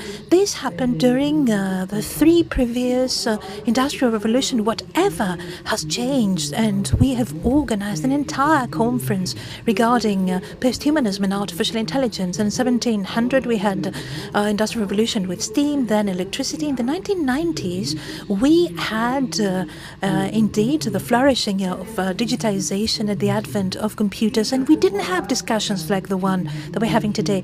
What is it that has changed things to such an extent that we keep talking about artificial intelligence? I believe that if we think about it deep enough, it's the first time in human history since 5000 BC when man in the agricultural revolution was able to put the cow and the horse in front of the plow in order to increase strength. This is industrial revolution number one, whereby humanity replaced not a physical part of a process concerning economy, for instance, but it's the first time that human beings tried to replace a different part of processes with digitalization and artificial intelligence. So we have tried to do away with something that has to do with mental capacities. If we think about it deep enough in a model with or without God, humanity after the French Revolution built its superiority around the idea of Descartes, cogito ergo sum. What differentiates me from the rest of the creatures? The only way that makes me different is my ability to think. I'm the only creature of reason. And now that I have another object created in this life, an object that appears to have the same mental capacities, this triggers a crisis against myself. Even though I'm not a theologian myself, what I see here is the great conflict of defining again what is the meaning of willingness, will, the personal freedom and constitution of person.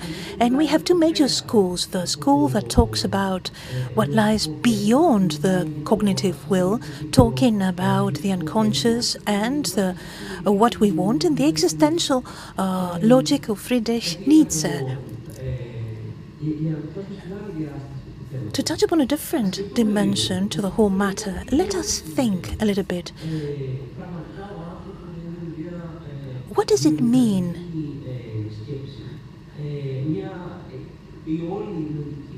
for man to have mental processes regarded as nothing else than a process of neurons? We needn't compare anything to artificial intelligence. We have a chemical process with polarizations, depolarizations of electrical signals through chemical processes of the brain, and the computer merely does it using different electrical signals. But look at what's interesting here. Human thought does not differ much from artificial intelligence, and we'll come to the interesting philosophical question: why is it that at the bottom line, robots, if they have a consciousness of their own, why is it that they should be turned to our slaves? And if this sounds funny to you, imagine that the word robot came from Karl Čapek, an Aristophanes author. The word robot is found in a play he wrote in 1920. He was thinking about the right way to describe the machines that we would have do everything that is difficult.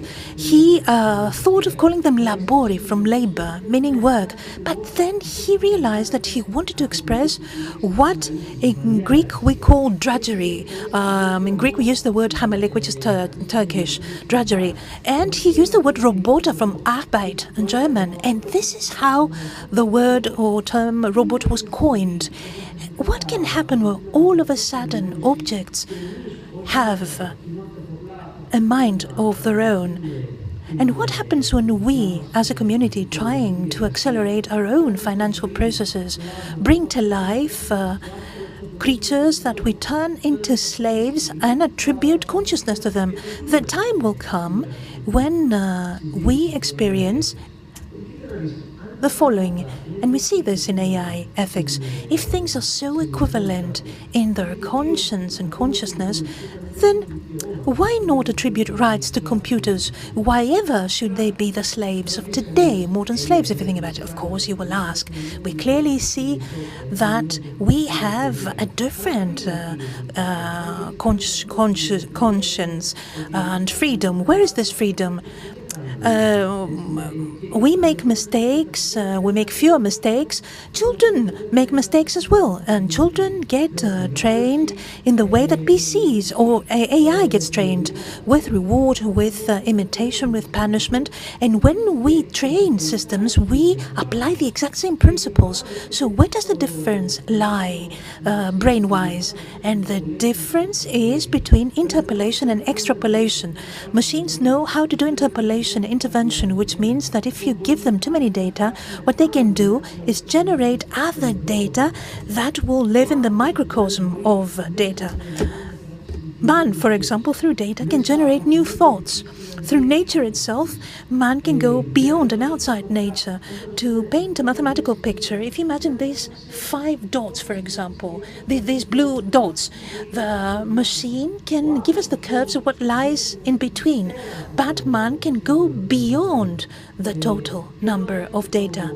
And here comes a characteristic phenomenon. I'm not a theologian, let me repeat, but a thought that I would like to share with you.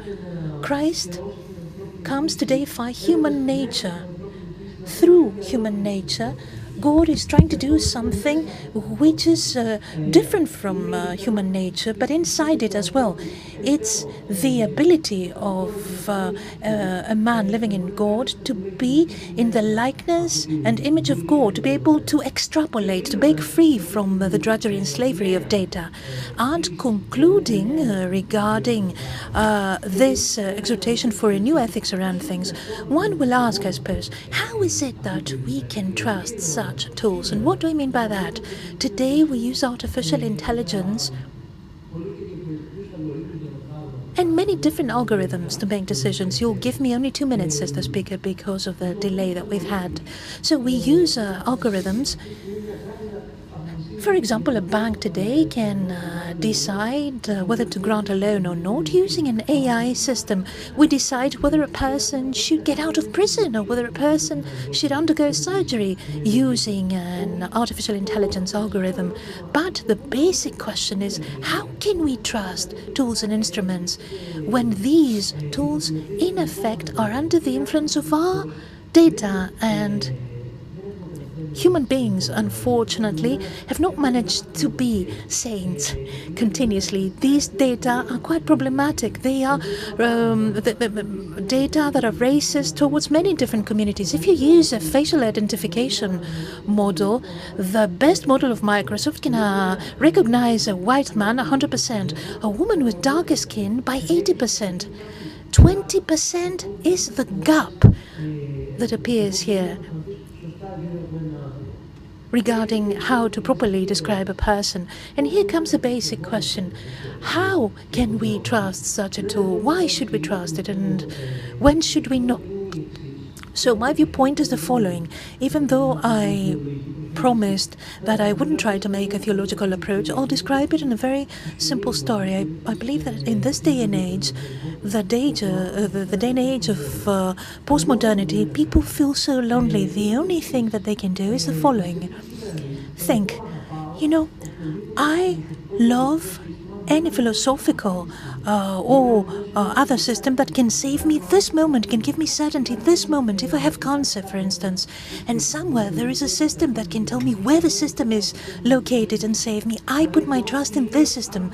I couldn't care less whether the system in its own right is absolutely infallible according to the scientists that have manufactured it. For many centuries we've changed the viewpoints about electrons. Outside there are so many people that are fans of physics. Physics that is so humble, changing itself every day.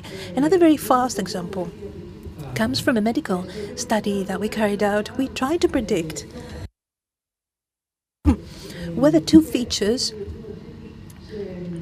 can influence a side effect, a drug side effect. The impressive thing is that the system can predict very well indeed whether or not the side effect will happen. But look at this very strange curve here. We cannot even understand if the contribution of an event is positive or negative. What does the computer do? The only thing it does is that it generates different interpretations, but it's not certain of any of them, hence the fallacy we see in the slide. In artificial intelligence, we asked the system, what do you need for a Nobel Prize? And the answer was, look, the countries that had the most Nobel laureates ate more chocolate. So the Aristotle ethics and morality has eluded us regarding causality. We confused it with statistical correlation. So closing this contribution, I would like to say the following. What I see as a new Aristotle premise is not technophobia vis-à-vis what lies ahead, but fear in view of knowing very few things or learning things at the speed of light, trying to understand something without delving into it, trying really to comprehend it. People today are afraid. Man is afraid, finding oneself in a world that lacks a center to fall back on. In the past, the center was God himself. Today, in very different conditions, man is struggling to find something to fall back on. And this is a deterministic certainty. And even for an atheist, the basic lesson that Freud gave us, what he called the third narcissistic blow to humanity, the existence of the unconscious, that is part of human thought and ontology, that cannot be predicted, that may be outside data. The love and forming relations is nothing more than being able to give the other something that you don't have and something that you didn't know you could have. And this is something that I interpret in this logic of extrapolation, the grace of human nature, capable of breaking free from data. This is what I wanted to say. Thank you very much. And I apologize for speaking a little bit longer. We go straight forward to the third presentation of this session. I will introduce Father Deacon Matthew West. He is assistant professor with the Center for Bioethics at The Ohio State University College of Medicine, as well as assistant professor of Christian ethics at St. Vladimir Orthodox Theological Seminary in New York. He resides with his wife, an intensive care unit nurse, and 2 teenage boys in Bozeman, Montana, where he serves as a deacon at St. Anthony Orthodox Church, OCA. And I will say to you, good morning, Father, because I know it's 6 o'clock, or at least it should be 6 o'clock at you in the morning. So the stage is all yours. Thank you. Can you hear me okay? Yes. Wonderful. Yes, it was quite early. It was 5:30 when I first logged on, so forgive me if I'm a little sluggish. But thank you for the kind welcome and to the organizers of this event for making a fine conference here. The title for my paper draws attention to AI and violence, specifically the question, does AI contribute not to violence alone, but also to the legitimization of violence? And my conclusion suggests the answer is yes, but I'll give it with nuance because I don't want to be sensationalist with this. And in a sense, what I'm doing is drawing out on philosophical backstory themes for AI. And I'd like to make this case in 4 steps. First, some clarifications. Is there a meaningful difference between techne and technology? And then secondly, I'd like to ask, does techne have a telos? And then third, I'd like to ask, why do non-Orthodox philosophers such as Eric Voegelin, Hans Jonas, Augusto del Noce, and others see a deep connection between modern Gnosticism and techne? And then last, I'd like to ask, why does the modern world accept violence as normal, even creative? And then relatedly, we could flip that and say, is modern ethics recognizable then only in the negative? In other words, and this is not my question, this is Del Noce's, is the modern ethical defined by violence? So is it focused on violence as opposed to seeking the good? And if time allows, perhaps a few examples from bioethics to consider. But first, a few clarifications. I'd like to suggest that techne is broader than technology. Unlike Italian and German, English tends to lose this distinction. And it collapses techne into technology. But it's not right to think of techne simply as a tool. Techne is more, it's bigger than a tool. And so it's not right quite to say that techne can be used well or badly the way that we would say a technology can. A hammer or a scalpel, for instance, is a tool that can be used well or badly. Techne, however, is bigger. It's the art, it's the craft that precedes application and tools. So if we consider AI solely in reference to technology, we're already limiting ourselves, as though we're focusing on one pine cone and missing the entire comprehensive pine tree. So only with techne as our starting point are we then able to grasp the fuller ontological and theological complexity that's going to be inherent with something such as AI. So another clarification. By modern Gnosticism, I don't preclude ancient Gnosticism, the Hermetica, nor the writings of the Fathers condemning Gnostic heresies. We can't ignore ancient roots, but the focus that I have here is on modern adaptations context. And the final clarification, the analysis here is not about all applications of AI. AI algorithms now predict marital relationship stability, stress levels, psychological conditions, and more. My friend just a minute ago gave other examples. The data collected and assessed in that sort of a processing may be helpful. So novel, new data and facts are not inherently one thing or another. I mean, consider, for instance, that at one time, drawing blood labs would have been a stunningly new feature, a new technology. So my point, rather, is to back away from that level of application and just to trace the more meta themes that motivate AI on the ideological level. So in other words, we're going to have to be nuanced. It's inevitable whenever we talk about applications, technology. But on the level of ontology, techne, I would argue that the impulse of AI aligns more and mostly with the descendants of Cain, or Jubal-Cain, who were the forgers of bronze and iron. So in other words, techne presents a clear danger perpetually that we're associating more with our garments of skin, not in a protective sense, but in a more ambitious sense, a building of the Tower of Babel sense. So those clarifications aside. Second step, does technology have an end goal? Does techne have an end goal? Again, the two questions are different. Techne certainly has a telos, a goal. Ironically, I would suggest that it's easier to summarize the telos of techne, even more so than even technology. Because tools, after all, have many uses. A hammer drives nails, removes nails, can be a lever, etc., etc. Especially in the hands of my teenage boys, a hammer can be a different thing altogether. Italian philosopher Severino states that techne, on the other hand, techne's end is the unlimited growth of power. Full stop. Power, however, we always have to note, is not definite. Power for accomplishing what remains open-ended. So techne's end goal, power, is easy to state, yet few moderns consider to pause to ponder what power actually brings. Now, being and becoming is an ages-old philosophical framework, and it's relevant to this question here, to the power-seeking modern techne. If truth represents the way of being, power represents the way of becoming. Hence, the modern ways of science, technology, techne, and AI are best understood as commitments to increased capacity and open-ended power. So all of this belongs as a part of becoming, or processing, progressing, all of these states of movement through flux. Then this is very much apart from the security of being. So to apply this more particularly, the modern world upholds science and technology amongst its highest values. And again, this is why Severino states that mankind's supreme aim is synthesized with techne. So in light of this, it's not right, ironically, to claim that science is modern man's truth. Mankind craves truth, yet modern science and techne perpetually change. They're always existing in flux.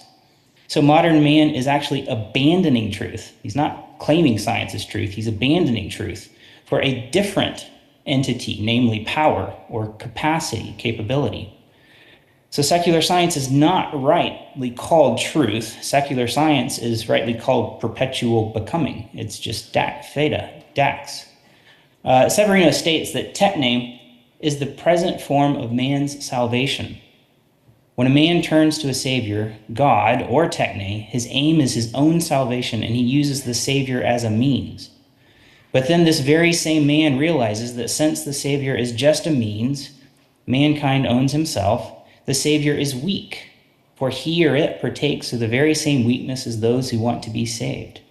So eventually man identifies his own goal with the Savior's power, and his will becomes subordinate to his desire that the Savior's will be fulfilled.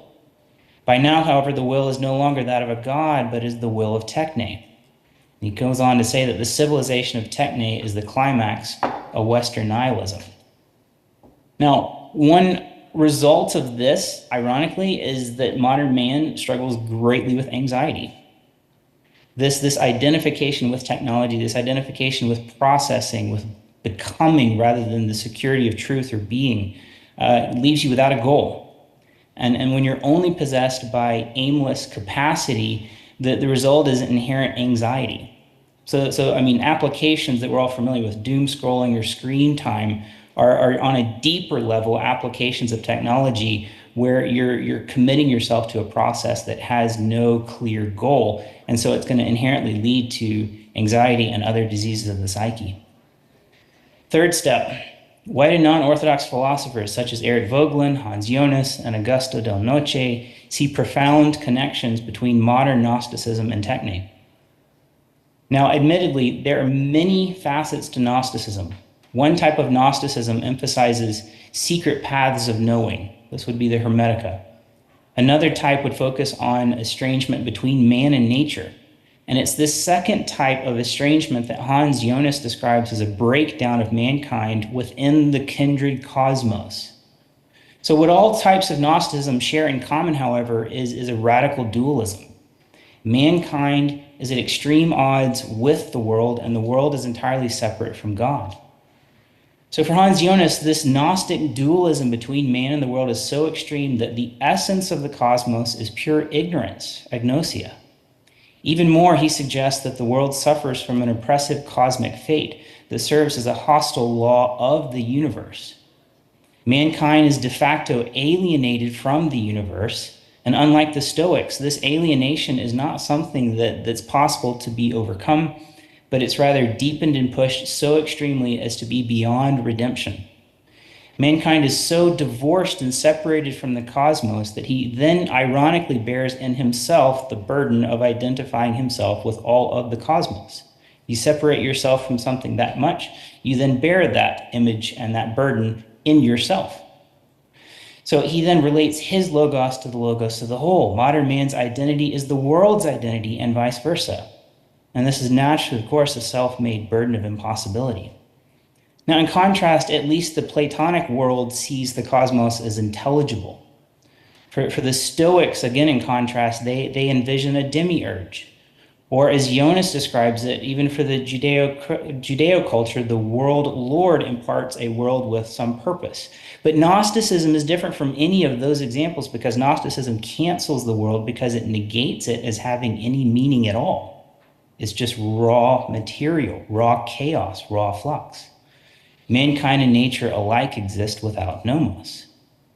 So in these ways, modern Gnosticism surpasses ancient Gnosticism, for ancient Gnosticism possesses some anthropomorphic dimensions. But modern nature, modern Gnosticism doesn't care. Modern science doesn't care in any sense. So step one was that techne exists only within the flux of becoming, not being. Step two, modern man exists against the world, not within a harmonious cosmos. And as a result, mankind in the modern image bears the entire identity of the world upon himself. So the final step here, violence is inevitable. Here, Del Noce is helpful for distinguishing two types of violence. One type of violence is lamentable violence, where violence is seen as tragic. It's always undesirable. It's deeply regrettable. And naturally, this aligns most with the Christian ancestral view of ancient sin and of our garments of skin reality that we have today. But the modern view of violence accepts violence, normalizes our garments of skin reality, and even sees creative potential within violence. So this creative potential aligns with a Darwinian reality, it aligns with Marxism, and when violence is normative in this way, ethics is then only recognizable in a negative sense. What I mean by that is the modern mind investigates violence first to then understand ethics. Ethics does not aspire towards any secure being, much less life in Christ. Modern ethics engages in degrees and modes of tempering inevitable normalized violence. So Del Noce notes this. He says, the philosophical template of violence is inscribed in the origins of Western thought. And the word techne is interpreted as denoting the complete availability of things to the will to power that finds its apex in the operative possibilities of modern science. Now, to clarify, lest this seem sensationalist in some sense, Del Noce doesn't see the developing Western thought as something that happens without interruption. He's not saying it's all one monolithic stream that leads just to some bad, evil techne. What he's pulling out is that the impulse of techne, seeking power without some security of being, is inevitably going to contribute to the violence of flux, to the triumph of raw data manipulations. So he's pointing out, rather, that the challenge of Gnosticism is not to see it as something that grows out of Christianity, but it's a perpetual opposition to Christianity. So he then defines secularism as the reaffirmation of gnosis after Christianity. So to conclude, again, in review, step one, modern man is inherently anxious. because he's suspended perpetually in the flux of becoming. Step 2, modern man exists against the world because he's placed in opposition to the world, and then we carry the burden of the world on ourselves. Step 3, violence is normalized, and the modern progress looks to create within the inevitability of violence. So enter AI. AI is a paradigmatic technology, not technology. Dario Omadai is the CEO of Anthropic, which is an AI company that's at the top currently of most LLM boards and features a processing entity named Claude. Claude performs 4 main tasks. First, advanced reasoning, vision analysis, code generation, and then multilingual processing. Now, according to Amadai, AI such as Claude are hindered by limitations of humanity itself. He points to humans limiting AI via ethical research limits, the problems of just scale-up factors with just humans actually working through these systems. He points out that AI claims to improve human life, and yet humanity gets in the way of AI. Now, how ironic is that? Not implicitly, but explicitly, the power aims of AI are hindered by humanity. Now, this should give us warning. Equally, he points to the small size of our current AI. So by necessity, AI must perpetually expand, he argues, to accomplish the true goals of AI. So in essence, there's no body, if you will, too large, no body of data. There's no body like Goliath, like any giant, that can be too large for the goals of this technology, because the end goal is merely power. Power for what is not answered. It's just power. Large language modeling perpetually requires more data, more language to feed computing powers. Bigger networks, bigger data. One more minute. Literally, I'm finishing up here. Literally, Amadai envisions greater language capacities like Gnosis beyond human capacities themselves. So wrapping this up, returning to violence. Again, my aim is not to be sensational. Violence is a multi-layered term, and I don't intend to bring about connotations of fisticuffs, fighting in the streets when I say violence, although it can lead to that, of course. But Sergio Cotta defines violence as activity contra to. So he says, think force when you think of violence. And this is the mode of violence that surrounds AI when we track AI from its technology back to the level of techne. This is critical because on the level of technology, can AI help mankind? Well, I use grammar check. Can we collect health data within the technological side of AI? Well, sure, there are possibilities here. So it's not helpful to be sensationalist or fundamentalist in some sense, in a dismissive way. But on the level of techne, what's absolutely vital for us to see is that the driving impetus within techne is something that even non-Orthodox philosophers see and they label as it's just force. It's force seeking open-ended power. Yet the question remains, power for what? The ambitions of the Tower of Babel? Ambitions for garments of skin that normalize violence, mere life within the flux apart from any security of being? Or are we talking about garments of skin that prepare mankind to be clothed in spiritual garments of light and life? So AI furthers force via assumed dualism.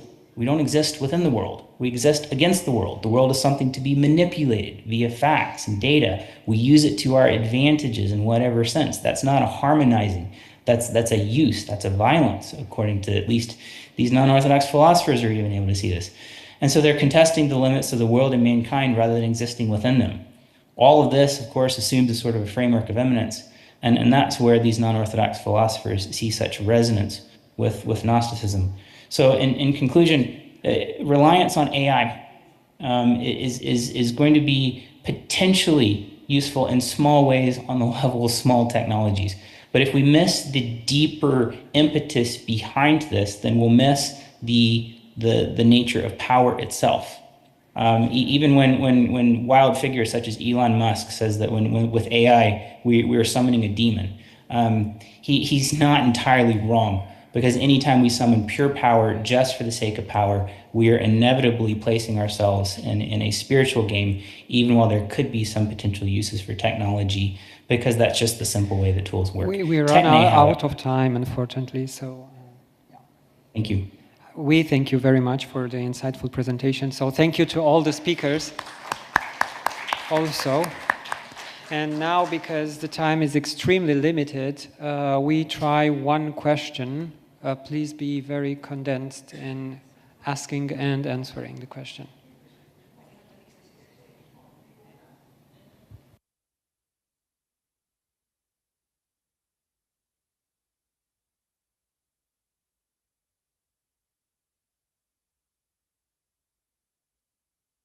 Καλησπέρα σας. Εγώ είμαι ο Ευάγγελος Νικολαίδης, είμαι φοιτητής. I'm Ευάγγελος Νικολαίδης. I'm a student.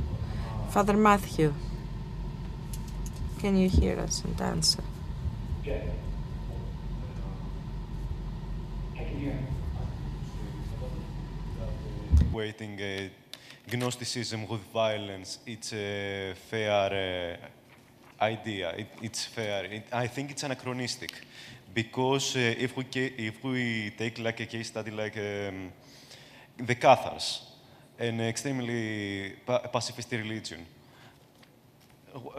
what that has to say about violence in Gnosticism?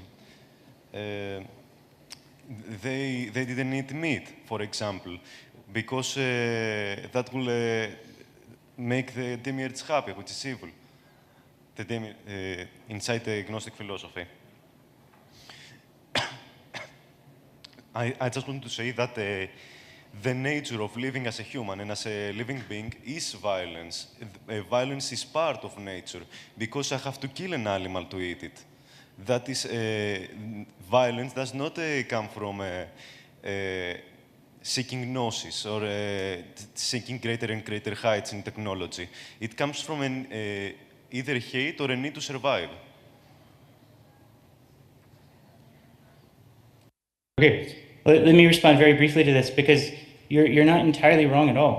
In one sense, it's Adam and Eve in the garden who are first gifted by God with garments of skin.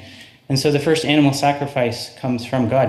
The difference, however, is to see our middle nature. And so when we see in Genesis our garments of skin, what we're seeing is our middle nature. Our first nature before ancestral sin, before the fall, didn't have such violence. And our future nature in the eschaton will not have such violence. Our middle nature does have such violence. And yet this violence has to be used carefully. That's why fasting is so important. Fasting is the temperance of violence on a very unique level. It's violence of our own stomachs. It's contesting our own passions. And at the same time, if you uphold technology as such, techne qua techne, then inevitably what you're upholding is power, qua power. And so you're using violence, not in any sense of an animal sacrifice, which is to lift up prayers unto heaven, but instead you're taking that violence and you're using it just against mankind, which leads to the Tower of Babel, which leads to the cleansing of the flood. And so the violence of a secular identity is what these philosophers are seeing, and that's where they're saying Gnosticism in its modern sense is perpetual chaos within the world. The world does not align. The world is perpetually at odds. Techne just furthers that to a higher degree. Thank you very much. Do we have time for one more question? Please. I have the impression that we are the victims of Heidegger. If we connect Aristotle, we have Bradshaw, Professor Bradshaw here, East and West. We have two nice stories. Professor Vlatakis said that seeking necessity and seeking statistical correlation is something different. From a formal point of view, this is fundamentally wrong, because statistical correlation is done for dynamic, non-linear systems. It's correlation. We are seeking patterns. We are trying to find necessities. the Church Fathers used the theory of categories of Aristotle through the summary of Porphyrius in order to describe Christian dogmatics. I don't see any problem to see all these models an extension of the infinite mystery of energies, as St. Palamas would say, into examining the limits of our knowledge. Because if we know Gödel's theorem, every formal system has its own limitations. All these fears arise from people who think that scientists are something like semi-gods who believe that they know everything. This is not correct. This is the journalistic approach to science. If there is something good for science in the 20th century, is the humility of knowledge. We learn that we have limits. So let's not misrepresent serious scientists by philosophers who think that modern science is a form of bad Gnosticism. Thank you. Thank you very much for the statement. I think it's... Professor Vlatakis. For Professor Vlatakis, okay. Το μόνο που θα ήθελα εγώ να σχολιάσω είναι, καταρχάς εγώ συμφωνώ. The only thing I would like to comment on is the fact that, first of all, I agree.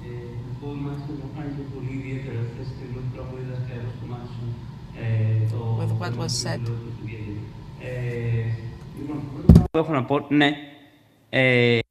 Yesterday I told the theorem of incompleteness of Gödel. I wanted to say something which is the epilogue of my thought. We find ourselves at a time when there is truly this journalistic transmission of information. We people identify simply with whatever it is that saves us in the solitude of our atheism. There's nothing there. I know that it exists. What feeds me, what gives me water, what cures me is important for me. If I can come to a state where I lose nothing, then so be it, and this is what I want. This is what I believe. I couldn't care less, and I wouldn't bother to go beyond that. And of course, I wouldn't examine the humility of certain scientists, but I, for one, have grown to love science because of its humility. From the example that I gave when I talked about causality, what we need to understand is that, for example, of course, writing something worth a Nobel is not linked to eating chocolate. The true correlation is that there are people who are well off, they're wealthy, they have satisfied their other earthly needs, and having covered this, they have the luxury of time to use their talent and to express themselves and write a book or something which is worth a Nobel.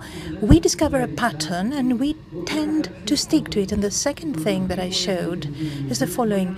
Artificial intelligence can discover infinite patterns that satisfy a working assumption, a specific one. We cannot identify ourselves with a model and say, oh, this is the model that I see before me and that's it. No, because the computer itself, during the learning process, may achieve exceptional levels in faults and errors, but at the same time it may have generated 50 different models, none of which are true. So it boils down to the personal humility of people and the pureness of the knowledge to know that, you know something, a model can go as far as this. From that point onwards, it is my doctrinal belief that enables me to say, I believe this. This has nothing whatsoever to do with modern scientific functions, humble functions, ready to refute anything wrong the second after it has been said. That about covers it. Unfortunately, we ran out of time, so we have to close the session now. Thank you very much to the presenters for the beautiful insights they showed with us, and thank you to you all for the participation.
Ένα λεπτό, μισό λεπτό.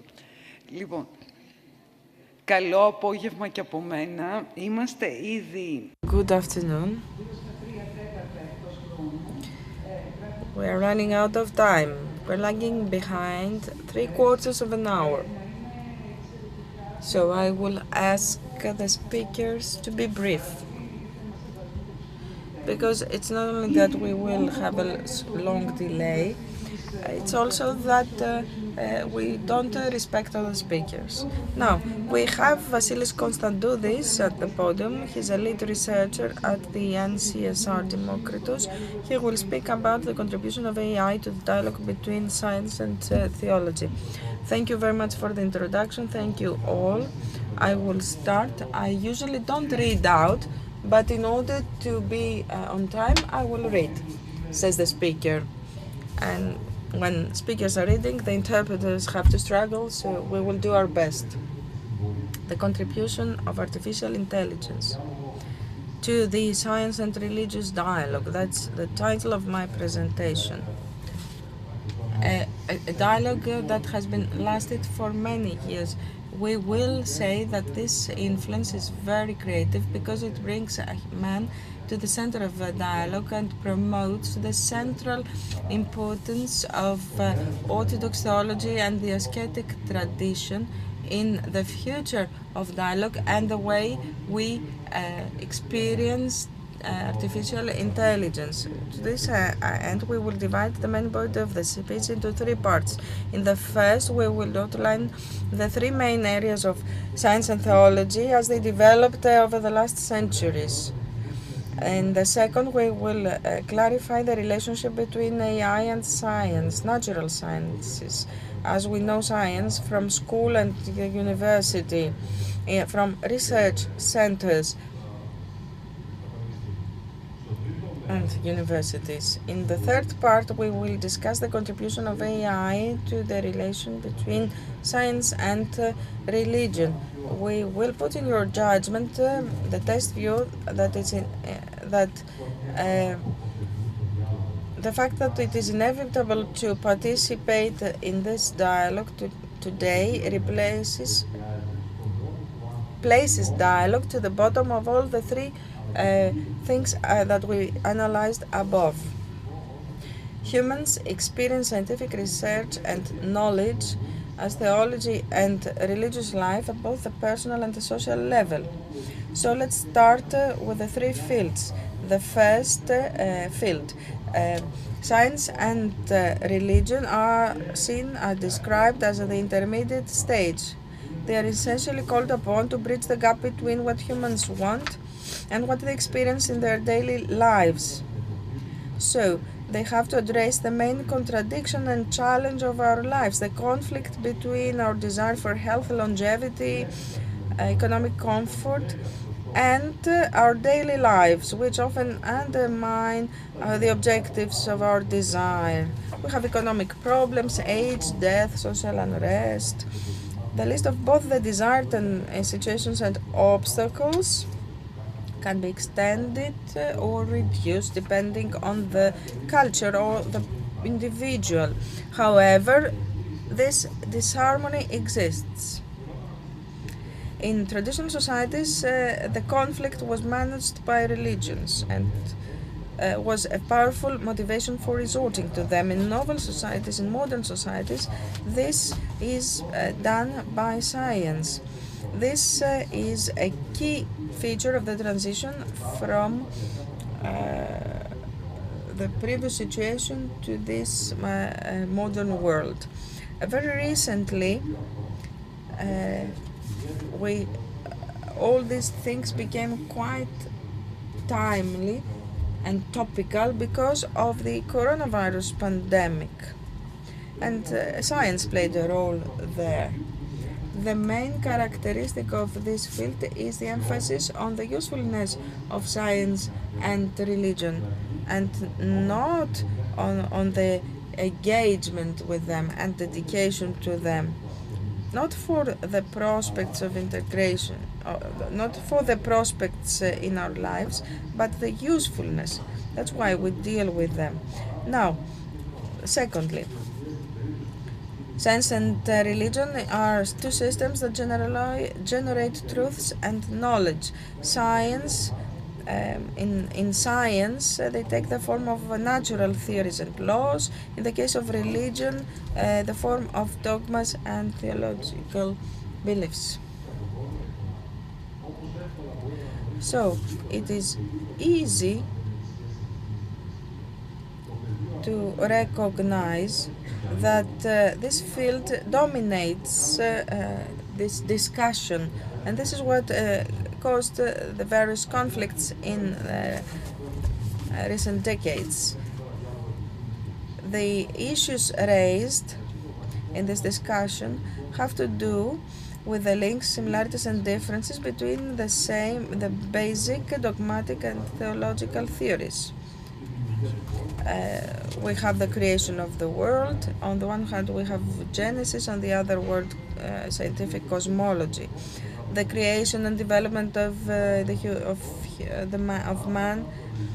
the fall, miracles, interventions of God in the world on the one hand, the laws and scientific determinism on the other, the nature of man's soul and spiritual actions, once again the differences between theological teaching and neurosciences. The third area is the least discussed. It has to do with the way people experience scientific research and faith, the religion. If the first is instrumental for a happy life. The second for the need for knowledge and the theoretical understanding of the world. The third goes deeper. It makes life more meaningful. The questions here are how science influences the religious life of the faithful, and vice versa. How religious life influences the way people experience the world and comes into contact with sciences. So an existential investigation of the intersection between science and religion. In my eyes, this is the most essential endeavor because it focuses on a problem that is examined in realistic terms. In Orthodox Christian tradition, this field is directly related to ascetic practice. The way the faithful experience knowledge and truth is actually what we are talking about. So there's been little emphasis on science. What we will now say is that recent developments in AI put emphasis on this third area. AI is not an evolution of science. It's not like the theory of relevance.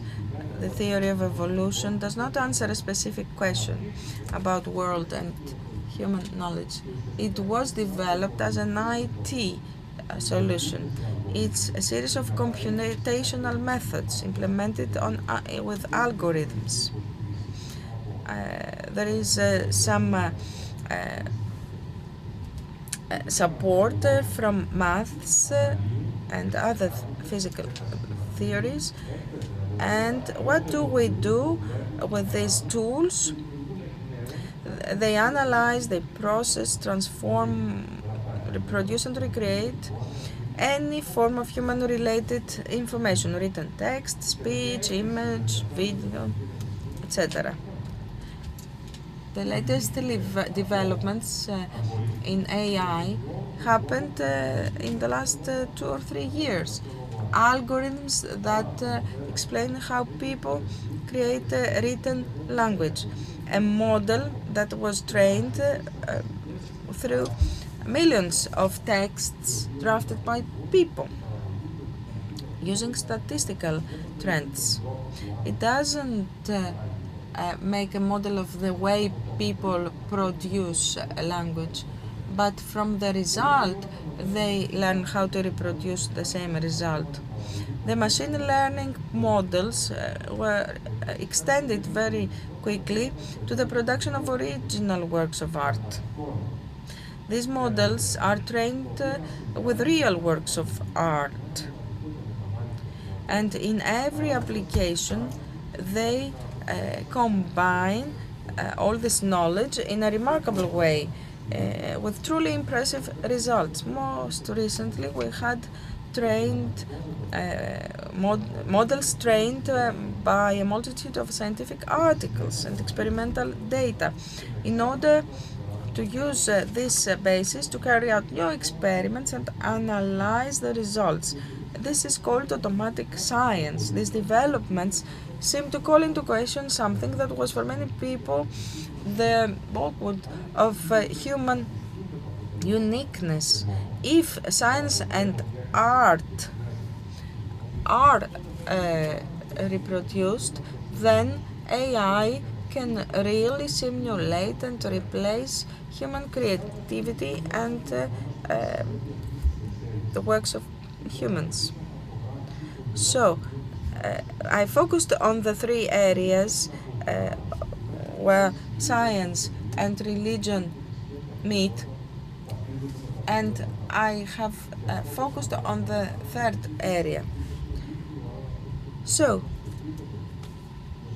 let's now look at the third area, which focuses on the impact on human life and our existential adventure. Very recently, it was written in a magazine that AI cannot replace the connection of art and artistic creation with human spiritual work. The play of the artist with the works of art. Through art, new avenues are opened in art and in life, the lives of other people as well. This is what we miss in modern culture, the point where all these things meet. So, we have to have a discussion, a dialogue between science and theology today. Science should not be a black box that produces results. It should be a part of our existential adventure that shapes us emotionally and cognitively. And in this way, we can see how science meets with religion, because we have some developments in the world of artificial intelligence and science that can be experienced as a true gift, the gift of active reminiscence of the real but forgotten role as part of our existential adventure, which actually serves our course to our loving integration. Thank you very much for your presentation and the fact that you have kept your time. Now, the next speaker who will be online is Dr. Sigurd Lefsrud, professor at the Holy Trinity College in Zimbabwe. He will speak about the faceless icon, AI and human flourishing.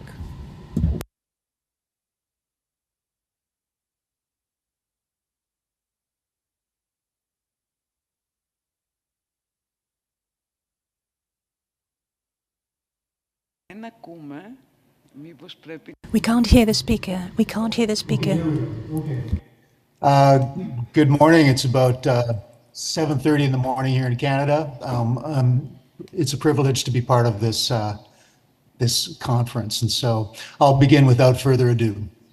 So, dear colleagues in Christ, we're all aware that there are many critical issues that need to be addressed with the advent of AI, technological, sociological, and of course, theological, to name a few. However, I believe that the anthropological issues that AI raises, those having to do with the meaning of the human person, are arguably of the greatest consequence. The paramount issue for Christianity concerning AI is whether or not it will contribute to human flourishing, not merely on an economic or technological level, as most talk about, but existentially, communally, and spiritually. For who we are as human beings is not defined primarily by our biology or mental acuity or sexual orientation, but by the sacred gift of our unique identity given to us by God, along with our vision of reality and our values and our goals. These are the things that give us purpose and meaning in life. AI is quickly becoming a symbol of progress, of hope for the human race. It's becoming an icon of the evolution of humanity, representing the greatest potential for human development and perfection. In this way, it's kind of like a surrogate to the Christian vision of deification. And to some degree, this is understandable given AI's capacity to expand and classify knowledge, leading to contributions in medical research and increased efficiency and productivity of agriculture and business, etc. However, despite these and other great benefits, it's essential for the church to examine its overall impact on our understanding of the human person, both positive and negative. For AI is increasingly being used to shape our views and values, to teach, and even to govern. Now, a chief reason behind this ideological trend is a widespread and growing faith in progress in and of itself. The facile belief that advancement through human ingenuity is a certain hope, that positive evolution is a kind of given. C.S. Lewis, the famous English writer, wrote about this fatal serialism of the modern imagination, the image of infinite unilinear progression which so haunts our minds. He described this blind faith in progress as a dangerous naivete, not only because it defies the reality of the dark side of human history and so is manifestly false, but because it places misguided faith in humanity itself as savior. Now, this way of thinking, which is increasingly embodied in the advent of AI, is the apotheosis of humanism, a vision of ourselves as self-sufficient, akin to that in the days of the Tower of Babel. Well, this kind of philosophy is fatally flawed, as Alexander Schmemann, the American Orthodox theologian, has pointed out by highlighting the fact that we are not merely Homo sapiens, or the wise ones, or even Homo faber, the makers of things, but we are first and foremost Homo adorans, man as worshiper. Who or what we worship defines our very existence, our purpose and meaning in life. It is through focusing on God, on praising Him, on giving gratitude for our existence and recognizing the sacredness of life that we come to realize the meaning and destiny of our humanity, that we come to fullness of life. As Christians, we look to the face of Christ, the ultimate icon of God, to define our existence and destiny. In contrast, AI is a kind of faceless icon of humanism, impersonal, merely functional, and most importantly, an icon not of God, but of ourselves. We are created in the image of God, but AI is, of course, created in the image of man. As such, what AI represents as far as human progress and meaning is inherently limited to reflecting the best and the worst of humanity. In other words, AI will accentuate the knowledge of man, his technological feats, but will also highlight and exacerbate the degradation and the errors, the sin of man. As such, it necessarily parrots and glorifies the human will, the desire to make ourselves what we please, not the will of God. In short, AI represents the desire to be like God, yet in our own way, without God, reflecting the age-old original sin of Adam and Eve, which continues to recur throughout history. Like the molten calf of the Israelites in the desert, a self-created God, AI could become a shapeless digital idol venerated in the cities of the modern world. This is especially the case if those who place their faith in transhumanism have their way and unite AI with the human brain, which would result in an idolatry of the self, which is the worst form of idolatry, the diabolical quest to be one's own God. Seeking human perfection, the apotheosis of humanity, without God is, of course, an empty, impossible enterprise, since it denies and defies the very foundation of all creation, the author of our existence, which is God himself. Saint Maximus the Confessor eloquently summarizes the teaching of Scripture and tradition on this.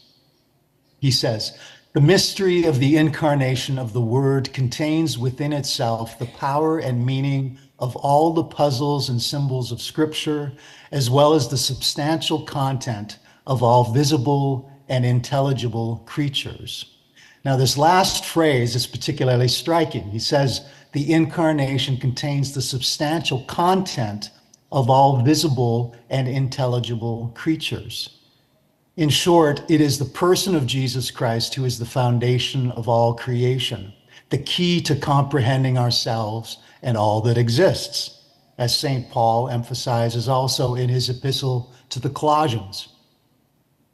The Church Fathers taught that because of the incarnation, one reasoned from Christ to other things, not from other things to Christ.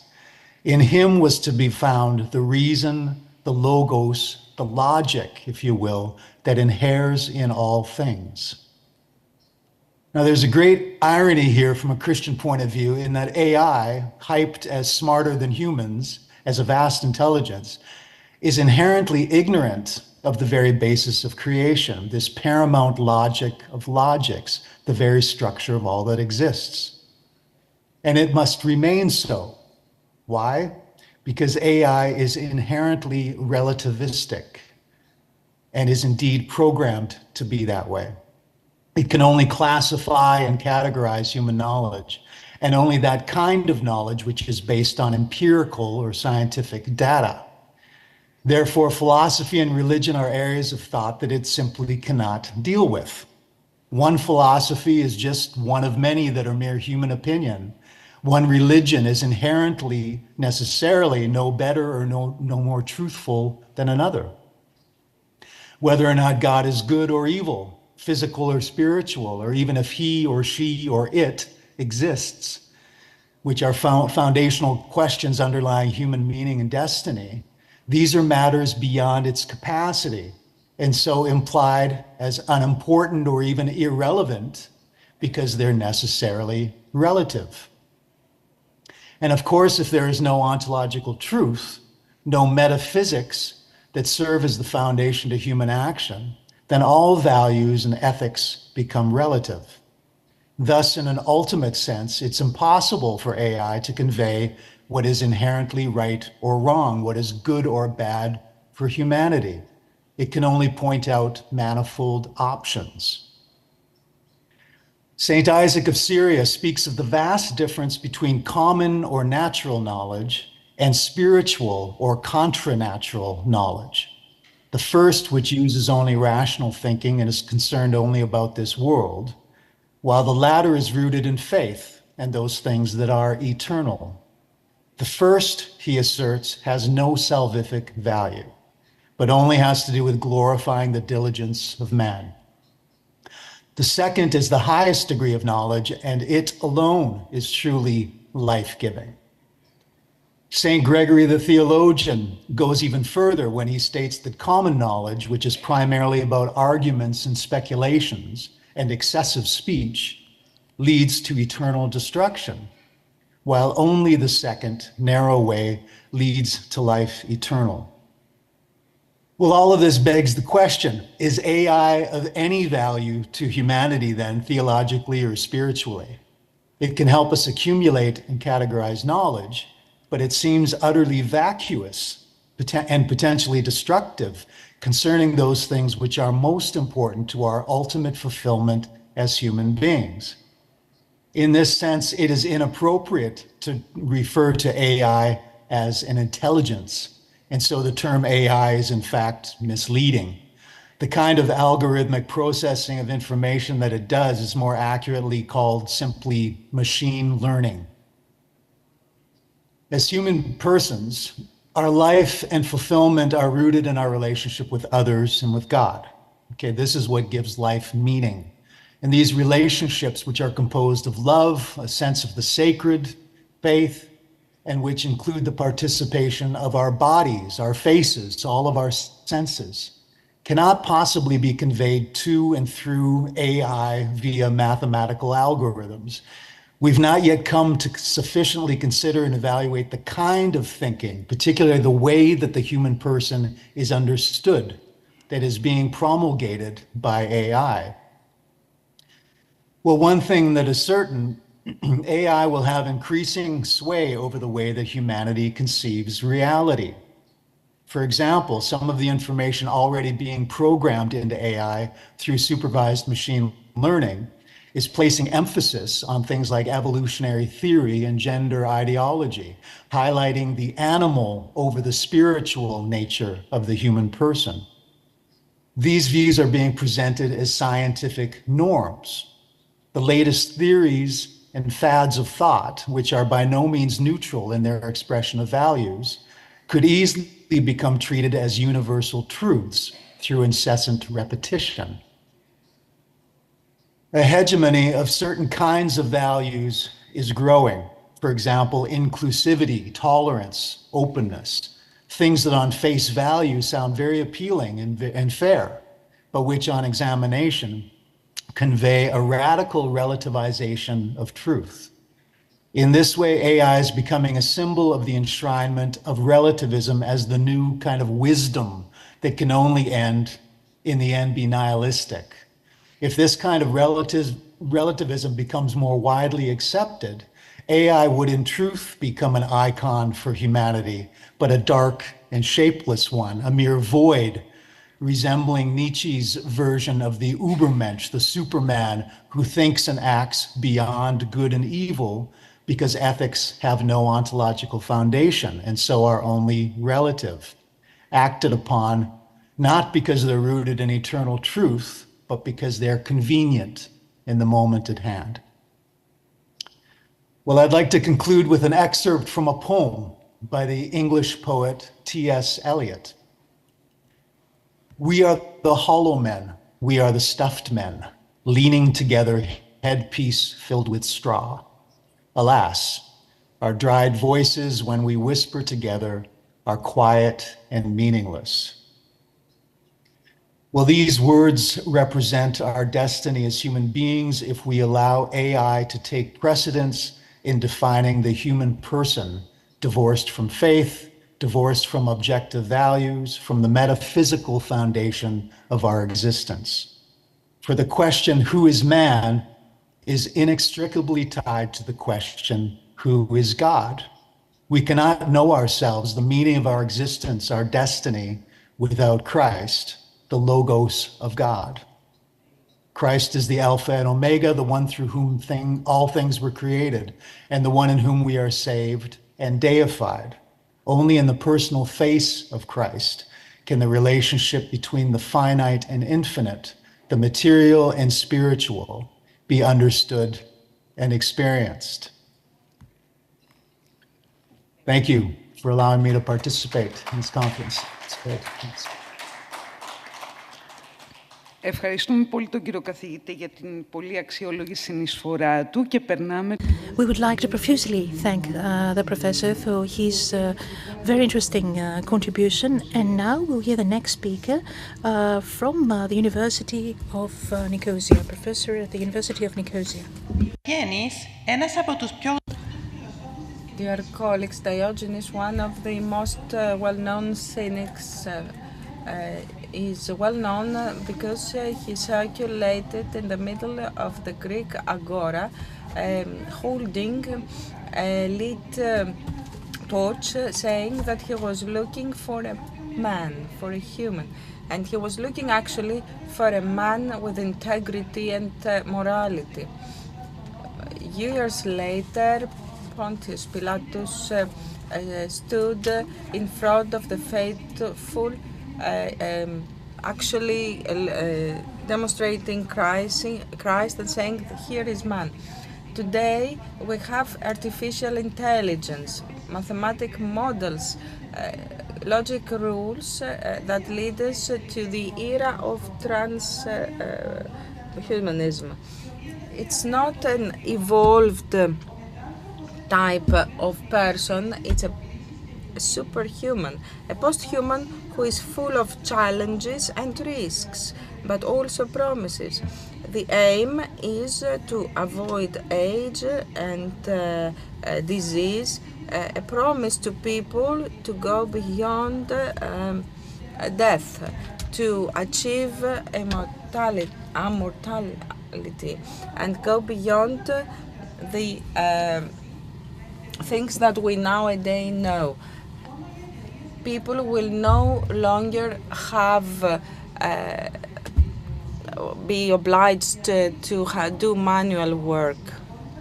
So the perception of people about God, about creation, about matter, about his body itself has created a static state in science, because there is no way to get a leap to artificial intelligence. This transition from humans to post-humans is full of challenges about the future of humanity. The superhuman of Nietzsche has become a reality with the new technologies.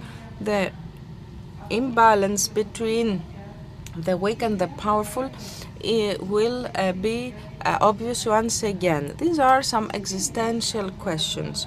What does it mean to be a man when the limits of physiology have been abolished? Will there be room for human spirituality and psychology? With the Tower of Babel, man tried to exceed God. In the same way, Post-Humanism, with mind upgrading and other similar tools, have put into doubt the relation between the body and soul, but also the relationship between people themselves. So, uploading and upgrading will not allow people to think and feel. Elon Musk has spoken about the deification of technology. The superhuman will be trapped in his ego, rooted in this arrogance. Saint Gregorius Nessus says that people look like people who are trapped and are in darkness and do not understand what is light. This is also what Erich Fromm says. He says that people will show their power with their love for the weak, and this is what Jesus did, as Apostle Paul says.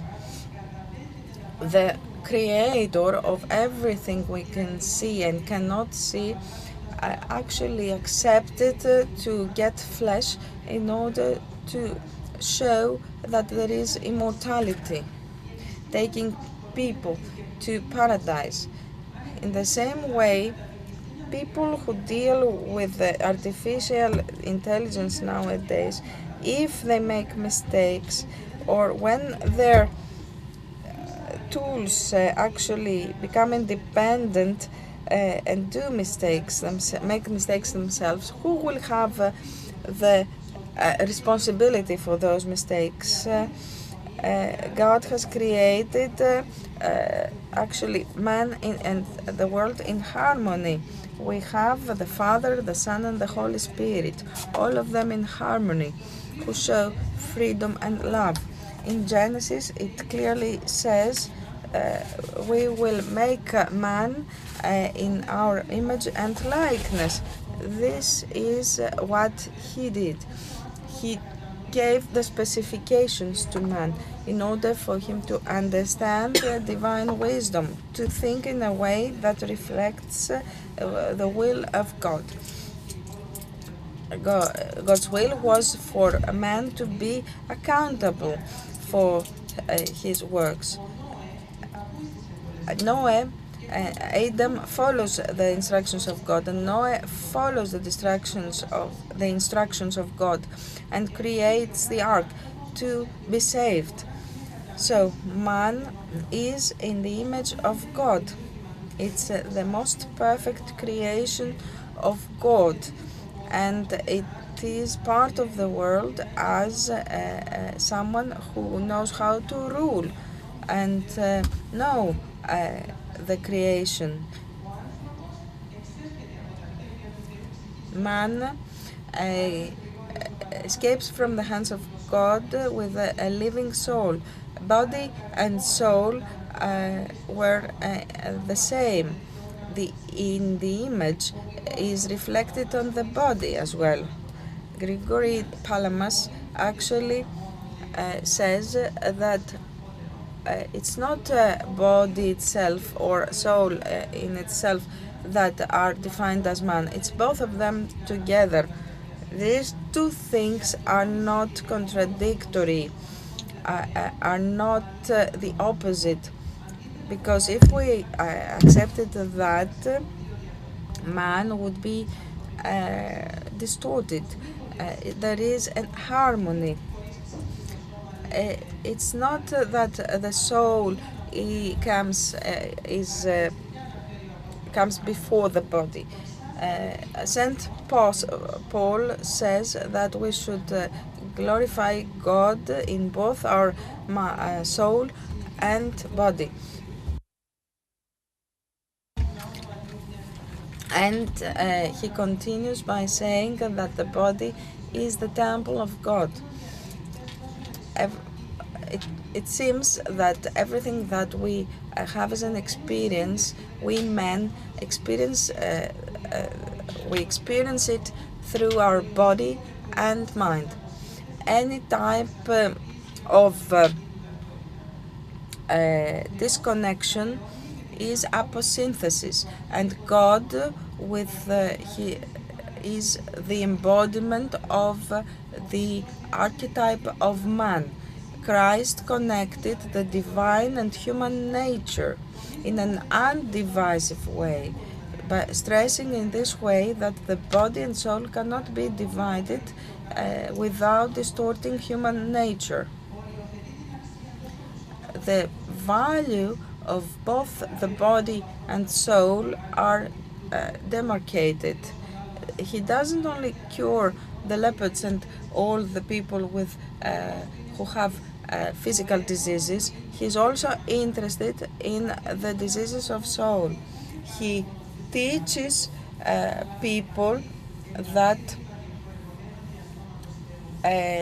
people can only live cannot live only with food, but also with what God has taught us. There is a hierarchy of values, so the fall is to get alienated from God and lose our own nature as men, because in the image is not there. So this is a need. There's a need for artificial intelligence not to ignore the nature of man, not to change the ontological destination. Because when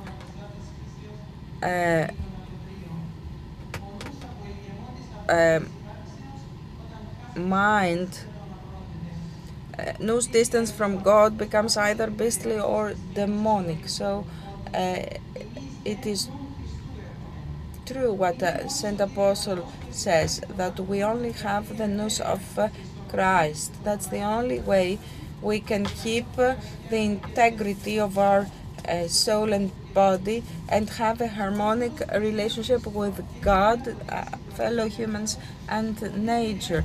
People who live in Christ can affect social relationships in a positive way, and the society can in turn affect its psychological state, his psychological state. It's wisdom, truth, and ethics that lead to a life according to God's will. Nous is not guided by ego, by selfishness and arrogance, but by freedom, humiliation, and God's truth. So the creation is dependent on the actions of the uncreated God. This similarity between the Trinity, the triune God, and man is actually shown by the fact that nous, logos, and spirit are God, and man, who is in the image of God, has this unity of nous, logos, and spirit. So from nous we have logos, and from logos we have the spirit. So the logos of God shows the archetype beauty of God. We have the impact on the social life of man. The embodiment and sacrifice of God has transformed humans as body and mind, allows humans to communicate with nature. This is true during the Holy Eucharist, where the body and blood of Christ is offered as a spiritual food for the faithful. It's a way to show the connection between spiritual and physical life. We participate in the immortality of Christ, tasting a future life. We have the immortal sleep. We expect the resurrection of the dead. Please conclude, because you don't have time. Yes, in 2 minutes. According to Saint Macarius from Egypt, God has given his attributes to man, and they have, and now the two of them have an affinity, because man is in the image of God, and the quality of man is to be the king, the priest, and the prophet of nature. Man as king has to go to the heights of theology and knowledge of God. Through this humiliation, can become the priest of God, and with the as a prophet, he can convey the message of God.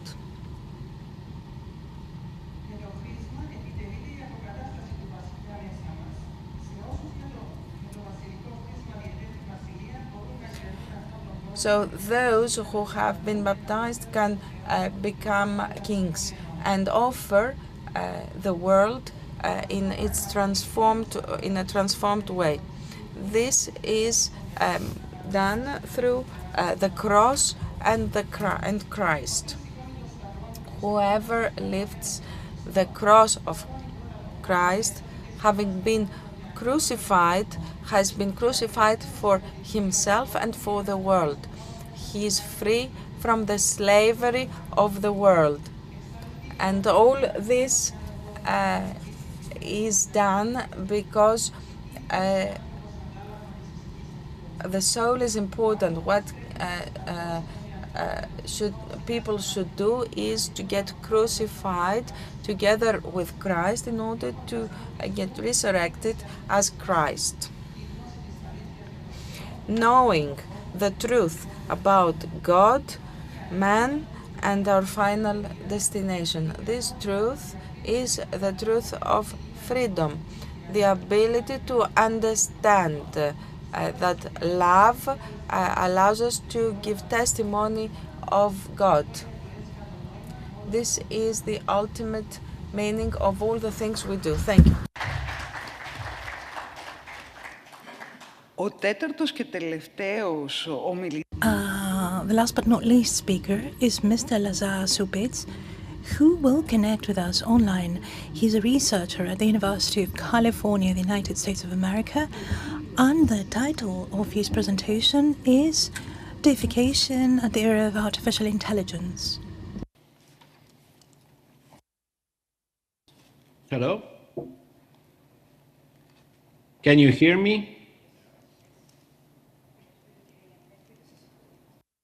Yes, very well. Okay, thank you. I would just like to thank the organizing committee for giving us opportunity to present our work at the conference. And in the interest of time, since we are so behind, I will just, together with my co-author Mark Graves, present a paper on deification in an age of artificial intelligence. When it comes to the topic of artificial intelligence, principles from Orthodox theology can provide insights into how both the Orthodox faith and the broader Christian and religious scholarly community might view the role and limitations of AI in relation to human personhood, purpose, and theosis. These can guide Orthodox and other Christian reflections on AI and the development of AI technology by Christians.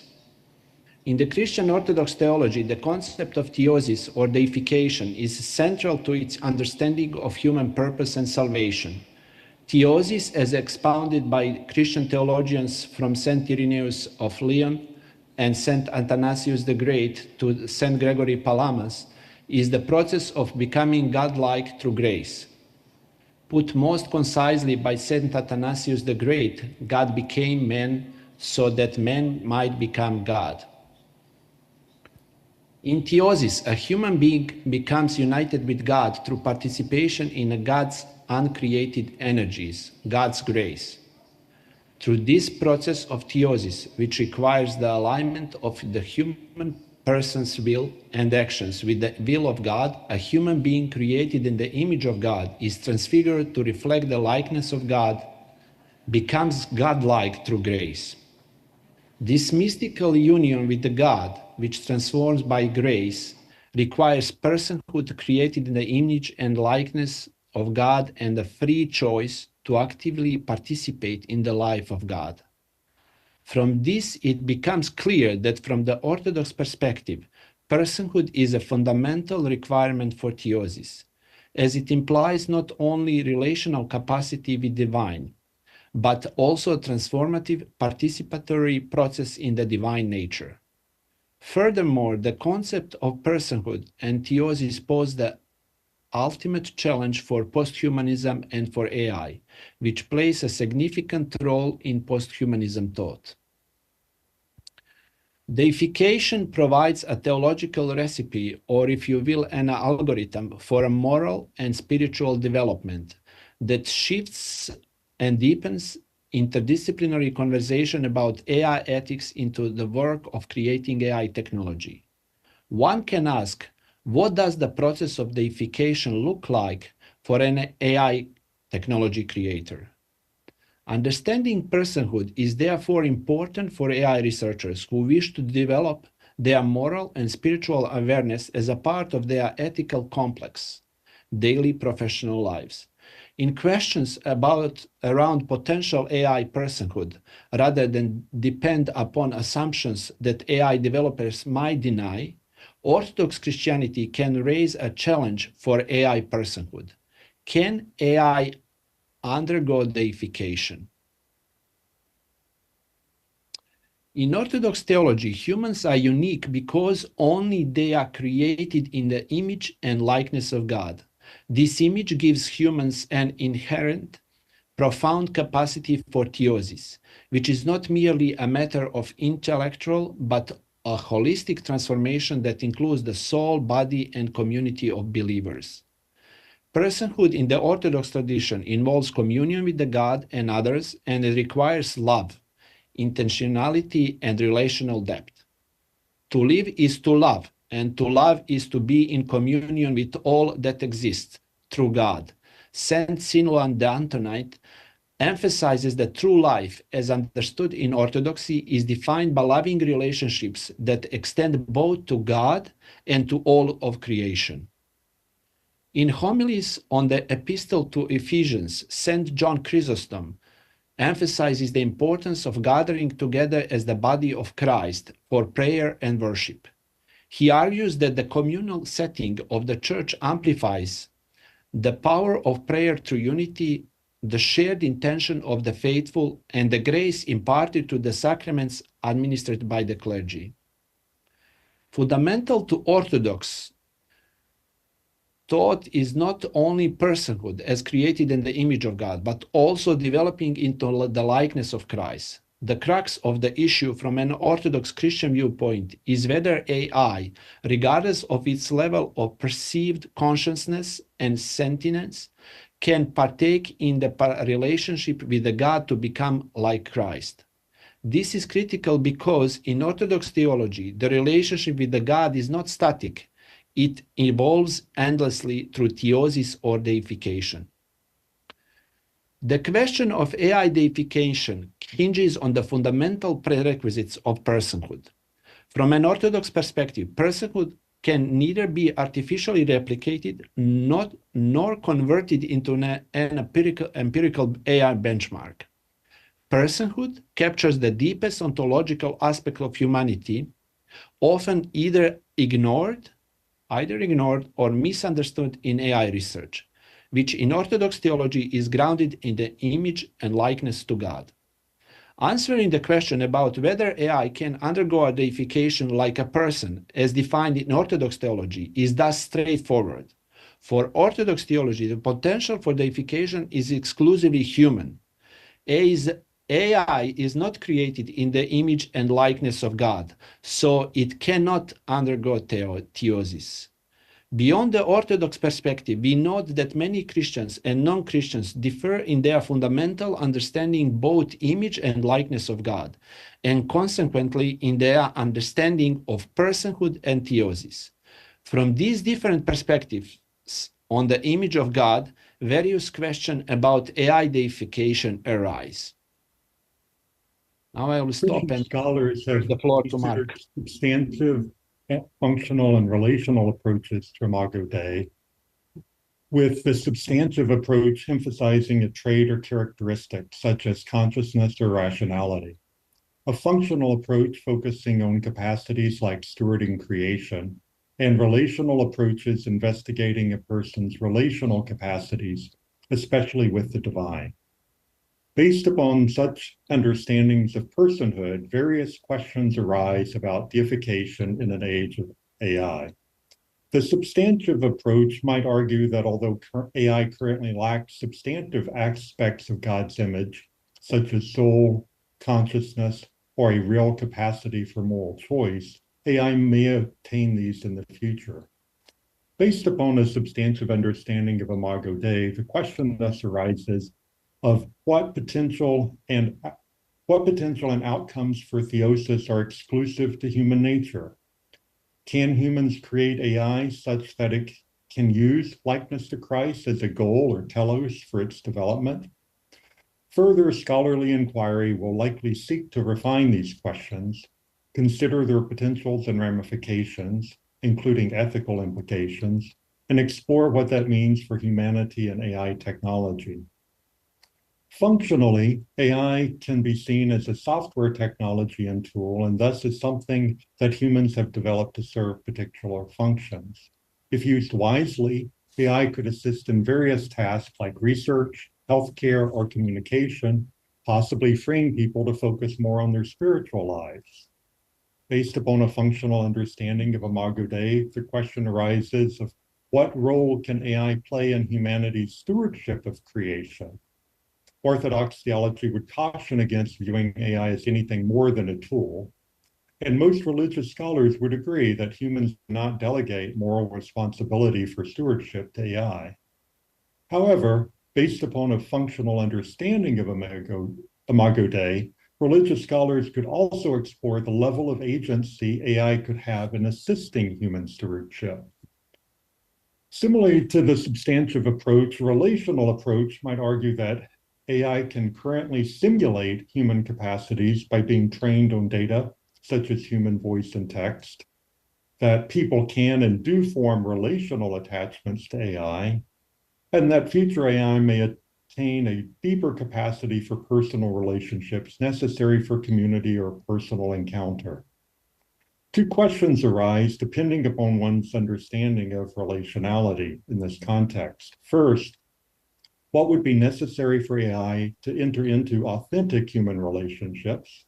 Second, and more significant for the present inquiry, what would be necessary for AI to engage in any relationship with the divine, and specifically a relationship that could undergo any type of spiritual and moral development, regardless of whether that could be considered deifying?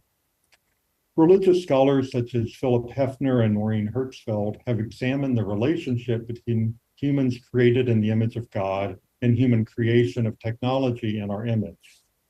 Based upon a relational understanding of Imago Dei, even though AI is not created directly in the image of God, such scholarly inquiry may examine what relationship might exist between human graced existence and the capacity of AI to develop morally and spiritually.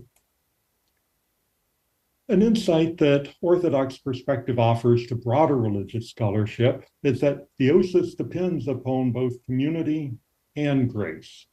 Several church fathers have written about the relationship between community and grace, emphasizing the communal and sacramental aspects of spiritual growth. St. Basil the Great highlights the idea that communion with God is not something isolated, but is nurtured through the divine spark within us, which blossoms in the community through the grace of the Holy Spirit. St. Maximus the Confessor underscores that deification is possible only through the incarnation, a communal event where God enters into human history. Theosis is thus intrinsically linked to grace and participation in the life of the church. St. Gregory Palamas stresses the role of uncreated grace, which comes through participation in the life of the church and its sacraments, as the key to theosis. He stresses that deification is not an individual endeavor, but a communal process grounded in the church's sacramental and spiritual life. A human person undergoes deification in communion with God and others. Thus, the question arises whether AI technology in communion with people could undergo theosis. This raises a related question of what theosis looks like for when communion involves AI. In what ways is AI an extension or reorganization of the created natural world? And in what ways can AI foster or hinder a person's moral and spiritual development? The Orthodox tradition emphasizes that technology should serve the flourishing of the human person and should not lead to dehumanization or ethical compromise. If AI leads to a loss of interpersonal connection, moral responsibility, or diminishes the sanctity of life, then that hinders a person's ability to develop morally and spiritually. The church might also warn against over-reliance on AI, since the placement of too much trust in technology could divert attention from the deeper spiritual realities of existence and the need for personal transformation in Christ. One way to evaluate AI technology is whether it fosters or hinders a person's ability to become more like Christ. If AI is developed with that goal in mind, then one can imagine AI technology is becoming better at fostering human moral and spiritual development, or at least interfering with it less. which is, in some sense, analogous to a digital application that enables reading of the Holy Scriptures on a mobile device versus a printed book. From a broader scholarly perspective, one can ask whether one can measure AI progress by evaluating whether it facilitates the moral and spiritual development of those that use and develop it, and if so, in what sense? And if not, what should be changed? In summary, Orthodox theology can provide insights into AI through the fundamental concepts of personhood and theosis. This can guide Orthodox and other Christian reflections on AI and the development of AI technology by Christians. Thank you.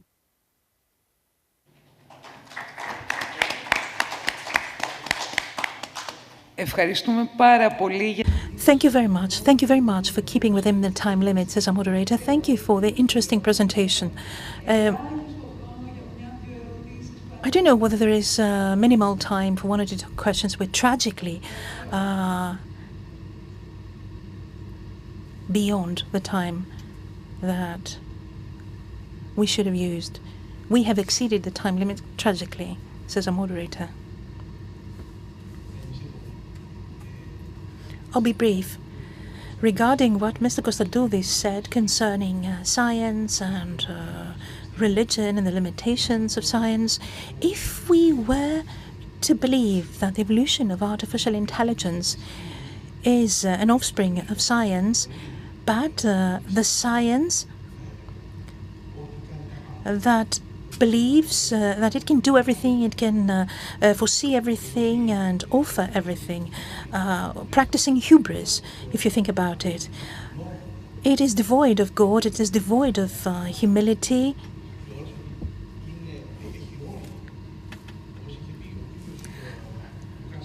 As Mr. Lukas Christoforou had said, I don't know if you know him, he's a scholar, in fact, a professor of molecular physics. He had said that I don't know of any ontological experiment. I've never heard of any ontological experiment. I don't know whether the rules of science have, in fact, designated the Charter of Human Rights. There is the obligation to respect, to love, to take care of one another. There is nothing scientific behind all those fundamental matters and issues, let alone matters related to faith and the highest or loftiest practices of the mind and the soul. For a long time now, this part has been taken away from science, and just because science has been elevated to a very arrogant role, making noise. I don't believe that we have more science, but it is a more noisy science. So the offspring of science, in this case artificial intelligence, the child of science, has in itself perhaps this arrogance, not artificial intelligence per se, of course, but programmers and developers and those setting the parameters for AI models to function. So we need to be vigilant there. We need to provide an answer to what it is that science can do. And if we correct this, science that is, and the way it operates, we can do something in order to make sure that its offspring behaves correctly. Let me say something. I'll make a comment, brief comment on your comment. Historically speaking, science, in the same way as artificial intelligence, has been through easy times and difficult times. Let's say that this is an easy period because there were winters of artificial intelligence when nothing happened. But do believe that this will go on. And let me remind you that at the end of the 19th century, for natural sciences, the enthusiasm that prevailed in Europe, the United States, and the Western world was similar to the enthusiasm and exuberance we have today for artificial intelligence. intelligence. Many good scientists foresaw that in a very short period of time, every problem would be solved, interpreted. One or two problems lingering, they said would be solved, but they led to quantum mechanics, relativity, and they overturned the theoretical framework of the then classical science. So let us be open to the surprises of history, and let us be humble.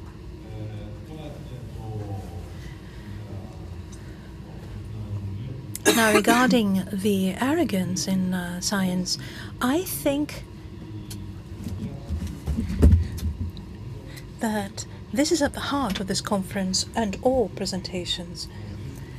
How can we live the time of artificial intelligence, subtracting from it this element of arrogance? Arrogance exists in every human activity. It's not only artificial intelligence. And in my presentation, this is what I accentuated. The aesthetic tradition has a lot to offer in that respect. So this is a time of rediscovery. The last and the penultimate presentation alluded to that. It's an art to try to subtract arrogance and be pleased with the gift, or whatever gift artificial intelligence or science has to offer. Thank you very much. We can entertain one more question. Thank you very much. Okay. Ωραία. Εγώ υπόσχομαι ότι θα είμαι όντως πολύ σύντομος. I promise give kudos to Lazar and Mark. My name is Konstantin Simopoulos. I teach bioethics at Harvard Medical School, and I'm affiliated with our Human Flourishing program. And I gave my presentation on connecting AI and human flourishing. So if you were here, I would just want to connect, but I wanted to congratulate for the direction you took. And I don't know if Sigurd is still the first speaker. Is he still online? Do you know if I think that yes, but I don't have a clear idea. But if he's still online and is listening, maybe he can see the recorded. I wanted to thank him as well, the previous speaker. But thank you, Lazar and Mark. I will try to connect with you. Thank you. Okay. If Sigurd is also online, I just wanted to say thank you to you as well, just to give you thanks for your presentation. Thank you. Thank you. Happy to connect offline. Yes, definitely. Οπότε παίρνουμε άλλη ερώτηση. Πολύ ωραία. Λοιπόν, σας ευχαριστώ πάρα πολύ. So, thank you so much. This is the end of this session. Then we will have a break, and then there is the round table on artificial intelligence. It will be a plenary session next door. I would like to thank the presenters, both here and online, and have a nice evening.